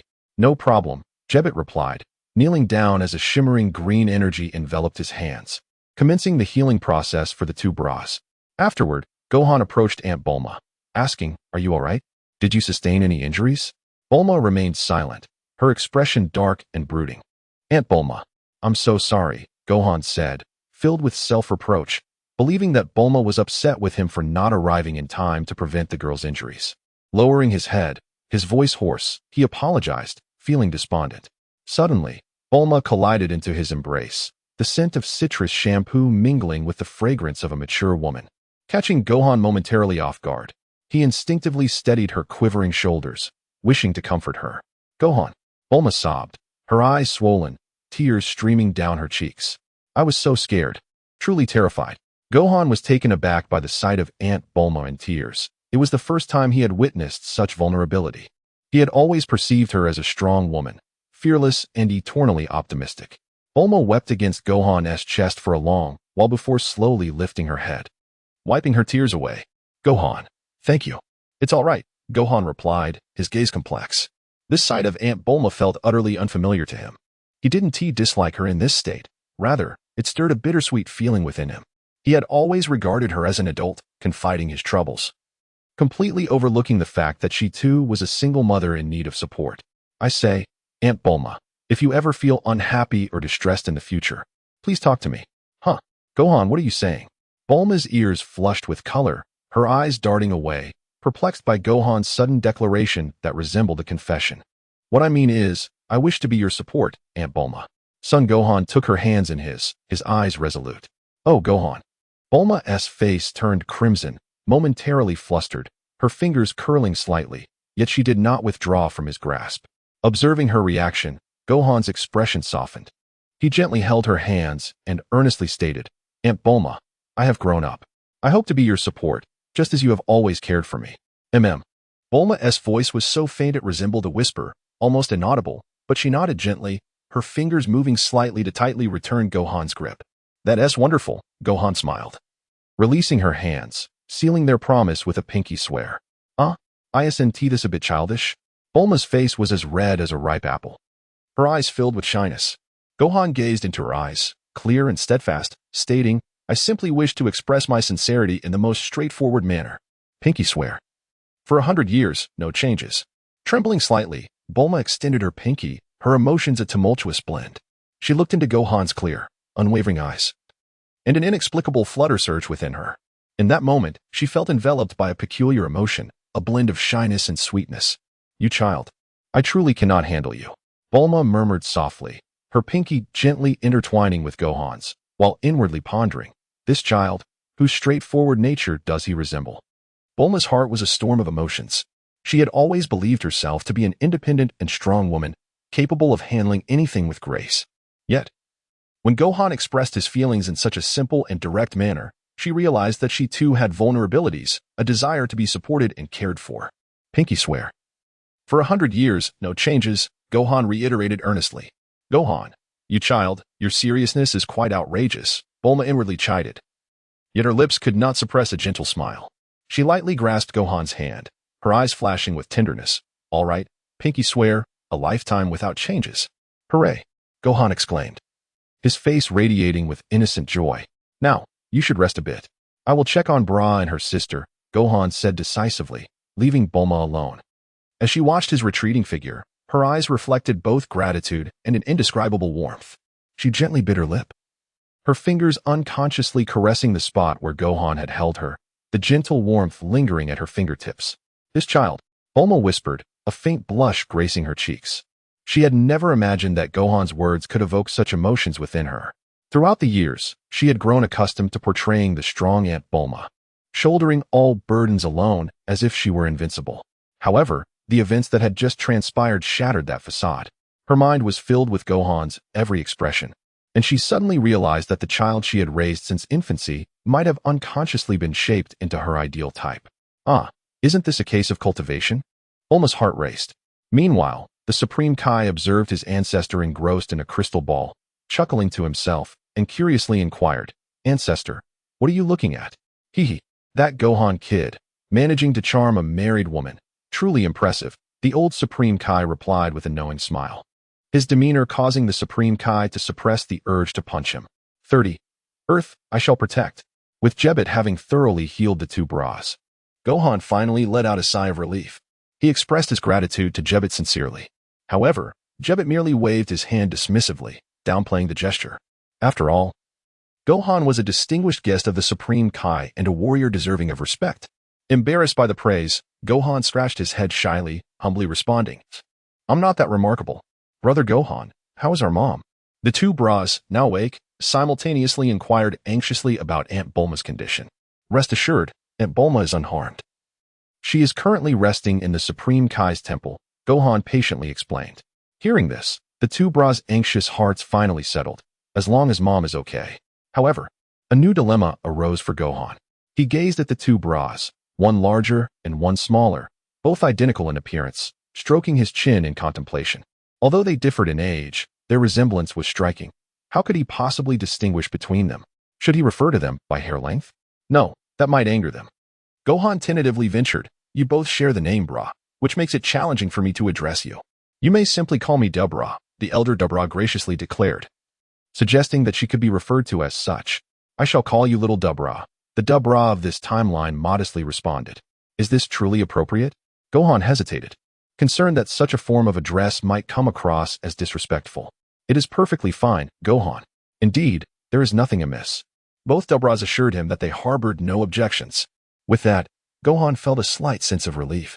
He had initially anticipated that this matter would be as complex and fraught as the tumultuous scenarios from the memories of the traveler, leaving him in a quandary. After all, the soul that had fused with his own had been obsessed with anime and the various debates online, inadvertently complicating relationships and even leading to the absurd notion that women were incomprehensible beings. This had caused him some inner conflict regarding how to address the two Dubras, fearing he might inadvertently provoke an inexplicable argument between them. However, Gohan soon realized that he was overthinking the memories ingrained in the traveler's soul, becoming somewhat dogmatic. "That is settled then. I have some matters to attend to on North Kai's planet. Would you like to join me?" Gohan explained to the two Dubras. North Kai's planet? The elder Dubra seemed to be familiar with the place. This was hardly surprising, considering that this Dubra had not only fought alongside the Z fighters in the past to defeat Cell, but had also befriended King Kai and Jebbet upon returning to the future, effectively quelling the threat of Majin Buu before it even emerged. One could say her kill-death ratio was the highest in the entire Dragon Ball series. She had vanquished Frieza and his father, the android siblings, a juvenile Cell, Dabura, and even the unborn Majin Buu. She was the only scion in the series who did not revel in chaos. Gohan revealed to the elder Dubra his reason for visiting North Kai's planet. "I intend to seek out Uncle Piccolo to learn the Demon Seal Wave. As Zamasu has wished for immortality from the Super Dragon Balls, and apart from sealing him, the only other option would be to locate the Super Dragon Balls once more. Regrettably, the 7th universe possesses only 2 of the Super Dragon Balls, while the remaining 5 reside in the 6th universe, and aside from the angels, no one can traverse the barriers between universes." Upon reaching this point, Gohan noticed the puzzled expressions on both Dubras and quickly briefed them on the concepts of universe division. Gods of destruction, angels, and the Omni King. "I see, so sealing him is the only option?" The elder Dubra bit her lip, clearly unsettled by the notion that this method would not completely eliminate Zamasu. "It's all right, we will seal him for now. And I will devise a way to consult Angel Whis to deal with Zamasu. After all, the chaos Zamasu has wrought extends beyond a single universe and spans across time and space. Surely even a neutral deity like an angel would have to intervene." Gohan reassured the elder Dubra, urging her not to worry excessively. Death awaited only Zamasu. Even if the angels did not assist, he was confident in his ability to obliterate Zamasu entirely. After all, he was Son Goku's son, Gohan, inheriting the blood of the warrior race, the Scions, while also embodying the Earthling's longing for peace. With these two aspects in place, as long as he continued his training, surpassing the gods of destruction, angels, and even the Grand Minister, as well as the Dragon God, would merely be a matter of time.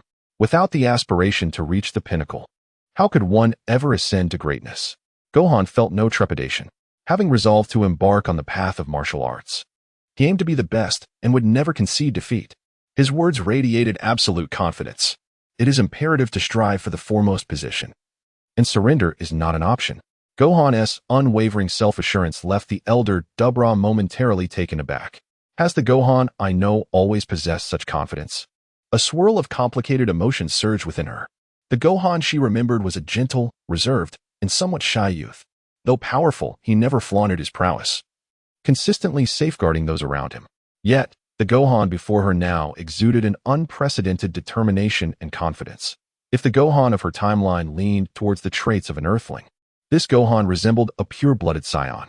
The fervor for battle and the unabashed confidence were truly astonishing. Gohan, it seems you have changed, the elder Dubra softly remarked. Change is an inevitable part of life, yet what remains unaltered is the original intent, which is to better safeguard peace. He paused before continuing, just like me. Although my demeanor may differ somewhat from before, my goal remains steadfast, protecting those I love and preserving Earth's tranquility. I used to view past incidents as overly naive. When confronted with formidable foes, my thoughts were not centered on overcoming them, but rather, wishing that my father were there. I had previously lamented why my father and the others did not come to my aid, but now I understand. Understand what? The elder Dubra's eyes gleamed with urgency. She yearned to comprehend what had transpired with this Gohan that had rendered him so potent and self-assured. Earth shall be safeguarded by me. Gohan flashed a bright smile, revealing his pearly whites. The elder Dubra was momentarily speechless. His words struck her like a bolt of lightning, resonating deeply. She had never anticipated that Gohan would express such a resolute and confident statement so simply. Earth shall be safeguarded by me. Gohan, you truly. This declaration seemed to possess a magical quality, filling the elder Dubra with an unprecedented sense of reassurance. Gohan approached King Kai's palace to inquire whether Bulma would like to join him on North Kai's planet, but was met with refusal, her reasoning being, North Kai's planet? I have no desire to go. They are all eternally youthful, while I am riddled with wrinkles. Seeing them only infuriates me. With no other choice, Gohan had to use instant transmission to return Bulma to Earth first. Subsequently, he brought both Dubras along to North Kai's planet. On North Kai's planet, Gohan recounted everything that had transpired to the Z-Fighters and his father, Goku. He pleaded with Piccolo to teach him the Demon Seal Wave to imprison Zamasu, to which Piccolo readily agreed. After all, Gohan was a child he had watched grow up, akin to his own son. Meanwhile, Goku seethed at Zamasu's actions.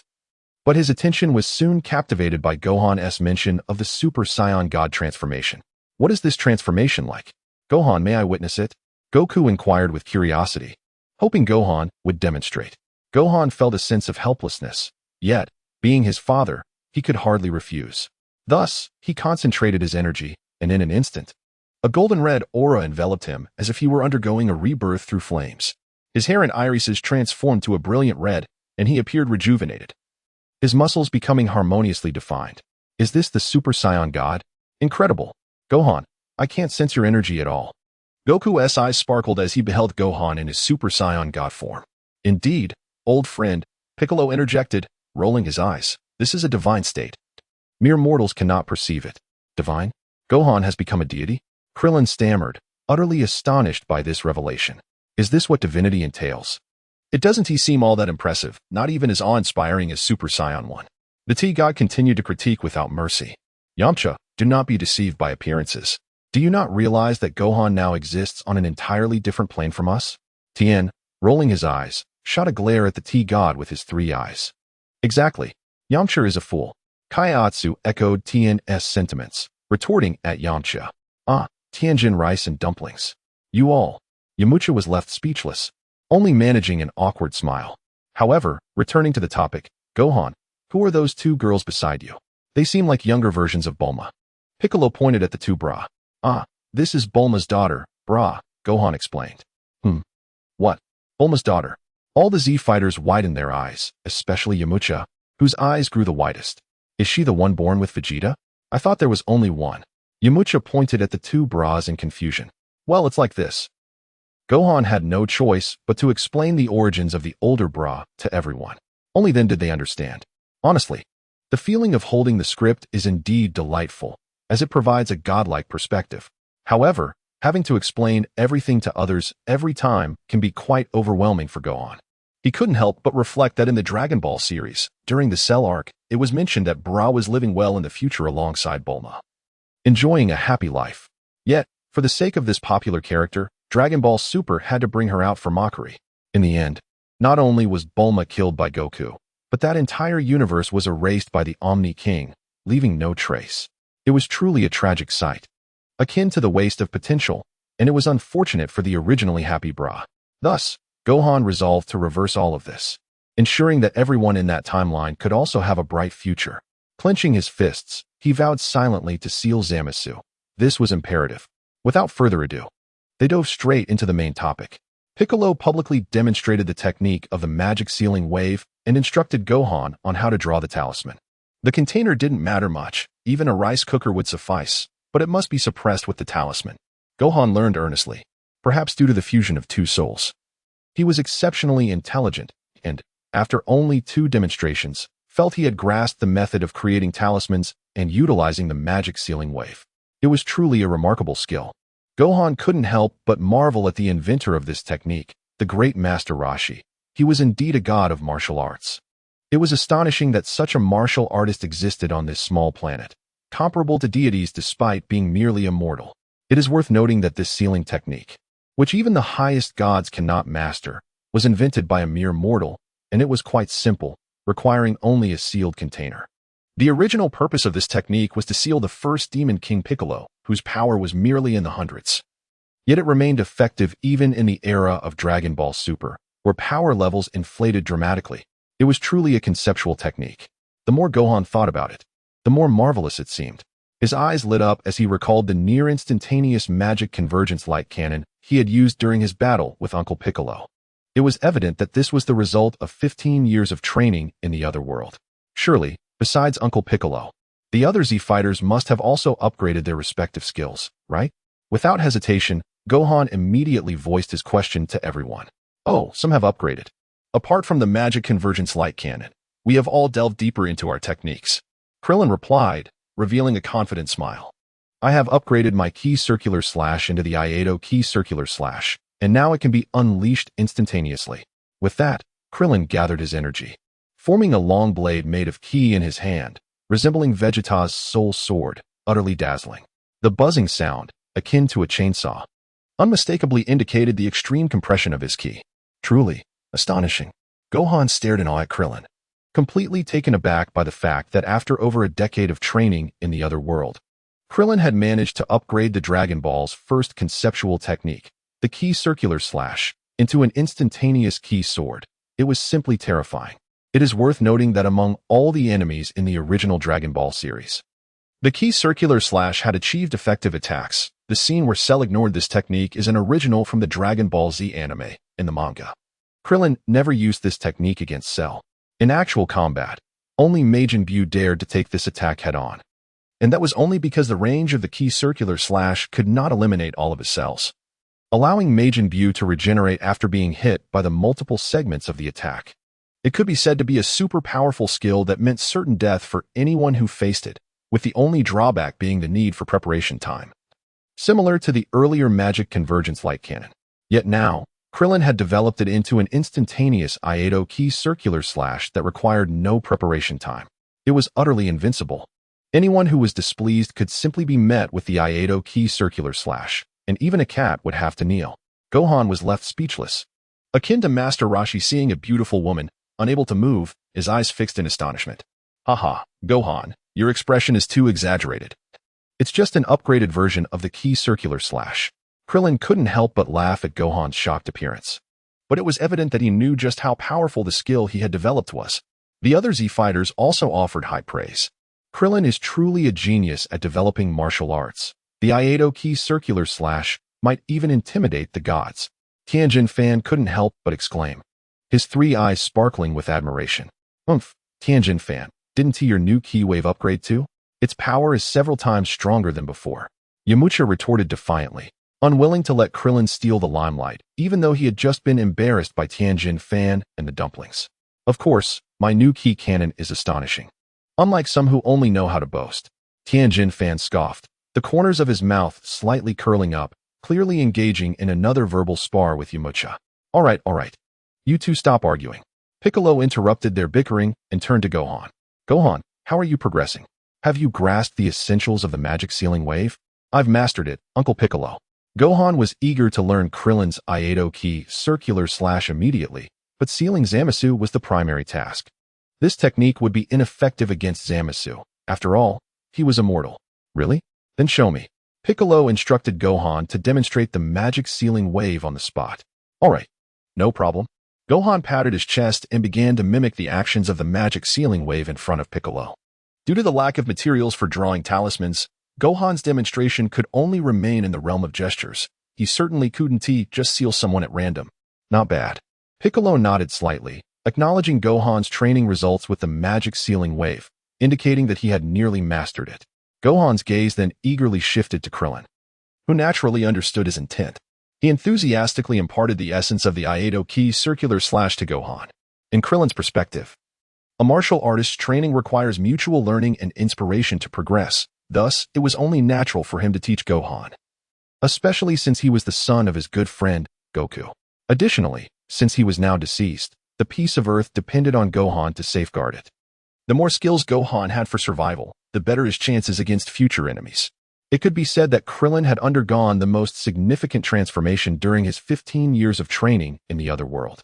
He had once been the least serious among the Z fighters regarding martial arts training, aside from the God of Tea, only wishing for a stable life, to marry, and live an ordinary existence. However, now that he was deceased and could not interfere with affairs on Earth, training with his body in the other world had stripped him of such worldly desires. Moreover, the days spent training alongside Goku and the other Z fighters were not unpleasant. Instead, they filled him with a sense of fulfillment and joy, much like the words imparted by Master Wu-Tian during my childhood training in martial arts.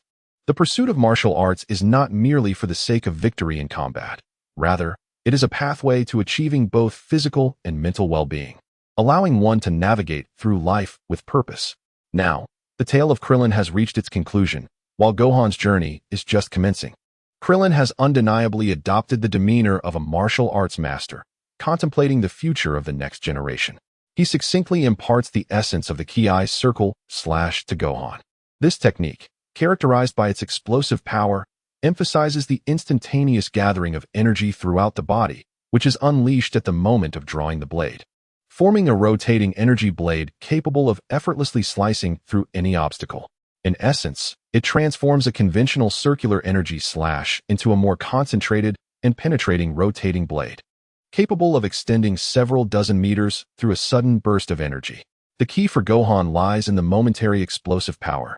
Krillin solemnly emphasizes the necessity of condensing all of one's energy to the forearm, visualizing a blade, then compressing the energy to its utmost limit before releasing it with force.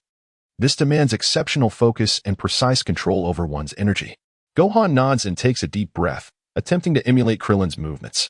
He closes his eyes, attuning himself to the flow of energy within, then suddenly opens his eyes and swings forward. However, his initial attempt proves unsuccessful, although energy gathers. It does not form the desired rotating blade, instead erupting as a chaotic burst in his palm. Fortunately, Gohan reacts quickly, casting it aside. He perseveres, repeating the process numerous times, yet as the time wanes, progress remains elusive. Do not lose heart, Gohan, Krillin reassures. This technique requires time and practice to master. I too faced countless failures before achieving success. Thank you for your guidance, Uncle Krillin. Gohan replies respectfully, bowing as a sign of reverence to his teacher. It's nothing, Gohan. Let's try once more. Krillin smiles encouragingly. Gohan nods, adjusting his breathing to refocus. He closes his eyes again, as if isolating himself from the world, leaving only the energy flowing within him. This time, he attentively senses the energy's trajectory, striving to concentrate it into a single point. Just as Krillin advised, instantly condensing and compressing it for release. Imagine that you wield a sharp blade, awaiting the release of your formidable power, Krillin softly reminds him. Gohan acknowledges with a nod. Though he lacks an actual blade, he can feel the power within him coiling in anticipation. He slowly opens his eyes, this time refraining from hasty action, allowing the energy to circulate internally, ensuring precise control over every aspect. Now is the moment. Krillin's voice serves as the final command. Gohan swings forward with fervor, his energy coalescing instantly in his right forearm, a powerful force erupting from his body. Unlike before, this energy manifests as a distinct rotating blade, slicing through the air with formidable penetrating power, producing a sharp whoosh. Success! Krillin exclaims with excitement, a proud smile adorning his face. Incredible! Gohan, having experienced the technique firsthand, realizes its extraordinary strength. He watches as the rotating energy blade carves a flawless arc through the air, seemingly cleaving space itself. Where the blade passes, the air emits a piercing whistle, and surrounding flora is swiftly reduced to neat fragments. Even distant rocks are effortlessly severed, leaving deep scars in their wake. The power of this technique transcends mere force. Krillin approaches, patting Gohan on the shoulder, his eyes filled with admiration. The true marvel of the Ki Circle Slash lies not only in its penetrating power, but also in its speed and precision. It can unleash immense energy in an instant, while allowing for control over the blade's direction and length, even adapting to the opponent's position and movements. Krillin continues, moreover, the essence of this technique involves the continuous compression of rotating energy, meaning it can cut in a straight line while also stirring the air like a propeller, generating powerful currents that can draw nearby foes towards the blade. Gohan feels a surge of excitement, realizing the terrifying potential of the Ki Circle Slash in his hands. This could truly be a divine technique, Uncle Krillin. Divine technique? What does that mean?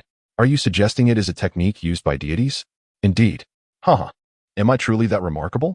Krillin chuckles, modestly brushing off the compliment, though his eyes sparkle with uncontainable pride.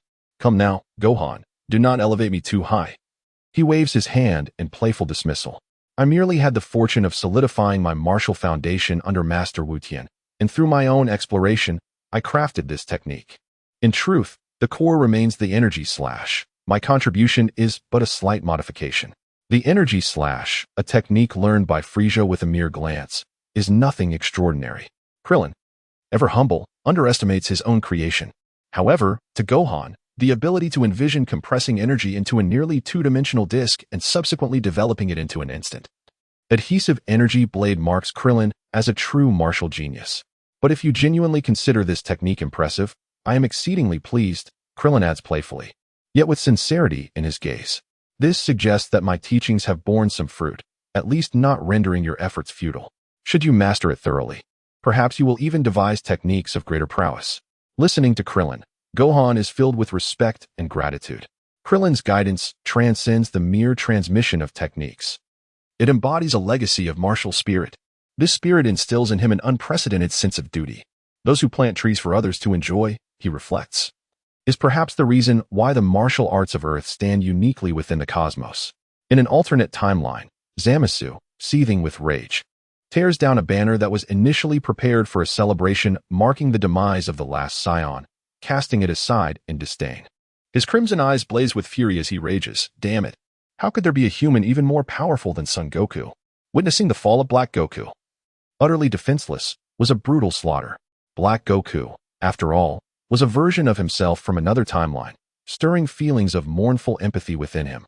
What frightens him further is the unsettling realization that the unexpected intruder appears to be aware of his schemes. The disparity in intelligence leaves Zamasu in a state of panic for the first time. No. My plan should not have faltered. Where did I go wrong? Zamasu rages inwardly, gripping his hair in frustration, appearing utterly deranged. In this moment, he has lost Black Goku, and his combat prowess alone is insufficient to fulfill his plan of eradicating humanity. With his betrayal and slaughter of humans, retreat is no longer an option. He can only forge ahead into darkness. No, I cannot surrender like this. A flame of defiance ignites within Zamasu's heart. He takes a deep breath, striving for calmness. Now is not the time for self-pity, but rather for seizing the opportunity to counterattack. He slowly approached the tattered banner, picking up a fragment and clutching it tightly in his hand. The banner once proclaimed victory, but now lay in shreds. Zamasu looked at the remnant in his grasp, a glimmer of cold light flickering in his eyes. If that is the case, let me begin anew, Zamasu murmured. He discarded the fragment, and the time ring on his index finger emitted a soft glow. I shall not lose. I shall not lose. Zamasu's voice resonated with a near-paranoid determination. He gradually raised his hand, the radiance of the time ring intensifying to blinding levels, as the space around him began to subtly distort, vanishing from sight. Meanwhile, in the primary timeline, Gohan sought Bulma's assistance in preparing the materials needed for the magic sealing wave talisman, embarking on the intricate task of drawing it. After a week of diligent effort, he finally succeeded. This proved far more challenging than martial training. Wiping the sweat from his brow, Gohan exhaled deeply and cautiously placed the magic sealing wave talisman on the table, meticulously inspecting every detail before securing it in a universal capsule to prevent misplacement. He tucked the capsule containing the talisman into his pocket, bid farewell to his mother Chi-Chi, and set off towards Bulma's residence. A week prior, Bulma had mysteriously instructed him to return after 7 days, promising a surprise and planning a personal celebration. Although unaware of the nature of the surprise, he was content as long as there was food. Before long, he arrived at Bulma's home. After ringing the doorbell, the door swiftly opened, revealing 2 bra, one large and one small. Gohan, you finally made it. Both bra beamed with smiles, warmly inviting him inside. Upon entering, Gohan surveyed the living room, which had been transformed into a vibrant spectacle adorned with balloons, streamers, cakes, and an array of delectable dishes spread across a long table. Wow, this is truly lavish. But I am quite curious, what exactly is this celebration for? Gohan scratched his head, directing his inquiry towards Little Bra. After all, they had already celebrated his triumph over the android siblings and the salvation of the Earth. It's Mom's birthday, Little Bra revealed. Gohan suddenly realized, oh right. Today marks Bulma's 48th birthday. Ahem, Gohan, you might want to avoid saying that in front of Mom, Big Bra coughed, gesturing toward the birthday cake adorned with the number 28. What? 28? How did that happen? Gohan exclaimed, his eyes widening in confusion. Big Bra chuckled helplessly, explaining, Mom has been particularly sensitive about her age lately, so she had us write 28 on the cake. That seems a bit, Gohan began. But upon seeing the expressions of both Bra, he quickly altered his response. What a splendid idea. As long as Auntie looks youthful, the number is merely a formality. Haha. Gohan, you certainly have a way with words, Big Bra laughed, patting his shoulder. But Mom has indeed been a bit touchy about this. We dare not provoke her. Indeed. If Mom gets upset, there will be no peace in the house, Little Bra chimed in. So, where is Bulma? Gohan inquired, noticing her absence. Mom is probably still busy in the lab, Big Bra answered. She locked herself in there a week ago, and we have no idea what she is working on. She only instructed us to prepare the birthday celebration and said she would surprise us at the party. Yes, she specifically told us to stay away from the lab.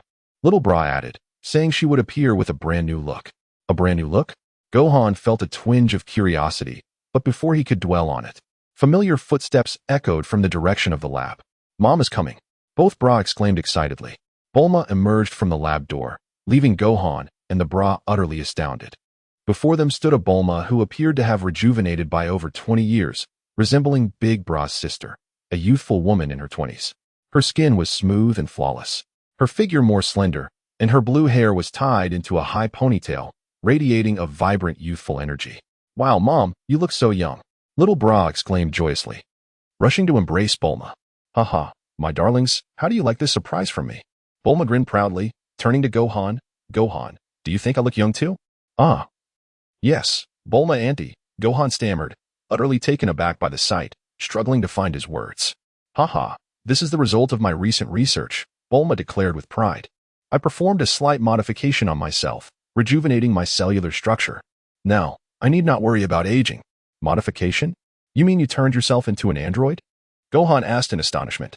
Oh, Gohan, you are such a clever child.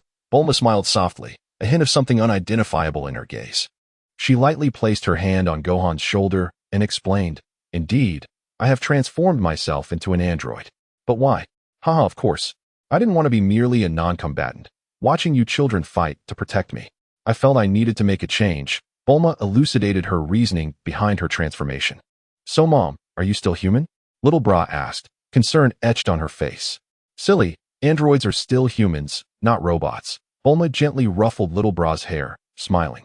I've merely enhanced my body, restoring my cells to a youthful state while augmenting my physical capabilities. Rest assured, I am still your mother, just a bit more powerful. Hearing this, Little Bra sighed in relief, her face lighting up with a smile. That's a relief.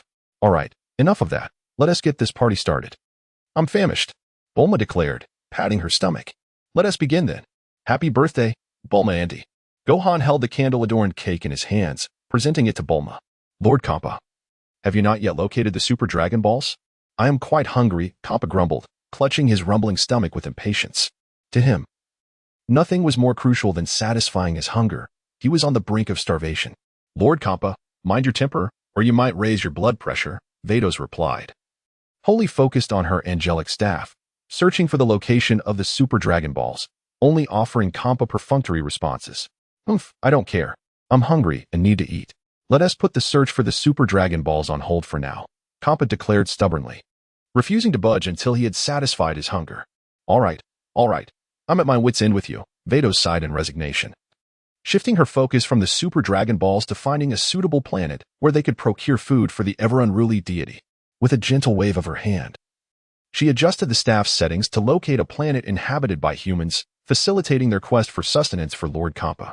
Upon discovering planet 4032, the Verdant 877, the nearest habitable world for humanity, a glimmer of joy flickered in Vados' eyes. How splendid! Let us hasten to this place. How long will it take, Vados? As soon as Xiangpa heard of the food, saliva dripped from his mouth, and he eagerly urged Vados to set off without delay. Perhaps the duration of an animated episode, Vados replied, retracting his staff. Now that our decision is made, let us depart swiftly, Lord Xiangpa. With your urgency, Vados. It seems your stomach is also yearning, Xiangpa teased. That is not the case, Lord Xiangpa, Vados quickly denied. You must be jesting. You are clearly hungry as well, Xiangpa persisted insistently. I have stated, there is no such matter, Lord Xiangpa. Vados' tone grew somewhat rigid, as if warning Xiangpa against further provocation. Very well, I shall not speak further. Let us be on our way, like a mouse before a cat. Xiangpa fell silent, placing his hand on Vados' back, ceasing his jests. Subsequently, a silvery arc traversed the cosmos, darting like a meteor amidst the vast sea of stars. Powerful energy waves left twisted trails in the void, as if time and space themselves were subtly shaken by this force. Planet 4032, the Green 877, is none other than Earth. Gohan had just celebrated Aunt Bulma's 51st, or rather, her 28th, birthday. His belly full and round, he engaged in light exercises on the lawn, practicing martial arts. These days, he had been contemplating a way to merge Super Saiyan God with Super Saiyan, essentially transforming into the so-called Super Saiyan Blue form. Yet, he had struggled to find the key, as upon transforming into Super Saiyan God, the energy would uncontrollably overflow, leading to a chaotic aura. Not only could he not maintain the Super Saiyan Blue state, but even the base form of Super Saiyan God proved challenging to sustain. With a deep breath, Gohan closed his eyes and began to concentrate, embarking on another attempt. His hair gradually turned red, enveloped by a golden-red aura, successfully transforming into Super Saiyan God. As he attempted to layer on the Super Saiyan transformation, he sensed a tumultuous energy within him. No, the energy is still overflowing. Gohan felt a powerful force erupt from within, destabilizing his transformation. He hastily adjusted his breathing, attempting to rein in the energy, but to little avail. Resigned, Gohan shook his head, reverting to his original form and returning to the lawn, racking his brain to resolve the overflowing issue. Just then, a brilliant light flashed across the sky, followed by a powerful energy wave from afar that caused the entire yard to tremble slightly. What is happening? Gohan warily looked up and saw a silvery arc slicing through the sky, rapidly approaching his location. He immediately sensed that the divine energy enveloping this silvery arc was immense. Could it be Beerus? After mastering the Super Saiyan God transformation, Gohan had attained a divine state, allowing him to sense divine auras even without transforming. And this aura was undeniably not something an ordinary deity could emit. Thus, he instinctively deduced that Beerus had arrived on Earth. As he pondered this, the silvery arc descended onto the lawn.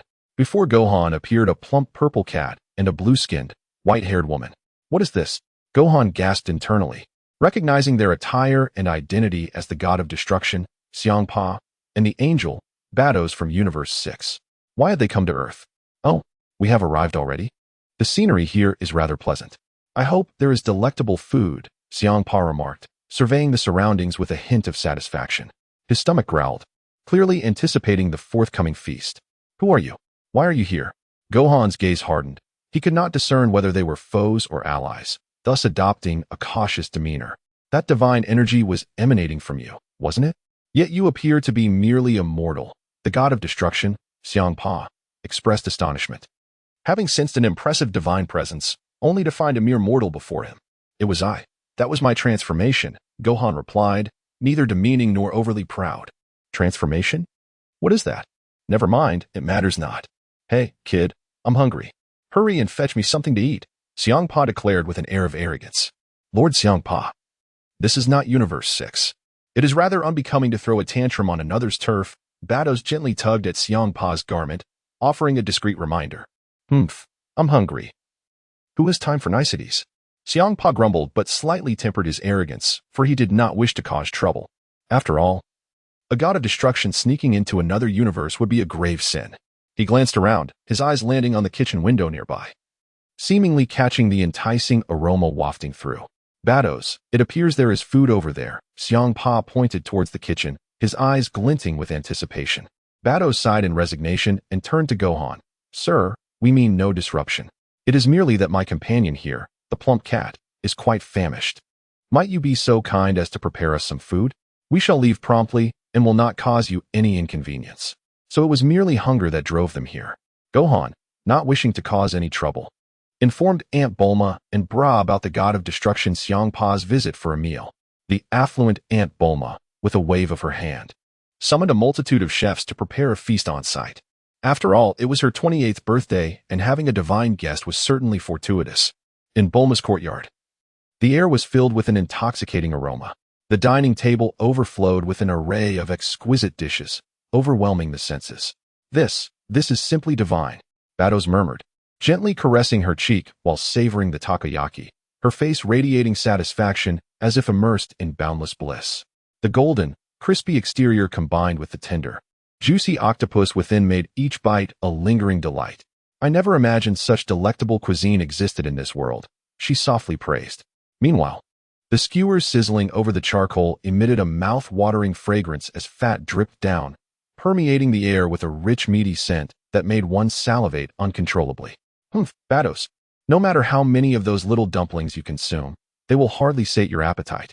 This roasted meat is the true delicacy. Xiangpa wolfed down chunks of meat, juices flowing from the corners of his mouth as he chewed heartily, seemingly using this method to assert his point. Indeed, Lord Xiangpa, your lack of refinement is evident. You merely chew to fill your stomach, utterly oblivious to the essence of gastronomic appreciation. Bados cast a disdainful glance at Xiangpa, a slight smirk gracing her lips. Such intricate delicacies as takoyaki are a gentle caress for the palate, while your brutish manner of eating is nothing short of a sacrilege against the culinary arts. She elegantly picked up a napkin, daintily wiping the sauce from the corner of her mouth, her eyes filled with contempt for Xiangpa. Xiangpa's face flushed with indignation at Bardos's words. He took a fierce bite of the roasted meat, emitting a muffled grunt. I'm nothing like you, chewing so slowly. It lacks vigor. Roasted meat should be devoured heartily to truly relish its boldness and warmth. Bardos scoffed, her gaze laced with provocation. Oh, boldness and warmth. Pray tell, what flavor does that piece of roasted meat in your mouth possess? Is it the smoky essence of charcoal or the greasy richness of the meat's juices? Lord Xiangpa, if you cannot even discern the flavor of your own meal, how dare you boast here? Xiangpa was rendered speechless by Bardos's remarks, his face quivering with rage, but unable to formulate a suitable retort. Being semi-illiterate, he truly struggled to articulate the exquisite nuances of culinary delights. At that moment, Bulma emerged from the kitchen, carrying a platter of fresh fruit salad, her face adorned with a gentle smile. All right, you two cease your bickering and enjoy the delicacies. Here's some fruit salad. Perhaps it might dissolve your grievances. Upon hearing Bulma's words, Bardos's eyes sparkled as she fixated on the vibrant fruit salad. She leaned slightly forward, her hands clasped tightly, exuding a sense of eager anticipation. Xiangpa responded in kind, springing to his feet, extending his arm to seize the fruit salad. However, just as his hand was about to make contact, Bardos seemed to transform into a gust of wind, seizing the fruit salad with astonishing speed. Gohan observed intently, noting Bardos's almost supernatural quickness in that fleeting moment. Could this indeed be the so-called mastery of the Ultra Instinct? Bardos, with a triumphant smirk, made a face at Xiangpa, the corners of her mouth curling into a victorious arc-humph. It seems you're not only lacking in culinary finesse, but also sluggish in your attempts at pilfering. Xiangpa's face turned crimson with indignation as he glared at Bardos, muttering, "You're cheating. I saw it first. Yet Bardos paid no heed to his complaints, gracefully taking a slice of watermelon and savoring it with a satisfied sigh. The fruit salad was indeed the pièce de resistance. The refreshing fruits paired with Mrs. Bulma's expertly crafted dressing created a perfect balance to the preceding greasy fare, an exquisite delight. Bulma, witnessing the amusing antics of the two, could not help but chuckle. All right, enough of the antics. I have more fruit salad, so everyone can partake. She returned from the kitchen with another platter of fruit salad, generously distributing it to all present. The atmosphere gradually softened, harmonized by the culinary offerings. Bulma's remarkable social prowess was truly commendable. Was this the art of adult diplomacy? Gohan mused, biting into a chicken leg. As for why he was eating a chicken leg after already being full, well, the Scion's prodigious appetite allowed no room for watching others indulge. After satisfying his hunger, Xiangpa reclined in his chair, patting his round belly with a glint of mischief in his eyes. Suddenly, he looked up and addressed Bardos. Bardos, given the abundance of earthly delicacies in the 7th universe, surely our 6th universe's Earth must be similar? Bardos paused in her actions, furrowing her brow in contemplation. After a moment, she replied slowly, as for the 6th universe's Earth, I have already scouted it. Humanity has long since vanished. Without humanity, there are no delightful culinary treasures. Xiangpa's eyes widened in shock, his expression shifting from anticipation to fury. What? How can this be? Does that mean we shall never again taste Earth's delicacies? I refuse to accept this. I shall transport Earth to my 6th universe. That cannot be done. Our secretive venture into the 7th universe has already breached regulations. If we were to clandestinely relocate a planet belonging to the 7th universe to the 6th, it would be a grave offense. Is there truly no alternative? Bardos shook her head, addressing Xiangpa. My lord Xiangpa, have you forgotten the purpose of our visit to the 7th universe? You mean the Super Dragon Balls? But what good are they if they cannot be consumed? Xiangpa replied, his comprehension faltering. What I mean is, we can wish for the revival of our universe's Earth, thus granting us access to those culinary delights. Bardos shot Xiangpa a withering glance.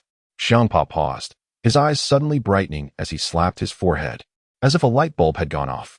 Of course, how could I have forgotten? The Super Dragon Balls can grant any wish. Let us hasten to find them and resurrect the Earth of the 6th universe, so we may indulge in those delectable foods.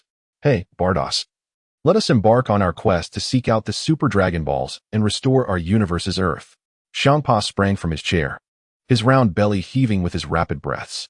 Well, Lord Xiangpa is quite eager, Bardos remarked, her slender fingers casually adjusting her napkin, elegantly wiping the grease from her mouth.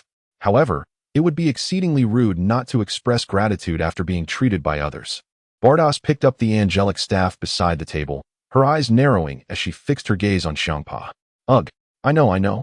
Xiangpa grumbled reluctantly as he turned to thank Bulma and Gohan.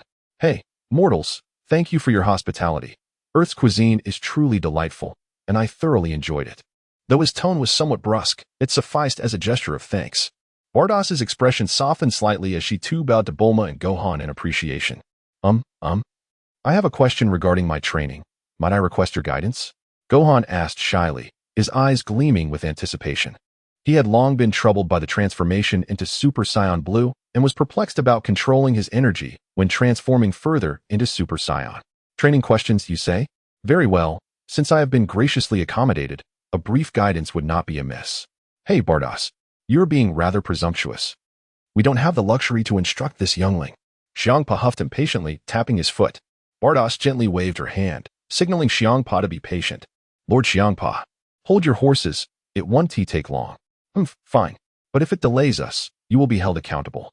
Xiangpa grumbled, reluctantly moving aside, crossing his arms, ready to depart at a moment's notice. All right, young man, what troubles you? Speak your mind, but we only have 3 minutes. Gohan was elated at Bardos's willingness to spend 3 minutes guiding him, as such time with an angel was incredibly precious. He quickly organized his thoughts and presented his questions to Bardos. Super Saiyan God, Super Saiyan? This is the first I've heard of such terminology. Would you kindly demonstrate so I can better comprehend and identify your queries? Gohan nodded, taking a deep breath before transforming into Super Saiyan God. A vast aura of divine energy enveloped Gohan, radiating like the sun, his hair and irises turning a brilliant red, surrounded by a golden red aura. Is this indeed Super Saiyan God? It appears the divine energy I sensed earlier emanates from this unique transformation. Bardos observed Gohan's transformation, grasping the situation entirely. As I proceed from this foundation to further transform into Super Saiyan, there will be a disturbance in my energy, resulting in a reversion. As Gohan spoke, veins bulged on his forehead as he transformed into a Super Saiyan. In an instant, a golden aura enveloped him, only to dissipate immediately. Returning to his normal state, Gohan expressed his frustration. It's just like this. I find myself utterly incapable of advancing beyond the transformation of Super Saiyan God to Super Saiyan. He recounted his numerous attempts, each one resulting in chaotic energy that rendered it impossible to maintain the combined state of both transformations. Bardos nodded slightly, her gaze revealing a glimmer of contemplation, before she spoke slowly. I see, this is indeed a perplexing issue. The power of Super Saiyan God emanates from divine energy, while the strength of a Super Saiyan is rooted in one's rage. One is sacred, the other ferocious. Metaphorically speaking, they are akin to water and fire. If forced to merge, either water extinguishes fire or fire evaporates water. Thus, to achieve a harmonious blend, one must maintain a delicate equilibrium akin to boiling water, where both elements coexist in balance. Upon hearing Bardos' explanation, Gohan's eyes lit up as if he had grasped something pivotal. Though uncertainty lingered, balance, but how am I to achieve that? Bardos smiled gently, waving her angelic staff, casting a soft light over Gohan, which instantly calmed him. As if everything around him had become clearer. You must first understand that the power of Super Saiyan God is sacred and pure. It requires tranquility and focus from within. Conversely, the power of Super Saiyan is wild and fervent, stemming from your inner anger and fighting spirit. Although these two forces may seem contradictory, they both originate from your inner strength. What you need to do is find a point of balance deep within yourself, allowing these two powers to fuse rather than repel each other. Imagine a scale within your heart. On one side lies the serene divine energy, and on the other, the blazing rage of a Saiyan. Your task is to keep the scale balanced. Gohan closed his eyes, beginning to feel these two energies under Bardos' guidance. He inhaled deeply, gradually calming his mind, attuning to the sacred and pure power of Super Saiyan God. Then, he slowly stirred the anger and fighting spirit within, awakening the power of Super Saiyan. Initially, the two forces clashed violently within him, threatening to tear him apart. However, Gohan persevered, striving to maintain his inner calm while not extinguishing the fire of his rage. Gradually, he noticed that the two powers began to intertwine, no longer in opposition. That's it, Gohan, Bardos' voice echoed in his mind. You are doing remarkably well. Remember, the key lies in internal balance, not merely in controlling your energy. Once you achieve this equilibrium, the two forces will naturally merge. Gohan suddenly opened his eyes, gathering his strength as he began to transform into Super Saiyan God. Ah! He roared, his voice resonating like thunder across the heavens, shaking the very air around him. A dazzling golden red light enveloped his body. His hair, eyebrows, and eyes blazed with fiery red, his muscles defined yet fluid. A powerful divine energy surged forth from him like a torrent released from a dam, unstoppable in its force. The transformation into Super Saiyan God was complete. Subsequently, the power of Super Saiyan began to manifest, a golden flame wrapping around the crimson aura, the energy becoming increasingly unstable. Gohan's muscles trembled violently, and his expression twisted into a fierce grimace. The once impatient god of destruction, Kappa, now fixed his gaze intently, his previous disdain replaced by astonishment. Incredible! Is this truly a level attainable by a mere mortal? Even as the weakest among the gods of destruction, Kappa felt a hint of threat emanating from this energy. Although he knew that in a true battle, this human would surely not surpass him, he was taken aback. The transformation into Super Saiyan God had not instilled such a feeling in him before. To merely combine a second transformation and thus transcend several dimensions of power was utterly terrifying. Gohan's transformation was not yet complete. As time progressed, the tumultuous energy began to stabilize, intertwining, and the colors began to shift. The once searing golden red light gradually faded, replaced by a deep, starry indigo hue. After transforming into Super Saiyan God, Gohan's previous muscle mass returned, while his hair and eyebrows shifted from the crimson of Super Saiyan God to a vibrant blue, standing straighter and denser, resembling the wild hair of a typical Super Saiyan. His pupils turned deep blue, exuding a cold yet divine aura. The aura shifted from the red of Super Saiyan God to a sky blue, with droplets of liquid shimmering within. Oh, has he turned blue? Bardos exclaimed in surprise. Rejoice, For the first Super Saiyan Blue has now emerged in this timeline. Kampa's eyes widened in disbelief, as though they might pop from their sockets. His mouth agape, as if capable of holding several eggs. He stared incredulously at Gohan, transformed into Super Saiyan Blue, and exclaimed, "Is there truly such a powerful human in Universe 7? Hey, kid, you would happen to be a candidate for the God of Destruction for Universe 7. Would you?" Kampa inquired tentatively, feeling alienated by the strength exhibited. "I am not a candidate for any God of Destruction," Gohan replied calmly, feeling the divine energy of his new form surging within him. "Do you know Beerus? He looks quite similar to me, but is neither as robust nor as handsome." Kampa continued to probe, still skeptical of how a human could reach divine levels without a God of Destruction's guidance. "I do not recognize the deity you speak of." Gohan shook his head, truthfully admitting that he was unfamiliar with Beerus. "Then who exactly are you?" Kampa pressed further. "I am Gohan, a human of Earth with Saiyan blood coursing through my veins," Gohan responded with confidence, neither submissively nor arrogantly. "Saiyan? That sounds somewhat familiar," Kampa mused, as if recalling something. "Lord Kampa, we also have Scions in Universe 6. You have seen them, as they are the Galaxy Police, maintaining peace across the cosmos," Bardoss kindly reminded him. "Oh, now I remember. That's indeed the case. But I recall that Scions do not possess such flashy transformations," Kampa commented, his expression revealing confusion. "It appears that the Scions of Universe 7 have recently mastered this unique transformation." Bardoss swiftly conjured images using her angelic staff, scenes of Goku fiercely battling Frieza on planet Namek. "I see, since he was not trained by Beerus." "There is no cause for concern," Kampa waved dismissively, feeling relieved. "Well, it is getting late. Let us proceed in search of the Super Dragon Balls, Bardoss." "Of course."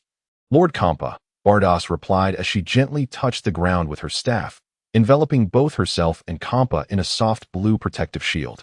"Until we meet again, dear Gohan." "And Mrs. Bulma," Bardoss elegantly bowed to Gohan and Bulma before the two transformed into a silver-white arc, soaring into the sky. "Finally, they are gone," Bulma sighed in relief.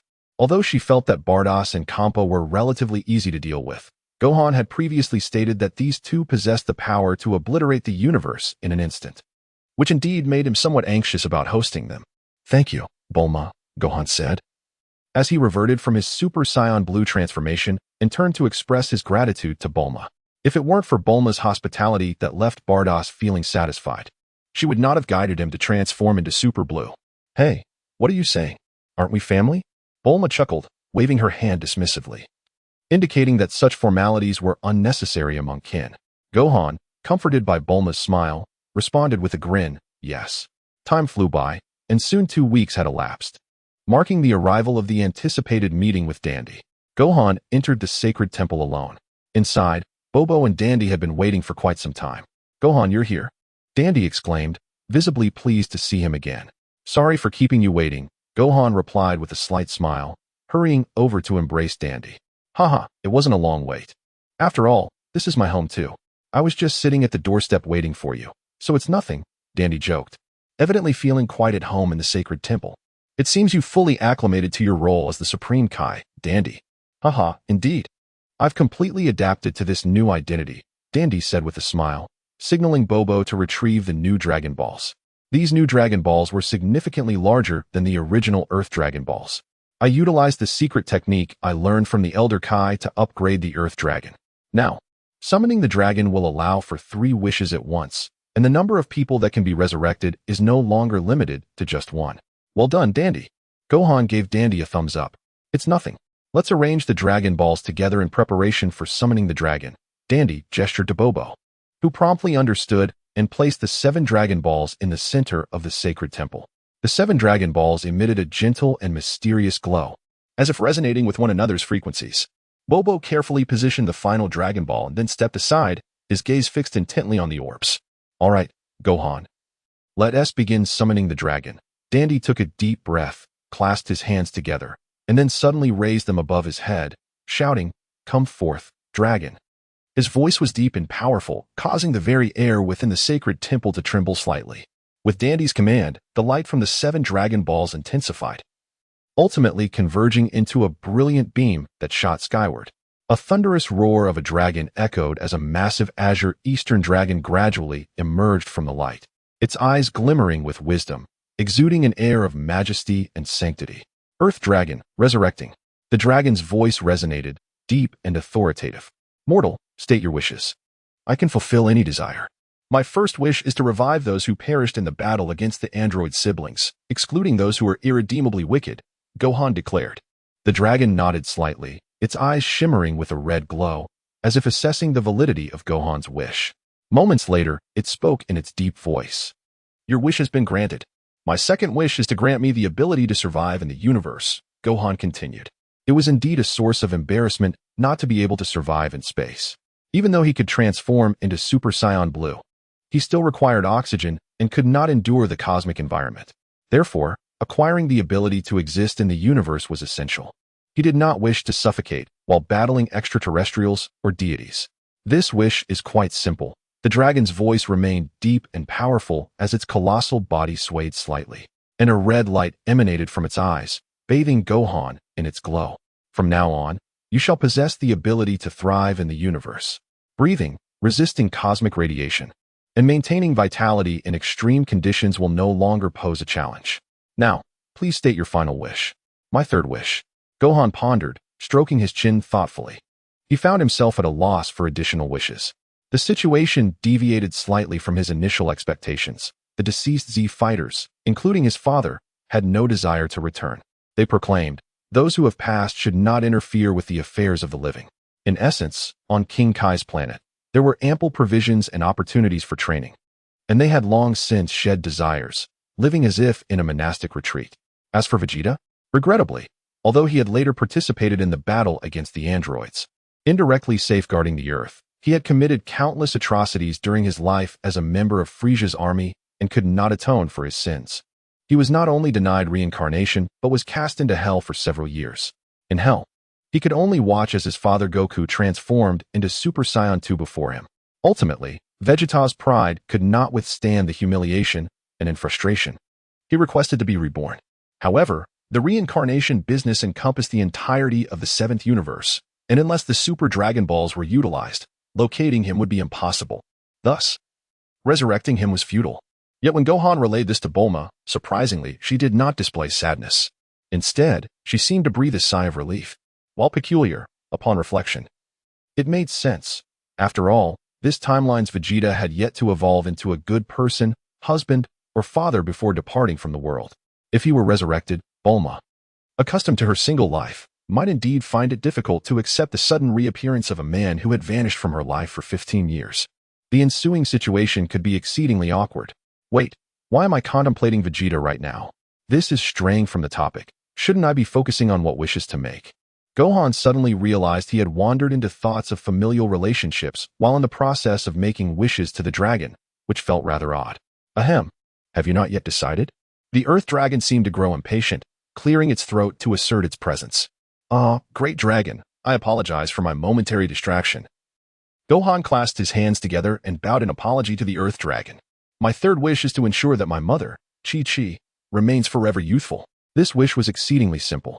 The Earth Dragon nodded slightly, its enormous eyes flashing with a red light once more. Then, farewell.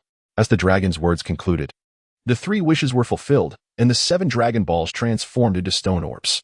According to the norm, the 7 petrified Dragon Balls should have soared into the sky, scattering across the world, only to regain their luster after a year, allowing the next collector to make a wish. However, Gohan did not allow the Dragon Balls to scatter.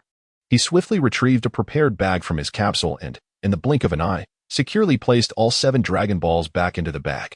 Dandy and Bobo stood by, astonished at this turn of events. I believe the Dragon Balls might be exploited by malevolent individuals. It's safer to keep them in the sacred temple, don't you agree, Dandy? Gohan said, scratching his head with a bashful grin as he handed the bag of freshly collected Dragon Balls to Bobo. You are right, Gohan, I share your sentiments, haha. Dandy also scratched his head and laughed heartily. It seems we are of one mind, Gohan remarked. Gohan remained in the Temple of the Gods, reminiscing with Dandy, and returned to his home on Mount Payaz only by nightfall. Upon entering the abode, Gohan found his mother, Chi-Chi, bustling in the kitchens, the aroma of simmering meat wafting enticingly through the air. Hearing the door creak, Chi-Chi turned around, and, upon seeing Gohan, her face lit up with a warm smile. Gohan, you're back. Dinner will be ready shortly. As Gohan gazed upon his mother, a wave of warmth surged through him. He scrutinized Chi-Chi closely and noticed that her previously slightly hunched posture now stood tall. Her face, which had shown signs of aging, appeared smooth and delicate, her skin fair and radiant, reminiscent of youth. The wrinkles that once adorned her forehead and the corners of her eyes had vanished, leaving her visage unmarred. Her hair had transformed from gray to a lustrous black, thick and flowing, cascading over her shoulders with gentle curls framing her chest. The weariness that once clouded her eyes had been replaced by a vibrant sparkle, radiating vitality. She wore a deep blue Chi-Pao martial arts uniform, its fabric soft and smooth. This sight momentarily left Gohan in a daze. Chi-Chi pinched Gohan's cheek, her gaze revealing a hint of curiosity. "What is the matter, Gohan? Do I look strange?" Gohan quickly shook his head. No, you look beautiful. I just didn't expect the wish from the dragon to have such an effect." Haha. So it was your wish that caused this transformation. I wondered why I woke up one afternoon looking as I did at 20, right after getting married. Thank you, Gohan. Chi-Chi embraced Gohan, her affection evident. Silly child, you always understand, doing so much for your mother. She gently patted his back, her eyes brimming with tenderness and gratitude.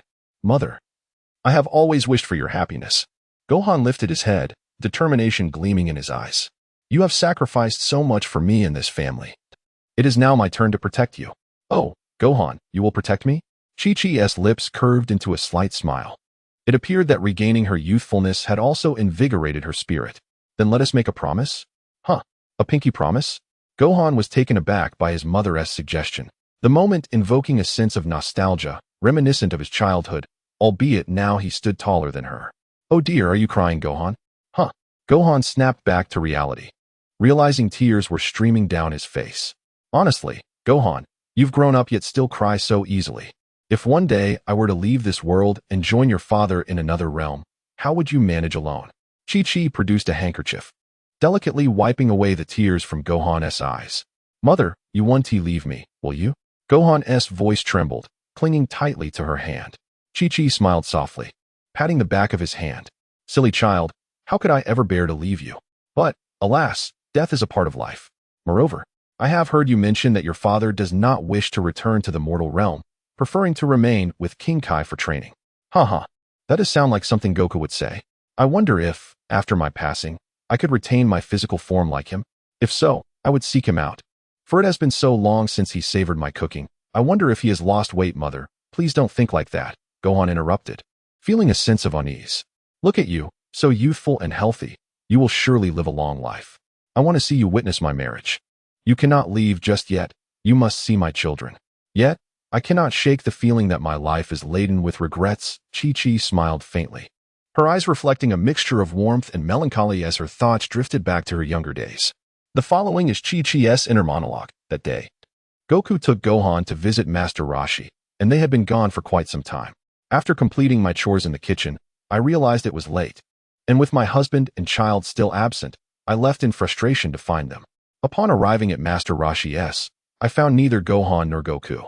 The others were evasive, their anxiety palpable. Suddenly, Master Roshi rushed to me, exclaiming, Chi-Chi, something terrible has happened. Goku he is dead, and Gohan has been taken by the evil Piccolo.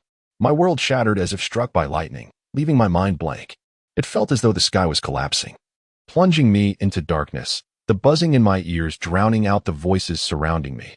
I collapsed to the ground, tears flooding my face like a broken dam. Goku. He was my husband, the love of my life. How could he just be gone?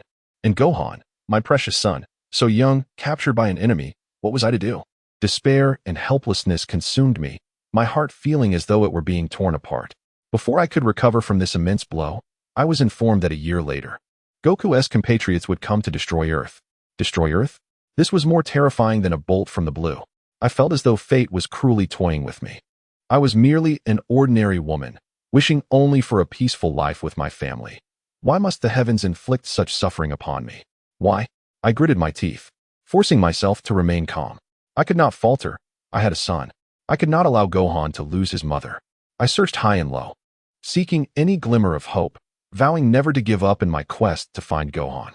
Those days were filled with sleepless nights and empty meals, leaving me gaunt and my hair graying. Yet I persevered. Surrender was not an option. Finally, we endured that arduous year. Goku's foes were repelled, and Gohan returned safely. I thought everything would improve, yet fate cruelly mocked me once more. Goku fell ill with a heart condition and passed away suddenly. I stood at his grave, tears blurring my vision. Goku, why have you been so heartless, leaving us behind? Did you not realize that without you, our family is half lost? Meanwhile, Gohan, in his quest to protect Earth and uphold peace, had left Mount Payas, rarely returning home. I remained alone in the empty house, each day a struggle against the ache of longing. I often awoke at night, staring into the void of the room, tears streaming down my face. How I longed to see Goku's figure again, to hear Gohan's voice, yet all I could grasp were the remnants of dreams. I gazed at my reflection. My hair fully gray, my face lined with wrinkles, my body frail. I often pondered whether my life was truly filled with regrets. I had not grown old alongside Goku.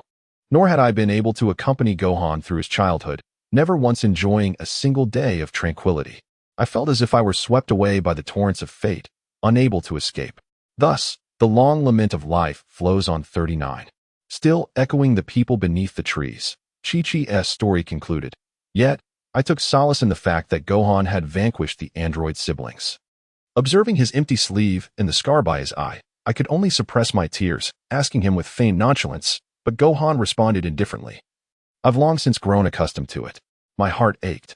After all, he was my own flesh and blood. I have never been concerned about the safety of the Earth. All I desire is for Gohan to remain unharmed. Later, he expressed his intention to travel to Namek with Bulma. Initially, I was apprehensive and opposed to the idea, but ultimately, I could not withstand his resolve. Observing his trustworthy demeanor, I was struck for the first time by the realization that my once tearful Gohan had unconsciously transformed into a reliable young man. Much like his father, Goku, although I felt a pang of reluctance, I bid him farewell with a wave. Fortunately, there was no danger. Gohan returned safely, his once injured arm restored, and his face clean and radiant. I thought that at last, I could live in tranquility, and such blissful days felt like a dream. Upon awakening from my midday rest, I discovered my aged, wrinkled face had regained its youthful vibrance, resembling my appearance at the age of 20 when I first married. I stood before the mirror, gazing intently at my reflection, hardly able to believe my eyes. My white hair had transformed into lustrous black strands, and the wrinkles had vanished without a trace, leaving my body light and strong. Gently caressing my face, the smooth, delicate texture stirred an overwhelming urge to weep. Is this truly me? Have I returned to my youth? I suddenly recalled Gohan's mention of appointing Din, a Namekian, as the new guardian of Earth, thus enabling the use of the Dragon Balls. This must be the result of his wish today. It was also the first time I could tangibly perceive the power of the dragon. Perhaps due to my renewed youth, my once stagnant heart began to stir.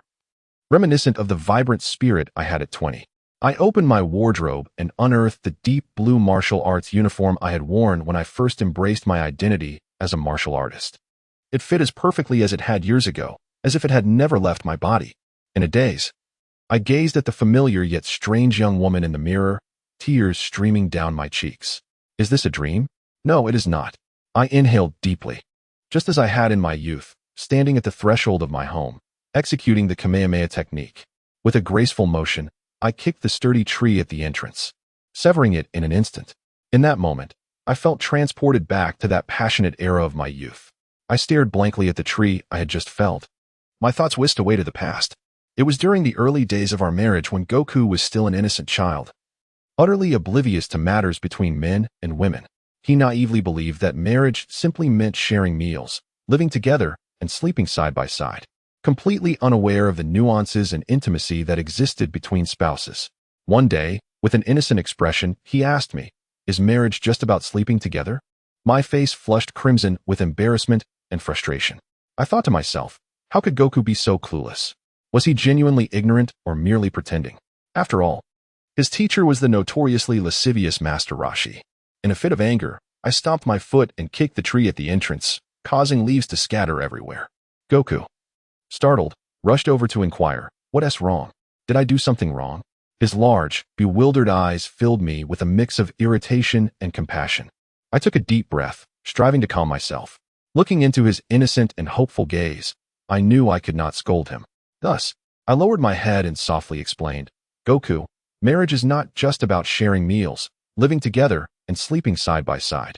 It also involves mutual care and understanding. He tilted his head, seemingly still puzzled. My face burned like a ripe apple as I steeled myself to continue. For instance, couples should share joy and also shoulder each other's burdens. Moreover, on the wedding night, spouses should be more intimate. Goku's eyes suddenly brightened as if he grasped something profound, and a smile spread across his face. He cautiously leaned closer and whispered, "I've read Master Roshi's magazine. Is it about wrestling between men and women?" Observing his pure smile, my anger dissipated. I gently held his hand and shyly nodded. In that moment, I realized that although he might not understand many things, he would express his love in his own unique way. Now, standing at the threshold of my home, gazing at the tree I had kicked down, the memories flooded back like a tide. I smiled softly, as if I could once again see the naive Goku and my youthful self. The setting sun warmed my skin, reminiscent of the time he held my hand. Suddenly, I felt as if life was truly marvelous, circling back to the beginning. Time was slipping away. I needed to prepare dinner, lest Gohan return home hungry. As he used to, whenever he returned from school, his stomach would rumble, and I would hasten to prepare a hearty meal to satisfy his insatiable appetite. With this thought in mind, I quickened my pace towards the kitchen. Everything in the kitchen felt so familiar, the pots, bowls, and the staples of daily cooking. Yet, my state of mind had subtly shifted. As I began to prepare dinner, a familiar voice called from the entrance, "Mom, I'm back." I quickly wiped my hands and turned towards the door, my face beaming with a smile as I replied, "Gohan, you're back? Dinner will be ready shortly." Gohan gazed at me, momentarily dazed. I curiously pinched his cheek, just as I had done when he was young, and asked, "What is wrong, Gohan? Do I look strange?" He shook his head vigorously, exclaiming that he hadn't expected the dragon's wish to be so potent. I chuckled, realizing that my youthful transformation was indeed the result of Gohan's wish to the dragon. Embracing him, I said, "You silly boy, you're always so considerate, doing so much for your mother." Gohan insisted that he wanted to protect me, and I smiled, suddenly feeling playful as I linked my pinky with his, making a promise. He unexpectedly began to cry. It seems that no matter how grown up he becomes, Gohan will always be a crybaby. But that is all right. Mother will wipe your tears. Aside from the restroom, there is no place better to cry than in a mother's embrace. It felt as if nothing had changed. The reflections in the water before my door still mirrored the past, as if the people beneath the tree remained unchanged. As for the Scions, they have no concept of family ties. "Let us go." Gohan grasped Chi-Chi's hand, his eyes ablaze with anger, his mind echoing with the word regret. Regret? Such a notion does not exist in Gohan's lexicon. He could be described as someone who has faced death. Every day he lives is a gift from the heavens. Anything that dares to bring sorrow to those he loves shall be shattered by his fists. "Where are we going?" "It's so late," Chi-Chi questioned, uncertain of Gohan's intentions. "To King Kai's planet," Gohan replied, activating instant transmission to take Chi-Chi away from Mount Payos. On King Kai's planet, the Z-Fighters had concluded a day of rigorous training and were indulging in a feast. Goku, in particular, had an insatiable appetite, while others used bowls. He simply lifted the rice cooker, consuming everything in sight. At the dining table, the conversation shifted. "Say, Goku, are you really not going to be resurrected? After all, you're not like us single folks, you have a wife and children." As soon as Krillin finished speaking, the atmosphere at the table became somewhat tense. Goku paused, a frown creasing his forehead, a flicker of complex emotions crossing his eyes, but he quickly reverted to his usual carefree demeanor. "Krillin, that is not quite right," Goku said as he set down the rice cooker, wiping his mouth with a casual tone. "I've always lived life on my own terms. Although I have a wife and children, I believe that as long as I keep them in my heart, even if we are apart, we can still feel connected. Moreover, because Lord King Kai has forbidden us from interfering with earthly matters, I have refrained from helping, even though I know the earth is in grave danger. I'm afraid Chi-Chi must despise me for it." As Wukong spoke, even with his usual openness, his tone began to grow somber. I am not a good husband or father." "Old son, do not say such things," Piccolo interjected, pausing his meal, his voice grave. "We all understand that the rules of the underworld must not be broken. The consequences would be unimaginable. You have done your utmost, and I believe Chi-Chi understands your predicament." "Indeed, Wukong, Chi-Chi is a reasonable person. She would not truly blame you," Tanjian echoed. "Really?" A glimmer of hope flickered in Wukong's otherwise dull eyes. Yet the other Z-Fighters remained silent, well aware of Chi-Chi's temperament. Although she was an endearing girl, Her temper could be as fierce as the flames of the Flame Mountain. Even Master Roshi had remarked, the universe's strongest man, Super Saiyan Wukong's greatest fear is his wife. This is what troubles me. When Chi-Chi sees me, she will surely give me a good whack on the head and question where I have been all these years. Wukong grimaced, clutching his head in despair. But didn't you die? Yamcha chuckled, observing Wukong's fearful demeanor. That may be true, but fear is fear. I cannot explain why. Just the thought of being resurrected and facing Chi-Chi, knowing she will be angry, terrifies me. Wukong paused for a moment, then continued. But what frightens me most is not Chi-Chi scolding or hitting me. Oh, is there something worse than that, Wukong? Yamcha laughed, relishing the drama. Hey, Yamcha, that's too much. Krillin retorted, unable to contain himself as Wukong's close friend. Despite Yamcha being the first friend Wukong made after his return, their time together had been less than a month, after which they parted ways upon collecting the Dragon Balls. Wukong spent the following year living, eating, and training with Krillin under Master Roshi's tutelage. It could be said that Krillin was the one who spent the longest time with Wukong during his childhood. Even Bulma, the first female protagonist of Dragon Ball, had not spent as much time with Wukong as Krillin had. This was why there were jokes about Krillin being the one to offer sacrifices to the heavens. Krillin led the charge against Yamcha, and the other Z fighters quickly joined in, bombarding him with their mockery, which made Yamcha realize he had gone too far with his jest. Goodness, I am truly clumsy with my words, he admitted. Wukong shook his head, not angry, and continued. What frightens me most is not being hit or scolded by Chi-Chi, but rather her holding me and crying. The thought of Chi-Chi in tears is unbearable. It hurts here, he said, pointing to his heart. It is more painful than a heart attack, tenfold, 100-fold. Old son, do you truly know what you are saying? Piccolo was taken aback, astonished that the carefree Wukong could express such heartfelt sentiments. I heard from Vegeta that you Saiyans lack a sense of family. After all, that guy treats Bulma poorly, calling her and dismissing her as if he were an oblivious gigolo. Yamcha's disdain for Vegeta resurfaced. Although he had broken up with Bulma and felt no lingering affection, the fact that a man who had indirectly caused him harm, referring to the self-destruction of a trained fighter, had a daughter with his ex-girlfriend was a blow to his pride. This only fueled Yamcha's resentment towards Vegeta, especially after he chose to be reincarnated, unabashedly mocking him as a gigolo.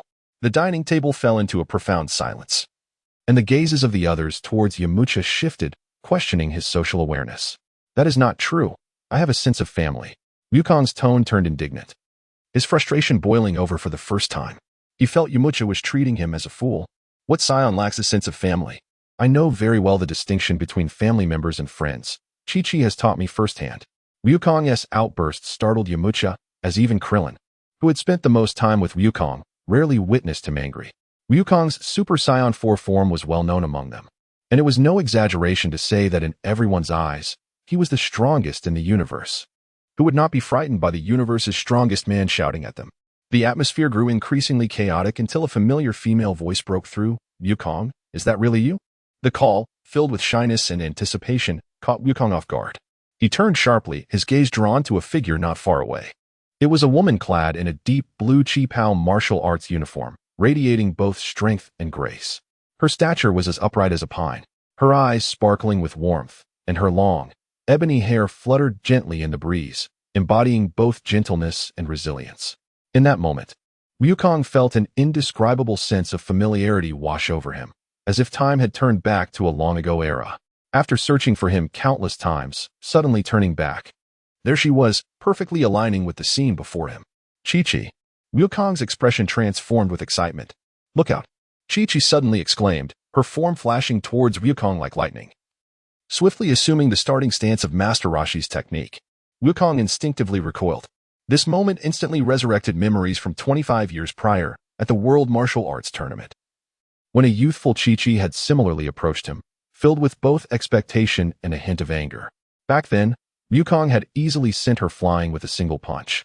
Now, the same scene unfolded once more, and Wukong, on reflex, swung his fist in accordance with his past memory, unleashing a powerful gust of wind. Chi-Chi was swept away by this force, her body tracing an arc in the air, seemingly destined for a harsh landing. In that instant, Wukong realized his mistake. Panic seized him, and countless thoughts raced through his mind. This is Chi-Chi, my wife. How could I treat her this way? He halted all movement and teleported to her side, swiftly catching her in his arms. Chi-Chi trembled slightly in his embrace, clearly startled by the sudden turn of events. Wukong, how could you use such force against your adorable wife? Are you trying to kill me? She pouted playfully, yet her eyes sparkled with mirth. The scene evoked memories of their first meeting at the tournament. Wukong, feeling somewhat embarrassed, scratched his head and said, "Oh dear, Chi-Chi. I'm truly sorry for my reflexive action. I was careless." He tightened his hold on her, his voice filled with regret. "Yet, when you suddenly attacked, I honestly couldn't react in time." Chi-Chi shot him a knowing glance, her lips curving into a smile. "Couldn't he react? I saw you reacted swiftly enough to send me flying with one punch, and yet you claim to be careless. Do you wish to relive those glorious achievements from back in the day? Impossible." Wukong immediately shook his head vigorously and continued, "You are my wife. How could I ever harm you? That you claim it's impossible. Your earlier actions betray you." Chi-Chi pouted slightly, her eyes sparkling with mischief as she playfully nudged Wukong. "However, seeing how nervously you caught me just now, I shall forgive you." Wukong exhaled in relief, gently setting Chi-Chi down, gazing at her with tenderness. "Chi-Chi, I truly did not intend to. When I saw you in that position, my mind instantly reverted to the past, and I was completely taken aback. If I had truly harmed you, I wouldn't know what to do. Oh, so if I were hurt, you wouldn't get to enjoy my delicious cooking, right? I knew it. Wukong, my dear, haven't I taught you? In situations like this, you should say I am more important than food, rather than going silent. So I say, Wukong, you really are." Chi-Chi continued her gentle reprimand, oblivious to the slight upturn at the corner of Wukong's mouth. Suddenly, Wukong set Chi-Chi down, startling her, and with utmost seriousness, he leaned in and kissed her lips in front of everyone. Shock. The Z warriors and Gohan were all taken aback. The innocent Wukong, who was clueless about romance, was kissing in front of everyone. Chi-Chi's face turned crimson. She wanted to chastise Wukong for such behavior, especially with others and children present. Yet, her lips were sealed, and only soft whimpers escaped, reminiscent of a kitten's mew, as the once talkative tigress was instantaneously tamed. Aware that she could not resist her husband, Chi-Chi relinquished her embarrassment and gently closed her eyes, reciprocating Wukong's kiss. In that moment, it felt as though the world around them had vanished, leaving only the two of them. After a long while, Wukong slowly released her, his gaze filled with warmth and affection, as if he wished to immortalize this fleeting moment. He tenderly caressed Chi-Chi's cheek and softly declared, "Chi-Chi, you are more important than any food, more significant than the entire universe. I was merely too foolish and didn't react in time. But I know you are the most precious person in my life." Chi-Chi's cheeks remained flushed, yet her eyes brimmed with tenderness. She gently grasped Wukong's hand and smiled softly. "Silly, I've always known. I just occasionally want to hear you say it." The air around them seemed to blush with pink hues. Though the Z warriors were initially stunned by this sudden display of romance, they quickly broke into knowing smiles. Gohan stood nearby, his eyes filled with emotion. He had never witnessed such a gentle side of his father and, in that moment, felt the profound bond between his parents. All right, you too. Can you refrain from flaunting your affection?" Krillin's voice shattered the warm atmosphere as he crossed his arms, feigning exasperation. "We're still here, Wukong. If you want to be affectionate, save it for home. Wukong, you sly one." Yamcha whistled, joining in the teasing. Hearing Krillin and Yamcha's jests, Wukong displayed a sheepish grin, scratching his head. Sorry. I got a bit carried away and lost track of the situation." Chi-Chi, recovering from her earlier shyness, slightly tidied her disheveled hair and shot Wukong a playful glare, feigning annoyance. "It's all your fault for making things so awkward. Just wait until we get home." "Oh, Chi-Chi, please don't be mad. I just couldn't help myself." Wukong quickly leaned closer, his eyes brimming with charm. Who told you to forget about being revived? I mean, Wukong, have you forgotten you have a wife?" "Of course not. I was just thinking that meeting again after death wouldn't be so different." "What? I've truly given up on you. Only you, Wukong, would say such things without making me angry." Chi-Chi shook her head in resignation, a smile creeping onto her lips. Her eyes filled with affection. She understood that Wukong was inherently innocent, almost naive, yet possessed an irresistible charm. Fortunately, this man was her husband, and she could mold him however she wished. Hee, Chi-Chi, Wukong chuckled, scratching the back of his head, his expression innocent. Chi-Chi couldn't help but laugh at his demeanor, her earlier annoyance dissipating in an instant. She gently patted Wukong's arm, then wrapped her arm around his, saying, All right, as long as you haven't forgotten." At that moment, Gohan approached, his expression slightly bashful, yet his eyes radiated satisfaction, much like the leader of a shipping crew. Uncle Piccolo. Look, my dad can be romantic. Uncle Piccolo? Gohan received no response from Piccolo, who remained stoic. Turning to investigate, he discovered that the usually composed Piccolo's green complexion had turned slightly rosy, as though he were blushing. I never expected this, Gohan. Your father truly has a knack for it, Piccolo stammered, regaining his composure. Indeed, I too was taken aback. Gohan reflected, astonished that he had anticipated a quarrel between his parents, yet had witnessed something entirely different. Meanwhile, as the inhabitants of North Kai's planet basked in the romantic atmosphere of Chi-Chi and Wukong's reunion, King Enma in the underworld found himself overwhelmed with work. He sat high upon the judgment throne, surrounded by a mountain of life and death records, a crimson seal in hand. As he swiftly perused the records of soul's virtues and vices, he muttered, "This one goes to heaven, that one to hell, hell, hell." His brow furrowed, his hands nearly cramping from the strain. Meanwhile, the soul-cleansing machine in hell was operating at full capacity, with jars of evil souls piling high. The red demon responsible for replacing the jars, however, was lost in his own world, listening to music and dancing, neglecting his duties. Boom. The jars filled to capacity without being replaced, leading to an explosion, and the evil energy erupted in all directions. The nearest red demon became a vessel for this malevolent energy, rapidly expanding to a towering height of several hundred meters, transforming into a monstrous yellow creature, muttering, "Evil thought wave. Evil thought wave." Like an innocent infant clapping joyfully, the powerful aura erupted, causing the entire underworld to tremble. What is happening? King Enma was jolted from his seat by the tremors, incredulity washing over him as he looked at the surrounding staff, now ensnared by a candy-like goo.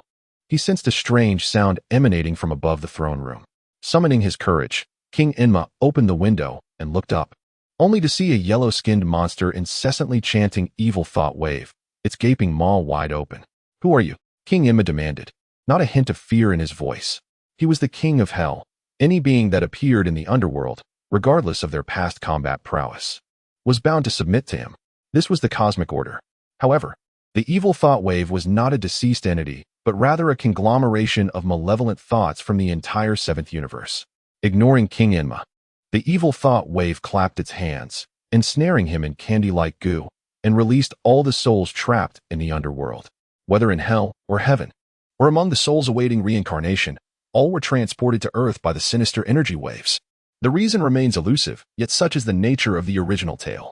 Suddenly, the streets of Earth were populated with an array of ethereal beings, including historical figures, fantastical creatures, and extraterrestrial entities of the most peculiar sort.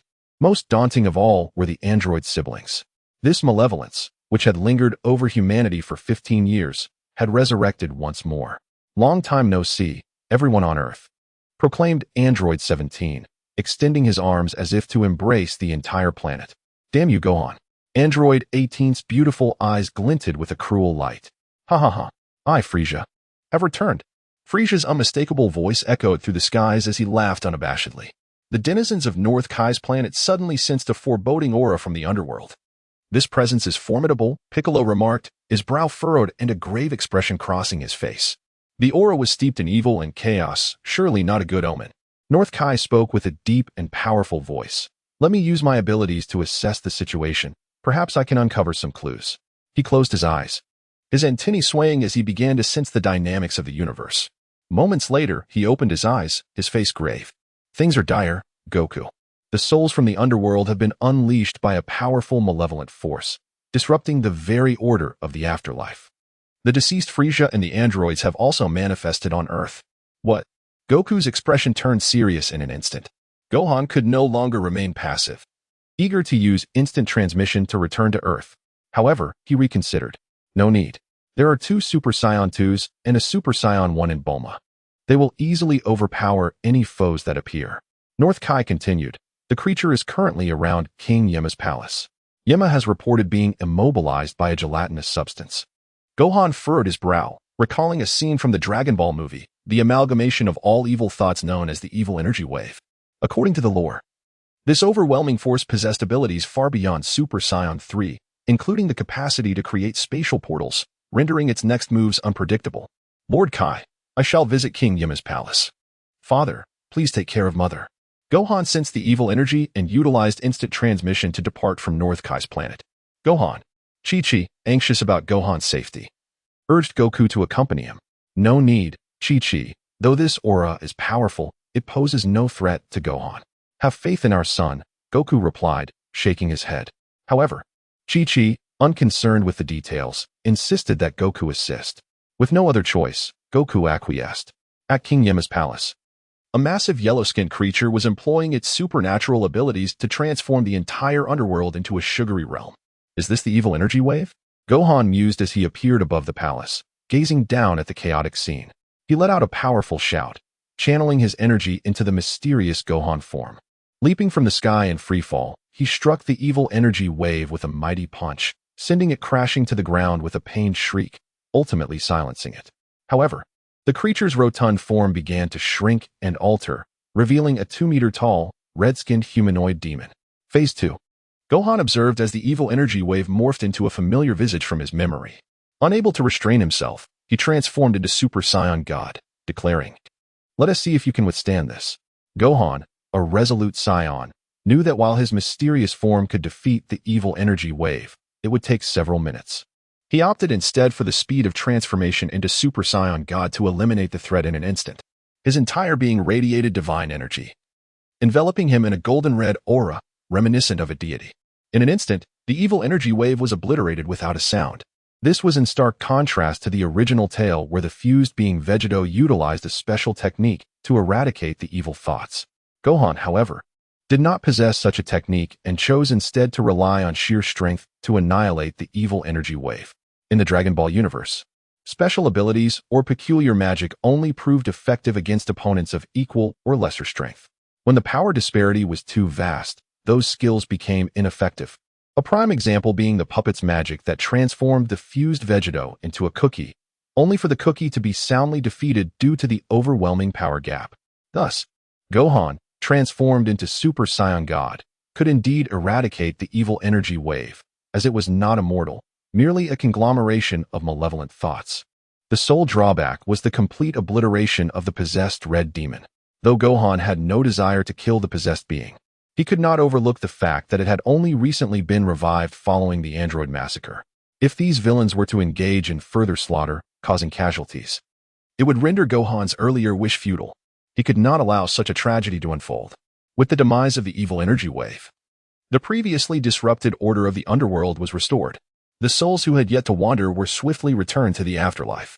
On Earth, various nefarious individuals, as well as those reuniting with loved ones, found themselves back in the underworld within mere minutes. This prompted a collective roar of discontent from the realm of the deceased. What is all this noise? King Yama bellowed with authority. With the demise of the evil energy wave, he broke free from the sugary constraints and would not indulge the incessant chatter of the restless spirits.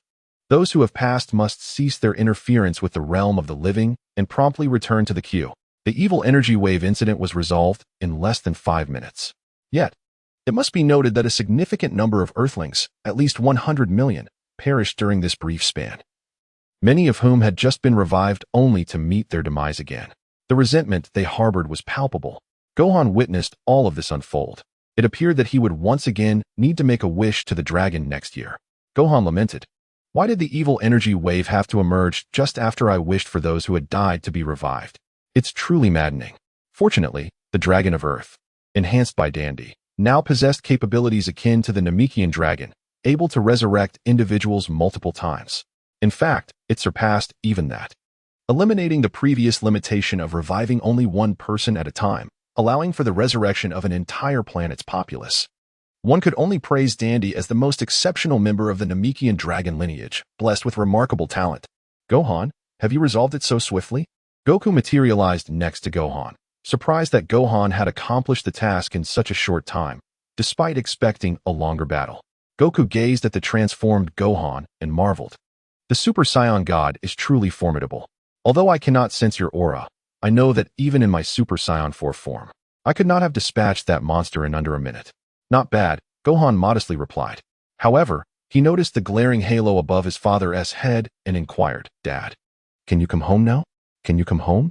Although he longed for it, Goku lamented, Unfortunately, Gohan, I am deceased and cannot return to the mortal realm. What about Mom? Gohan pressed. Goku seemed momentarily at a loss, but then a thought struck him. Dragon Balls could be utilized. But I've already used the Dragon Balls. It was their power that rejuvenated Mom. It would take a year before we can wish again. Do you think she can endure a year? Goku scratched his head helplessly, pondering the improbability. Why did you have to tease Mom so much? Gohan shrugged in resignation. It seemed he must take matters into his own hands. Gohan devised a clever plan to summon the Dragon Clan from the Demon Realm by defeating the so-called God of Balls. He could use the Dragon Balls to wish for his father's resurrection. After that, they could wait a year to revive those innocently lost due to the evil energy wave incident. Gohan felt quite clever, resolving both family and earthly issues. Of course, these were merely secondary concerns. Primarily, Gohan yearned to witness the Dragon Ball Demon series and the most extraordinary bug, the readily available Third Eye of Magic. Plug and play. It would allow even the notoriously weak King of Demons to surpass Super Saiyan 3 instantly, boasting limitless stamina.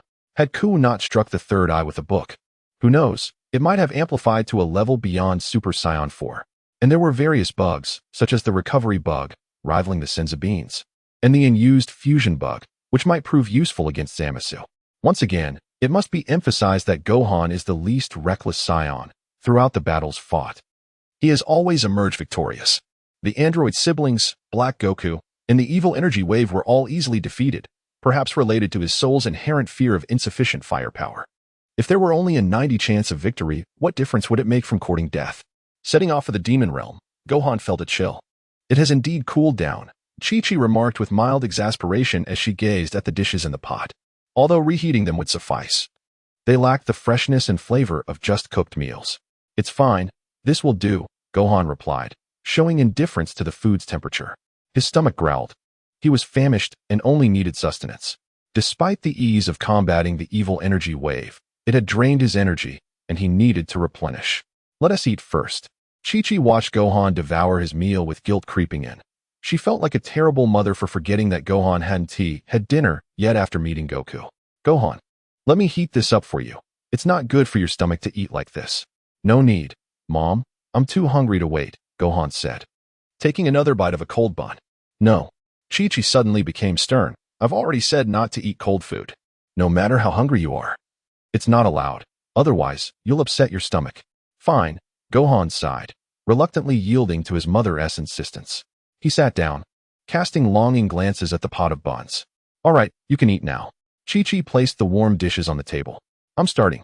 Gohan quickly polished off the food on the table. Get a good night's rest. Without delay, Gohan hurried to the Kaioshin realm, seeking Kaioshin luck to inquire about the Demon Realm. The Demon Realm, how nostalgic, Kaioshin luck began. Let us start from my birth. True to form. He began recounting the tree where he was born and its appearance. No, just start from Zeno creating the universe. This is too much unnecessary detail, Gohan interrupted, his frustration boiling over. Let us cut to the chase, please. Gohan could no longer endure the rambling. Urging Kaioshin to skip his childhood tales, no one cared about what he ate or the games he played. Taken aback, Kaioshin luck paused. Wait. You address me as Kaioshin with such respect, yet your words sound like we are siblings. Ahem, fine. The Demon Realm actually predates the 7th universe. One of the Demon Lords commanded the creation of multiple universes, allowing the demons to migrate and inhabit them. For instance, the Namekians are a race that migrated from the Demon Realm, not indigenous to the 7th universe, but rather magical beings with pointed ears. As for you Scions and Earthlings, you are races that naturally emerged after the universe was created. You are the natives. What? So we humans weren't created by you, Kaioshin? Of course not. Creating intelligent life forms is beyond even us Kaioshin. We can only create planets suitable for life and guide them towards civilization. A process that takes a considerable amount of time, Kaioshin Luck explained. Oh, that super demon is quite powerful, isn't? Gohan expressed particular interest in this figure named Dreams. Yes, he is one of the greatest beings in this universe, in some ways, a direct superior to us Kaioshin. At this point, Kaioshin Luck's voice lowered significantly. But you mustn't disclose this, Mr. Gohan. If Lord Zeno learns of it, I will be finished. Kaioshin Luck's expression turned serious. Of course, I am quite adept at keeping secrets, Gohan reassured, patting his chest, promising not to leak anything. Phew, then I shall continue. Kaioshin Luck sighed, resuming his tale. Actually, before you mentioned the god of destruction, I had no knowledge of Zeno's existence. Kaioshin Luck opened up further. I only knew of Lord Reams, not Lord Zeno. After all, Lord Reams created the universe while our duty as Kaioshin is to create planets. That makes sense. Zeno, on the other hand, seems more like the eraser of the universe, whereas we Kaioshin are akin to the artists. Gohan nodded in agreement. Indeed, one was like a paintbrush, the other an eraser. Kaioshin Luck's eyes lit up, nodding vigorously. That analogy is quite vivid. In any case, you've come to the right person regarding inquiries about the demon realm. Will you take me to the demon realm? To the demon realm? What made you think of going there? Gohan openly shared what he knew about the demon realm. What? The third eye is actually a wholesale item? Kaioshin Luck was clearly taken aback. Based on his childhood memories of living in the demon realm, he recalled the legends of the magic eye. A missing treasure, not something that could be bought in bulk. In any case, that's how it is. Please take me to the demon realm. Upon hearing Gohan's request, Kaioshin Luck's face showed signs of hesitation. After a moment of contemplation, he slowly replied, Mr. Gohan, the demon realm is not an easy place to enter. It is fraught with dangers, inhabited by powerful demon tribes, and the rules there are entirely different from here. Even I would not dare to tread lightly into the demon realm. That is understandable, but with me around, it should be fine, right? Please take me, Lord Kaioshin. Son Gohan grasped the hands of King Kai, who, upon meeting Gohan's resolute gaze, fell silent for a moment before letting out a sigh and conceding, very well. Since you are so insistent, I shall take you to the demon realm. Thank you, King Kai, exclaimed Gohan, flashing a victory sign. The conventional means of entering the demon realm involved boarding a specially designed spacecraft produced by that realm and completing the necessary formalities. Ordinary flights or instantaneous teleportation could not facilitate direct passage between the two realms. A spacecraft specifically for the demon realm? In truth, the very vessel I used when I exited the demon realm during my childhood still remains. Jebbet, could you assist me in retrieving it? Of course, my lord, replied Jebbet. A small, dilapidated spacecraft, overgrown with moss, was soon brought forth by Jebbet. As you can see, this is the one I used as a child. However, the space is too cramped for adults, and I am uncertain if it is still operable, explained King Kai, gesturing toward the vessel. That's all right. I'll find a solution, pondered Gohan, recalling that the ingenious Bulma would surely assist him with this dilemma. Gohan, holding the capsule containing the spacecraft, instantaneously teleported away from King Kai's realm and arrived at the entrance of the Capsule Corporation's laboratory. This was where Bulma conducted her work. Despite being the wealthiest person globally, Bulma preferred tinkering with inventions rather than managing her vast commercial empire from an office. Upon pushing open the laboratory door, Bulma was bent over her workbench. Sensing someone entering, she quickly rose. In that brief moment, Gohan noted the dark circles under her eyes, betraying a sense of fatigue that she could not mask. Yet, she quickly rubbed her eyes to shake off the drowsiness. I apologize, I've been grappling with some scientific issues and dozed off during my lunch break, she said, yawning and stretching. Once her stretch was complete, she wore her usual cheerful smile. Noticing the capsule clutched tightly in Gohan's palm, she inquired, "What is this? A gift for Auntie? Oh, I see. Is this to make up for the birthday present I missed, Gohan?" Her words caused Gohan to break into a cold sweat. Bulma's weary appearance made him hesitant to ask her to repair the spacecraft, and combined with her expectant gaze, he felt an unsettling anxiety. As if he were a callous man taking advantage of her goodwill. Yet, he could not simply conjure a gift on the spot. With a forced determination, Gohan began, He proceeded to explain the information he had gathered from King Kai and his desire for her to repair the spacecraft. So, it's about repairing the spacecraft, not a gift. Bulma's face visibly fell. However, she quickly masked her disappointment with a forced smile, continuing in a light-hearted tone, "No worries. Annie will handle this. Let me take a look and see if it's feasible to repair." As she took the capsule, the vessel materialized with a soft thud on the ground, its mossy and cobwebbed exterior revealing its peculiar design, contrasting starkly with the spacecraft of the Supreme Kai. Bulma donned a dust mask and, armed with her toolbox, began to conduct an initial inspection without a hint of complaint. The sight tugged at Gohan's heart, stirring feelings of unease and discomfort within him. "Well, going to the demon realm isn't an urgent matter," he said, rubbing his fingers against his face to alleviate his inner tension. Cautiously, he addressed Bulma. "Actually, I came here to invite you to the newly opened amusement park." Suddenly, he produced 2 tickets for the amusement park from his pocket, tokens he had won during a previous outing with Bra, which he had forgotten to use, but thankfully, they were valid for a year. The wrench in Bulma's hand fell to the floor as she stared in disbelief at the tickets in Gohan's grasp. Instinctively, she wiped her forehead in an attempt to quell her anxiety, inadvertently smudging dust across her fair skin. "You must be joking, Gohan. Just the 2 of us going to the amusement park?" Bulma responded incredulously. This realization struck Gohan. He only had 2 tickets, and he had completely forgotten about Bra and Little Bra. Just as he opened his mouth to explain that he would buy 2 more tickets shortly, Bulma interpreted his silence as a negative response. This only heightened her already complex feelings toward Gohan, causing her heart to race and a blush to creep onto her cheeks. Quickly, she lowered her head, attempting to conceal her true emotions, before regaining her composure and feigning casualness. You really want to invite me to the amusement park?" Yet her trembling voice betrayed her true feelings. Gohan, observing Bulma's reaction, instinctively sought to clarify. "Little Bra and Bra can join us too." However, an intuitive sense told him that such words might upset Bulma, prompting him to swallow his response and simply nod vigorously. Seeing Gohan's resolute nod, Bulma's heart surged with emotion. She endeavored to keep her voice steady. "All right, Gohan, since you are so eager to invite me, I shall go. But first, let me finish the preliminary inspection of this spacecraft. Auntie, you look exhausted with those dark circles under your eyes. You should rest first." "I'm not in a hurry." "No worries. Auntie is now a cyborg, endowed with infinite stamina. This fatigue is merely a visual illusion," she replied, donning her gloves once more and picking up the wrench to continue her inspection. As she worked, Bulma found herself stealing glances at Gohan, who stood awkwardly by. Yet he endeavored to maintain a smile, occasionally engaging her in conversation. After some time, Bulma finally completed her initial assessment.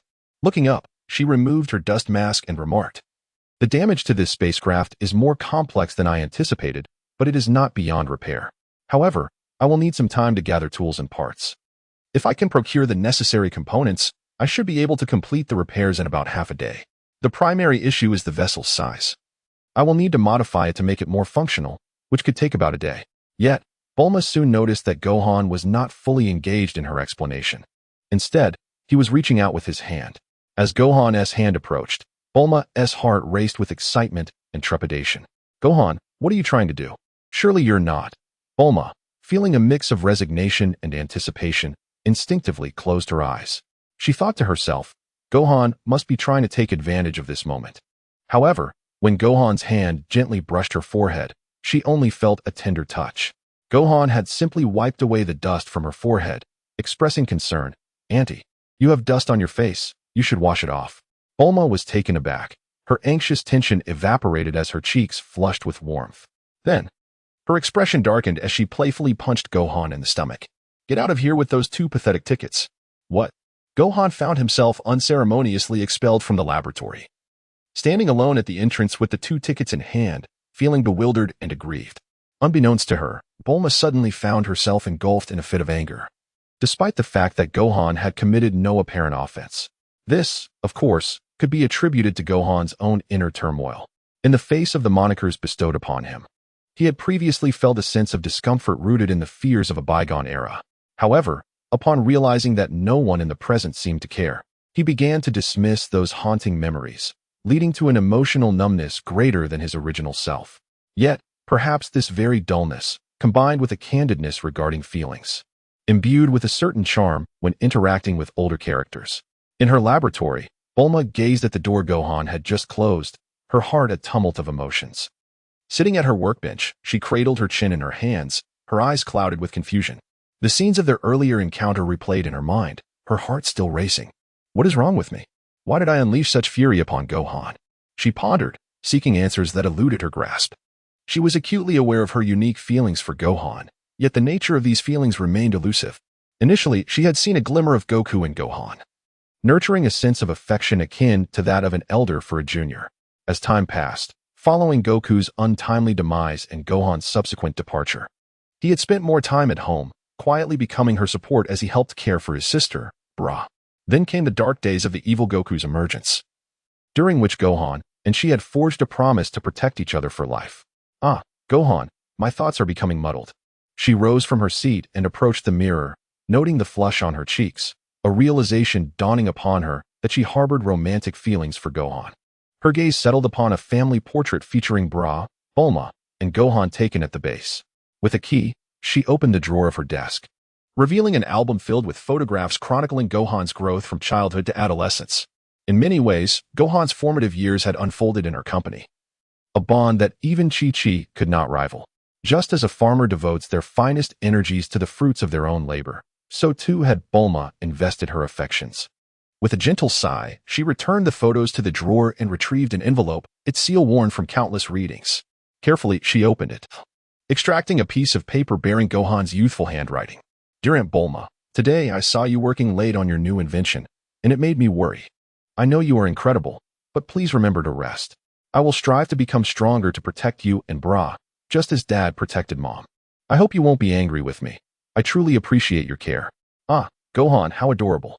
As Bulma read the heartfelt note, her heart melted, and she felt an unexpected warmth envelop her. Soon, the laboratory was filled with strange, breathless sounds.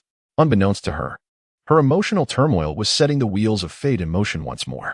Meanwhile, Gohan sat dejectedly on a bench in a nearby park, clutching 2 tickets in his hand. Steeped in self-doubt, perhaps I should simply ask Aunt Bulma directly. Confused about what had caused Bulma's anger, he decided to confront her. As he retraced his steps, he noticed a crowd gathered ahead and approached to investigate. To his surprise, he discovered that a dojo was recruiting new students, albeit under a rather peculiar name, Satan School. Perhaps due to the unappealing name and the poster featuring a balding middle-aged man, the onlookers quickly dispersed. Gohan glanced at it, but felt no interest, ready to turn back when suddenly the name Satan struck a familiar chord. "Satan? That's it. Satan," Gohan exclaimed, recalling the comical figure from the original story, who also happened to be his father-in-law. "Oh, young man, it seems you recognize me," a balding middle-aged man called out, stopping Gohan in his tracks. "Who are you?" Gohan asked, puzzled by the stranger. "Haha, I am none other than the illustrious Mr. Satan, the master of Satan's School," the balding man declared with pride. Gohan's eyes widened in realization. This was indeed Satan, recognizable by his distinctive mustache, albeit appearing somewhat disheveled. "Young man, would you like to join my dojo? If you sign up now, you can enjoy a 20% discount on your membership. Plus, with my personal training sessions, you'll become as strong as I am in just 3 months. And there are free drinks and snacks for those who come to train," Mr. Satan enthusiastically pitched. Gohan scratched his head, feeling a bit awkward. "Mr. Satan, I'm not here to enroll. I just happened to hear the name and recognized it. I have other matters to attend to." With that, he turned to leave. "Wait, don't rush off," Mr. Satan exclaimed, grabbing Gohan's arm. "You look like a fine candidate for martial arts. Joining my dojo would surely teach you powerful techniques. And I am a world champion. Training under me guarantees you'll become a martial arts expert." Mr. Satan pulled Gohan into the modest dojo, which, despite its humble appearance and lack of equipment, was clean and tidy. Mr. Satan enthusiastically seated Gohan on a worn-out sofa and retrieved an old pamphlet from a cabinet, flipping it open to reveal illustrations of techniques. "Behold, this is our dojo's signature move, Satan Fist. It is my invention, immensely powerful. Once mastered, you could easily defeat your foes. Just look at this, 1 punch and 23 tiles shattered. Imagine if that struck a person." He pointed to an image of himself, gritting his teeth and flushed, having just smashed through the tiles. "I really have no interest, Mr. Satan," Gohan replied, shaking his head as he prepared to leave. To his astonishment, Mr. Satan knelt before him, clutching his pant leg. "Please, join my dojo. If I cannot recruit more students, my daughter and I will be left without sustenance." Mr. Satan's desperate plea was more than a little off-putting for Gohan. "Mr. Satan, please. Your tears are about to get on my pants. Conditions can be negotiated. Just agree to join me. You've spoken my name. So you must know that I was once the world heavyweight champion. I truly possess skill. I'm not a fraud. Joining my dojo will undoubtedly yield results." Yet Gohan remained unmoved, politely helping Mr. Satan to his feet. "I'm sorry, but I really don't see the necessity, as I believe I am stronger than you." And with that, Gohan exited the dojo.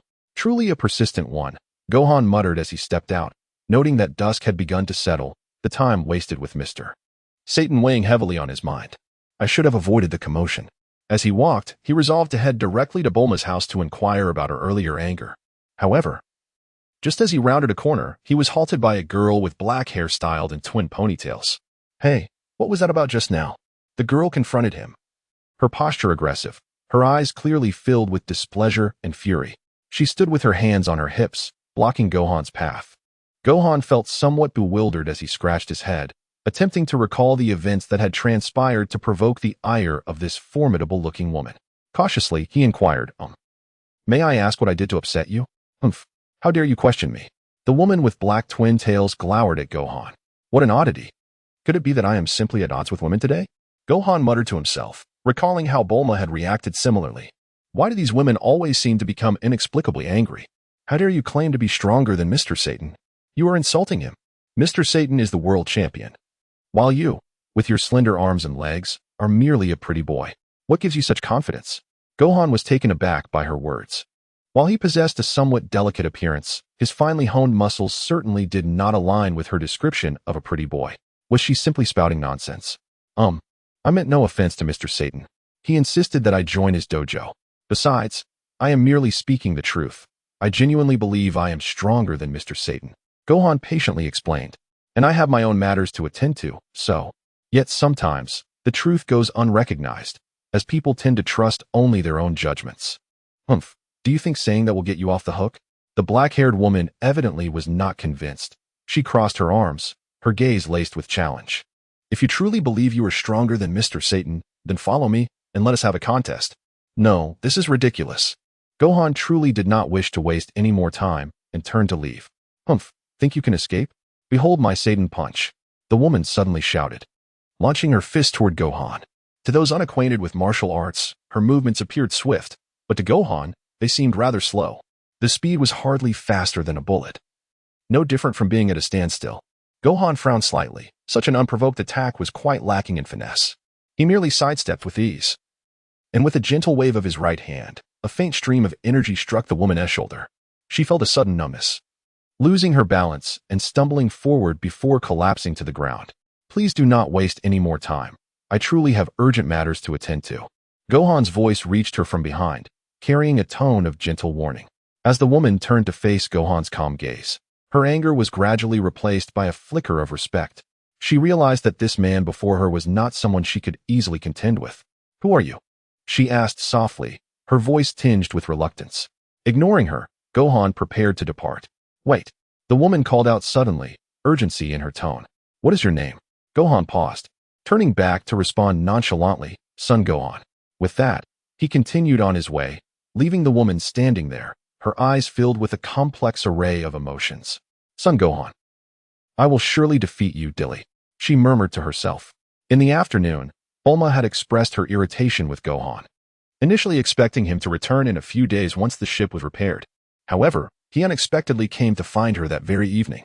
She tucked her long hair behind her ear, her cheeks slightly flushed, speaking in a somewhat hesitant tone. I apologize, Auntie. I might have been grumpy after waking up from a nap. Can you forgive me? To Gohan's surprise, Bulma actually apologized. He had intended to inquire why she was upset, but the words died on his lips. It's all right, as long as Auntie is feeling well. I wouldn't want you to get sick over a mere quarrel. Though it was a lie, Gohan was not the type to take offense lightly, but he preferred to avoid further conflict. Bulma's apology left him no choice but to extend her some grace. Otherwise, he would end up regretting it. Would you like to come in and sit for a while? Bulma offered, opening the door to invite Gohan into her home. Gohan hesitated, patting his stomach, and ultimately decided against troubling Bulma. He used instant transmission to leave, much to Bulma's disappointment.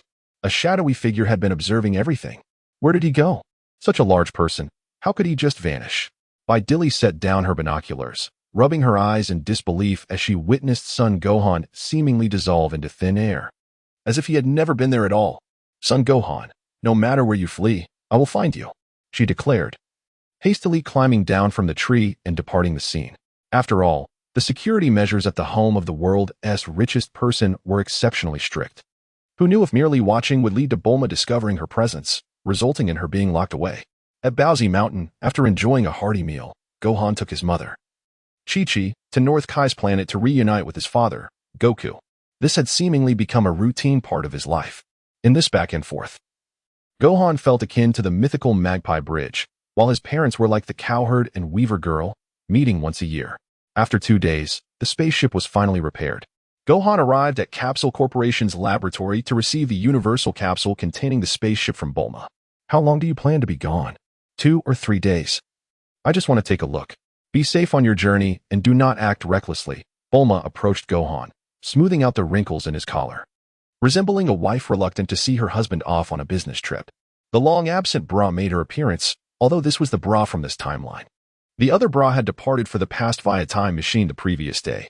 While she had faith in Gohan's ability to defeat Zamasu, she decided to visit the past to seek out her more familiar father, Goku, and Vegeta.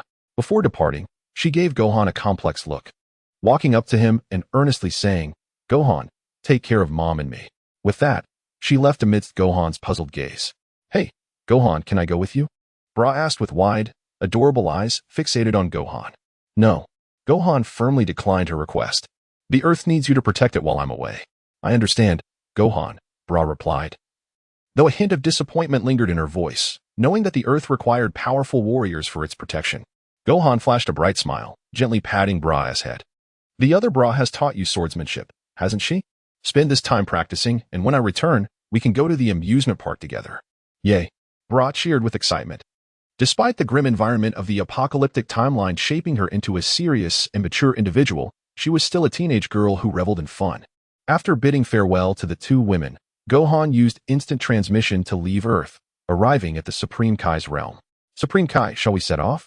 "It seems nothing can deter you now, Mr. Gohan," Supreme Kai Shin replied as he entered the spaceship, preparing for their journey to the Demon Realm. With the addition of the fully automated navigation system, once Supreme Kai Shin inputted the coordinates, Gohan and he reclined in their chairs, engaging in casual conversation to pass the time. Upon learning that the Demon King was still Dabura, Gohan felt no surprise. The tale of Dragon Ball, the great demon, unfolds after the Majin Buu saga, during a period of vacancy on the Demon King's throne following Dabura's demise. However, in this narrative, Dabura remains alive and continues to reign as the Demon King. After approximately 2 hours of travel, the spaceship docks alongside a colossal golden fish, the esteemed Warp Master, responsible for connecting the universe and the Demon Realm. "Mr. Gohan, please come here. We are about to enter the Demon Realm, and I must enchant your ears to be pointed, like those of a demon," the Warp Master instructs. Gohan nods in agreement, and the Kaioshin employs magic to alter Gohan's ears into a pointed shape. Since Gamma has yet to ascend to power, the Warp Master does not require a secret passphrase at this moment. Upon noticing the duo's pointed ears and the spaceship from the Demon Realm, he opens his mouth wide, granting them passage. With a jolt, they arrive at the relay point. Gohan plans to commence his quest for the Dragon Balls in the third Demon Realm, while also intending to visit a shop that sells illicit enhancements. To facilitate this, Gohan dons the guise of a scion vigilante, robbing local thugs of their ill-gotten gains to fund his purchases of bugs and magical eyes at the store. After compensating the information broker in the Demon Realm, they locate the shop featured in Dragon Ball, the Great Demon. Gohan purchases an array of insects and acquires 3 magical eyes contained within jars. Subsequently, they hasten to confront the Dragon God of the third Demon Realm and defeat him. The Dragon Gods of the second and third Demon Realms also meet their fates. Upon collecting 3 Demon Realm Dragon Balls, Dabura hears of Gohan's exploits and personally seeks him out. He foolishly underestimates Gohan, who has already bested the Dragon Gods. Gohan dispatches Dabura without hesitation and requests the Kaioshin to make a wish in the language of the Demon Realm to resurrect his father, Goku. The Dragon Balls of the Demon Realm summon a dragon akin to that of Namek, albeit with a red hue and a formidable presence. The wish is granted swiftly, and Gohan sees no reason to linger in the Demon Realm, returning home within a span of 3 days. The peculiar cuisine of the Great Demon Realm, while not inedible, possesses an appearance that diminishes one's appetite.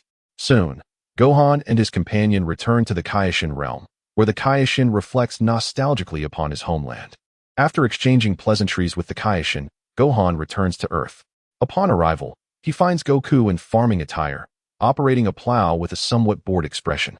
"Hey Gohan, you're back!" Goku exclaims, ceasing his work, removing his straw hat, and wiping the sweat from his brow, his face breaking into his signature smile. "Perfect timing, Gohan. I'm feeling a bit dull. Let's have a spar after I warm up." "Sure," Gohan replies readily. Goku steps aside, stretching and preparing for his warm-up. He performs a series of simple exercises before practicing the Kamehameha technique to raise his body temperature. "Hey, Gohan, once I'm warmed up, I want to see your transformation into Super Saiyan God, Goku calls out. All right, no problem, Gohan responds, a hint of excitement in his voice. Before long, Goku announces, I'm ready. Show me your transformation. Goku assumes a combat stance, his eyes gleaming with anticipation. Gohan mirrors his stance, taking a deep breath, his hands slightly bent, and his body poised for action. Dad, let's see if you can defeat me in my base form before we discuss Super Saiyan God, Gohan shouts, dashing towards Goku like a blur. He unleashes a powerful right hook aimed directly at Goku's face. Goku sidesteps effortlessly, avoiding Gohan's strike. In response, Goku executes a spinning kick aimed at Gohan's midsection. However, Gohan is quick to react. He leans forward, supports himself with his hands, and performs a backflip, evading Goku's attack. Springing back into action, he charges at Goku once more. Goku crosses his arms defensively, bracing for Gohan's onslaught. Gohan's fists rain down like a tempest, each strike imbued with tremendous force. Goku appears to struggle under the barrage, ultimately being knocked back, tumbling through the air before crashing to the ground. Stirring up a cloud of dust, he rises slowly, gazing at Gohan with a mix of surprise and exhilaration. Gohan, your power and speed have escalated dramatically. You have surpassed me by leaps and bounds. This is my base form. After transforming into Super Saiyan God, my inherent power has significantly increased. This is the advantage of mastering the divine path, Gohan explains. I see. Though I may not fully understand, your base power has indeed surged. I must take this seriously now, Goku replies, his aura beginning to shimmer with a faint golden glow as his power intensifies. Super Saiyan 1, Goku shouts, his body enveloped in golden light, his hair turning a brilliant gold, and his eyes a striking green. His muscles swell slightly, exuding an overwhelming presence. Come, Gohan. Let us see if Super Saiyan 1 can conquer your base form. Goku assumes a combat stance, surrounded by a swirling golden aura. Gohan watches intently, his expression shifting to one of seriousness. He remains in his base form, merely adjusting his stance to prepare for Goku's assault. Goku launches the first attack, his speed noticeably heightened as he transforms into a golden blur, hurtling towards Gohan with a powerful right punch aimed at his chest. Gohan smiles slightly, shifting his body to evade Goku's blow with ease. In quick succession, he delivers a side kick aimed at Goku's waist. Although Goku reacts swiftly, he is still struck by Gohan's kick, sending him flying once more. It seems Super Saiyan 1 is insufficient, Goku exclaims as he rises from the ground, his golden aura intensifying. His power surges once again, his hair standing on end, and crackling lightning surrounds him. What about Super Saiyan 2? Goku bellows, his speed and strength escalating further. He charges at Gohan with renewed vigor, his fist slicing through the air, propelled by powerful energy. Yet, Gohan continues to respond effortlessly. His movements fluid as he dodges each of Goku's attacks with precision, finding opportunities to counterattack. Goku then transforms into Super Saiyan 3, raising the stakes. At this point, Gohan struggles to keep pace with Goku, resorting to his own Super Saiyan 1 form for the duel. Following this, Goku assumes Super Saiyan 4, easily overpowering Gohan in his Super Saiyan 1 state. Gohan has transformed into a mysterious form, overpowering Goku even as he shifts into Super Saiyan 4. Clearly, Goku is unable to coax out Gohan's ultimate transformation at this moment. It seems I have yet to draw out your true potential, Gohan. Goku rose from the ground, a mix of reluctance and exhilaration etched across his face. Very well, if that is the case, then show me your true strength. Gohan nodded, and a golden red light began to flicker around him. His aura gradually diminished until his father, Goku, could no longer sense it. Father, watch closely. In an instant, Gohan was enveloped in a blinding radiance. His hair transformed to a vibrant red, his eyes gleaming with a crimson light, and a mysterious yet powerful golden red energy field surrounded him. This is not my ultimate form. Building upon the Super Saiyan God, I shall transform into a Super Saiyan, which is to say, a Super Saiyan of the Super Saiyan God. In short, Super Saiyan Blue. Goku watched in rapt attention, his eyes sparkling with a fervent desire to master this form. Unable to contain himself, he asked, Gohan, can I try this transformation as well? Will you teach me? Gohan replied, if you wish to learn, I will gladly instruct you. If you can successfully transform into Super Saiyan Blue, it will greatly enhance my chances against Zamasu. Gohan retrieved a peculiar insect from the Hoi Poi capsule and tossed it to Goku. Father, this is the fusion bug I obtained from the demon realm. If we split it in half and each consume a portion, we can fuse together. Fusion? Yes, if Zamasu becomes even stronger and I cannot contend with him, I will need you to fuse with me to defeat him. Gohan prepared for contingencies, knowing that if he could not overcome Zamasu, fusing with his father would certainly tip the scales. Gohan, you are truly a genius. To conceive such a transformation. Goku panted as he sat on the ground, sweat trickling down his face. I am not a genius. I merely stand upon the shoulders of giants. Gohan gently shook his head and tossed a revival insect to his father. Ah, you remain quite humble, Gohan. Your Super Saiyan Blue astonished me. Goku accepted the revival insect, disregarding its appearance, and devoured it with vigor. Instantly, fatigue dissipated, and he sprang back to his feet, brimming with vitality. Now, let us proceed. I believe I am beginning to grasp the essence of divine energy. Goku flashed a bright smile, his teeth gleaming as he assumed a combat stance. Eager to learn from Gohan once more. Though I long to continue, we must return home soon. Otherwise, Mother will be upset. Gohan declined his father's request, aware that the night had grown late, and they would surely face reprimands if they lingered. Ah, Chi-Chi. Oh no, it is indeed late. Goku gazed upwards at the sky, where a full moon hung high, and hurriedly adjusted his clothing, preparing to return home. Haha, father, you are quite the flustered one, Gohan remarked, delighting in his father's disarray. Gohan, are you not coming home for dinner? Goku asked, scratching the back of his head in confusion as he noticed Gohan's lack of intent to return with him. No, father, now that you have been revived, you should spend quality time with Mother and make amends. I shall refrain from being a third wheel. Gohan bid farewell to his father and used instant transmission to arrive at the Supreme Kai's temple. He intended to re-enter the hyperbolic time chamber to continue his training and rectify the shortcomings of his Super Saiyan Blue form. It must be noted that Gohan's current Super Saiyan Blue is merely in its initial phase, colloquially referred to as leaky blue, with an exceptionally short duration that renders it nearly ineffective in true battle, serving only as a trump card. In the original manga, Goku faced a similar predicament while battling Hit. He contemplated switching between red and blue forms to adapt. When Hit unleashed his time skip ability, he only utilized the Super Saiyan God form until he initiated his main offensive, at which point he transitioned to Super Saiyan Blue to overpower his opponent. However, this was merely a clever workaround. Should he encounter an opponent like the fused Zamasu, it would present a significant challenge. His immortality could easily erode the Super Saiyan Blue transformation over time. Thus, Gohan resolved to dedicate extra hours in the hyperbolic time chamber for training. He informed Din of his intentions and was about to enter the chamber when he was intercepted by Bubbles. What is it, Mr. Bubbles? Gohan inquired. Gohan, you have already entered once. Indeed, but isn't it said that each person can enter twice in their lifetime? That is correct, but during your last stay, you nearly spent 2 years inside, exhausting your training time in the chamber. Even if you enter again, you will soon have to exit. The most alarming possibility is that if you become too engrossed in your training and lose track of time, you may find yourself trapped inside for eternity, unable to escape even with instant transmission. The hyperbolic time chamber is an isolated space, and at that point, you would be unable to leave. Bubbles regarded Gohan with a serious expression, blocking the entrance. Gohan, upon hearing this, explained, I understand, but it's not as terrifying as it seems. As long as one possesses sufficient strength, they can shatter the space and exit on their own. Ah? Bubbles displayed a look of astonishment. In any case, it is fine. If I truly cannot get out, I still have the Dragon Balls. Gohan remained optimistic, assuring Bubbles not to worry. Very well then. Seeing that he could not dissuade Gohan, Bubbles relented and opened the door for him to enter. The familiar expanse of white, the ever-changing temperature, and the gravity far exceeding that of Earth enveloped Gohan once more. The monotonous training was about to commence again. I hope that when I emerge, I will have made significant progress. Gohan took a deep breath, his gaze sharpening with determination. He had no intention of placing all his hopes on the fused warrior. In a parallel universe, on planet Vamp. TCH. Is there truly the strongest Saiyan here? That fool Zuno must be jesting with me. Zamasu stood aloft, surveying the desolate planet, barren save for rocks and deserts.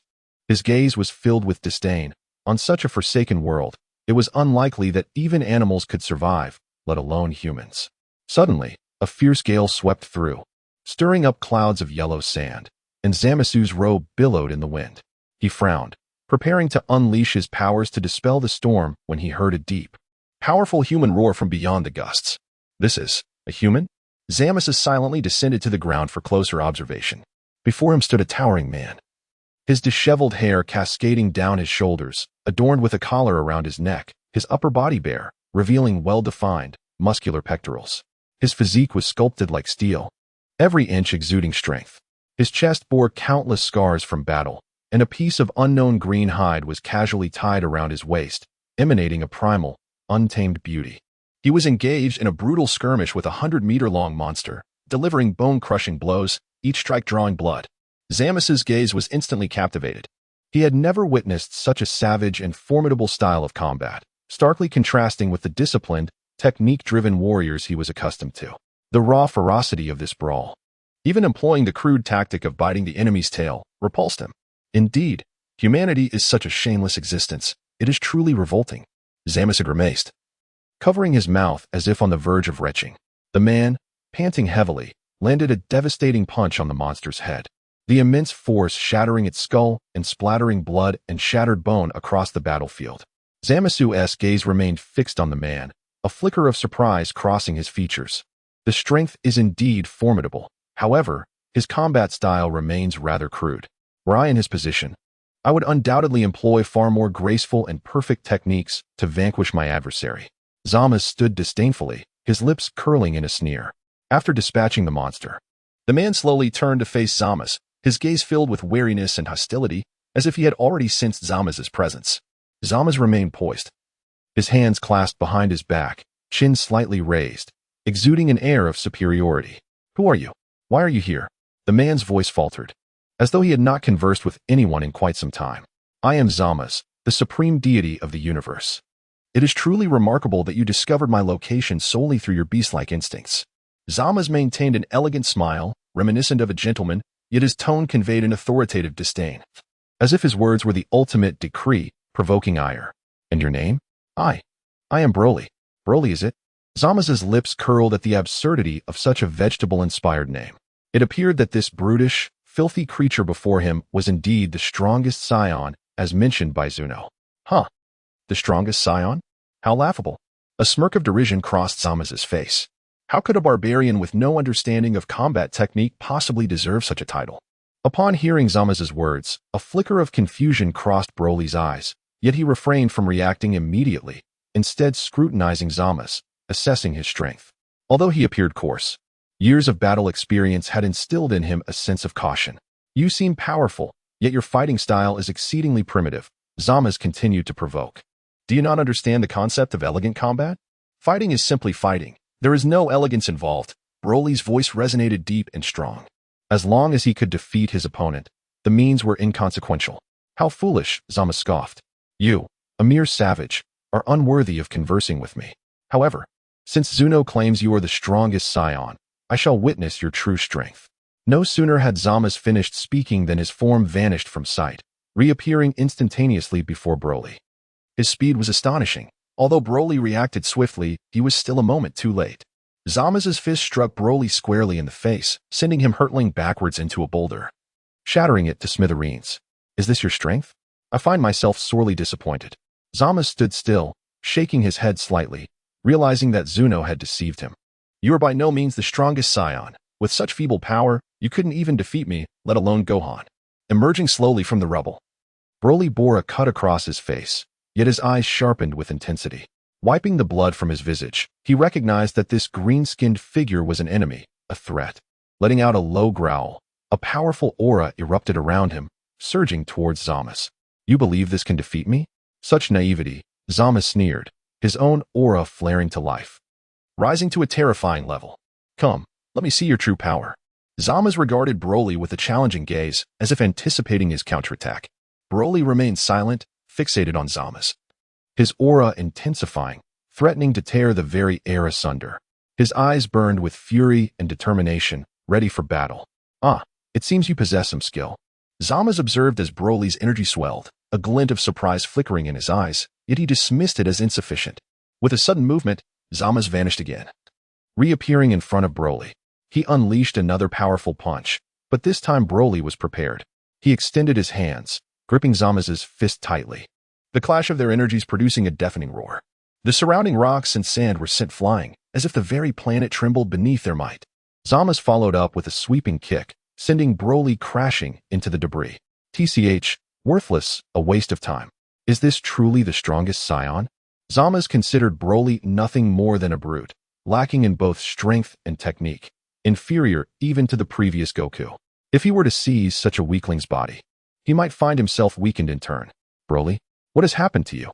A venerable voice suddenly echoed as a white-haired scion with a tail approached, intending to pull Broly from the wreckage. Father, run. No, don't, Broly stammered.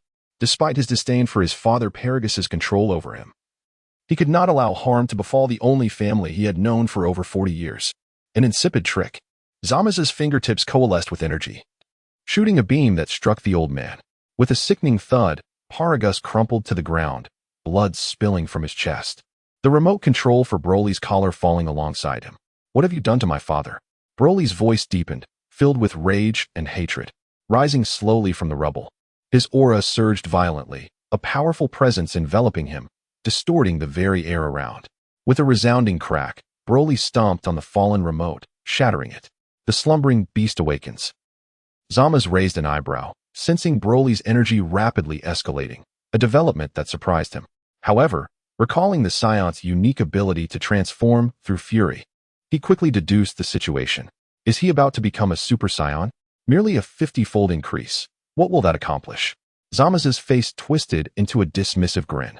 No matter how hard you struggle, you could never be my match. Your physique and combat methods are far too primitive to contend with me. Zama's resolved to eradicate this waste of time, then seek out Zuno to uncover the whereabouts of the true, strongest Scion before eliminating him. Anyone bold enough to deceive a deity must perish.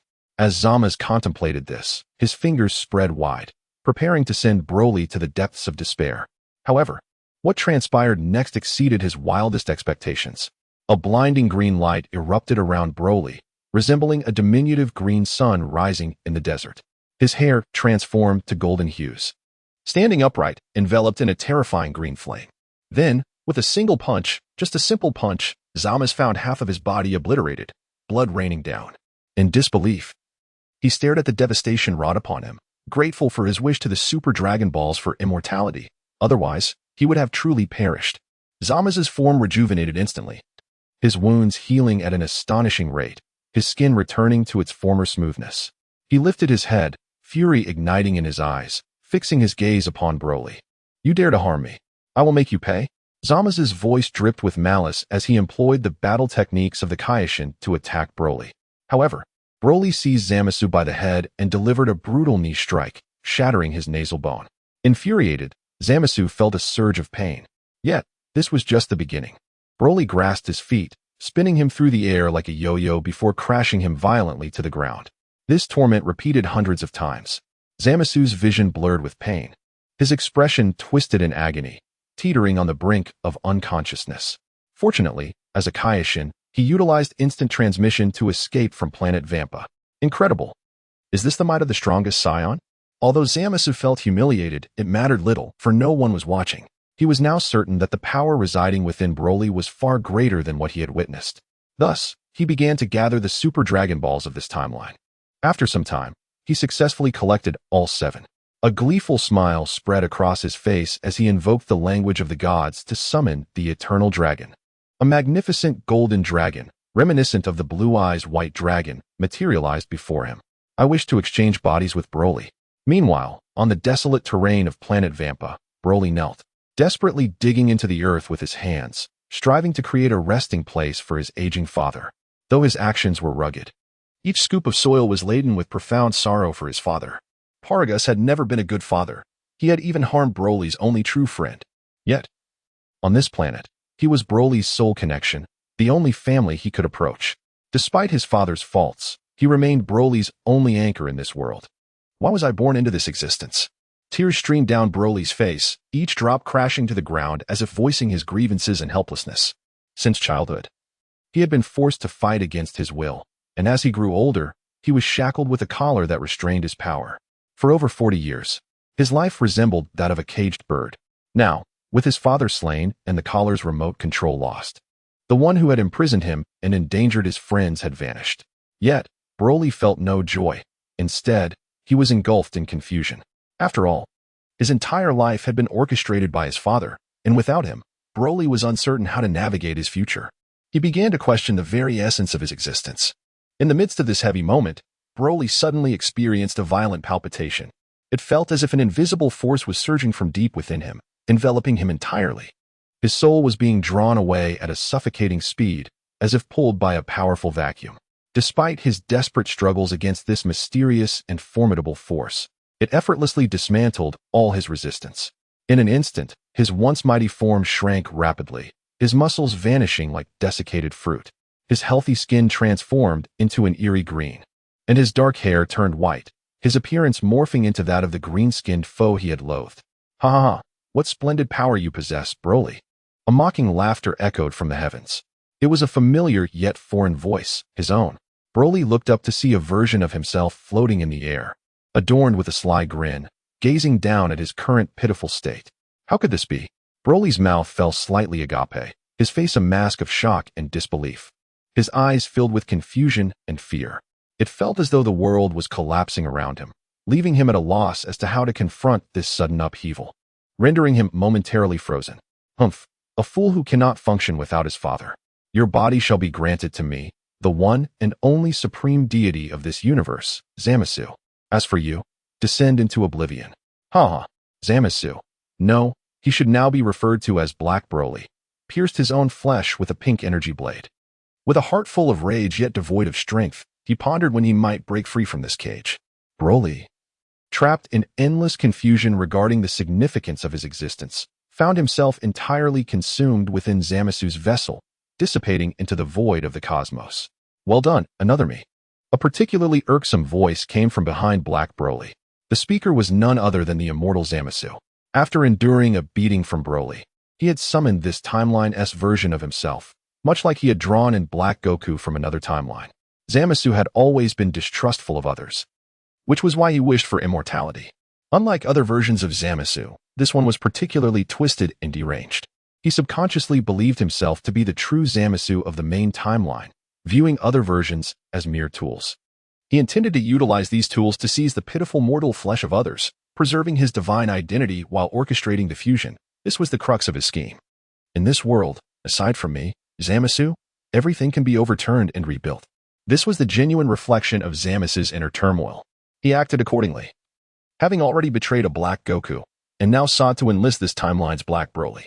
Well, if it weren't for another me, I would have never known that such a powerful being existed on this remote planet. Black Broly smiled faintly, a hint of pride lacing his tone. He glanced at Zamasu, a flicker of complexity in his eyes. But another me, do you truly believe this time will be successful? Zamasu scoffed, dismissively replying, last time was merely a fluke. Another me, I have learned from that experience and will not grant them any further opportunities. With my immortality combined with your formidable strength, the entire universe shall bow before us. Well, to be honest, I couldn't care less. Black Broly shook his head, then picked up a pair of Patera earrings from the ground. So, fusion? Of course, another me. Fusion. As long as we fuse, we shall be invincible. Zamasu kept indoctrinating Black Broly. Very well, let us fuse. Black Broly slowly approached Zamasu, and they extended their hands simultaneously to place the Patera earrings onto their ears. A flash of light erupted as their bodies collided, illuminating the desolate expanse of planet Vampa. When the radiance faded, a new entity stood in their place. A figure tall and robust, muscles well-defined, exuding an overwhelming aura of dominance. A cruel smile graced his lips. Is this the extent of our power? Ha ha. The entire universe shall submit to me, Zamasu. He extended his hand, and the surrounding air seemed to warp under his might, crackling with energy. I am now an invincible entity. The fusion of Zamasu has arrived.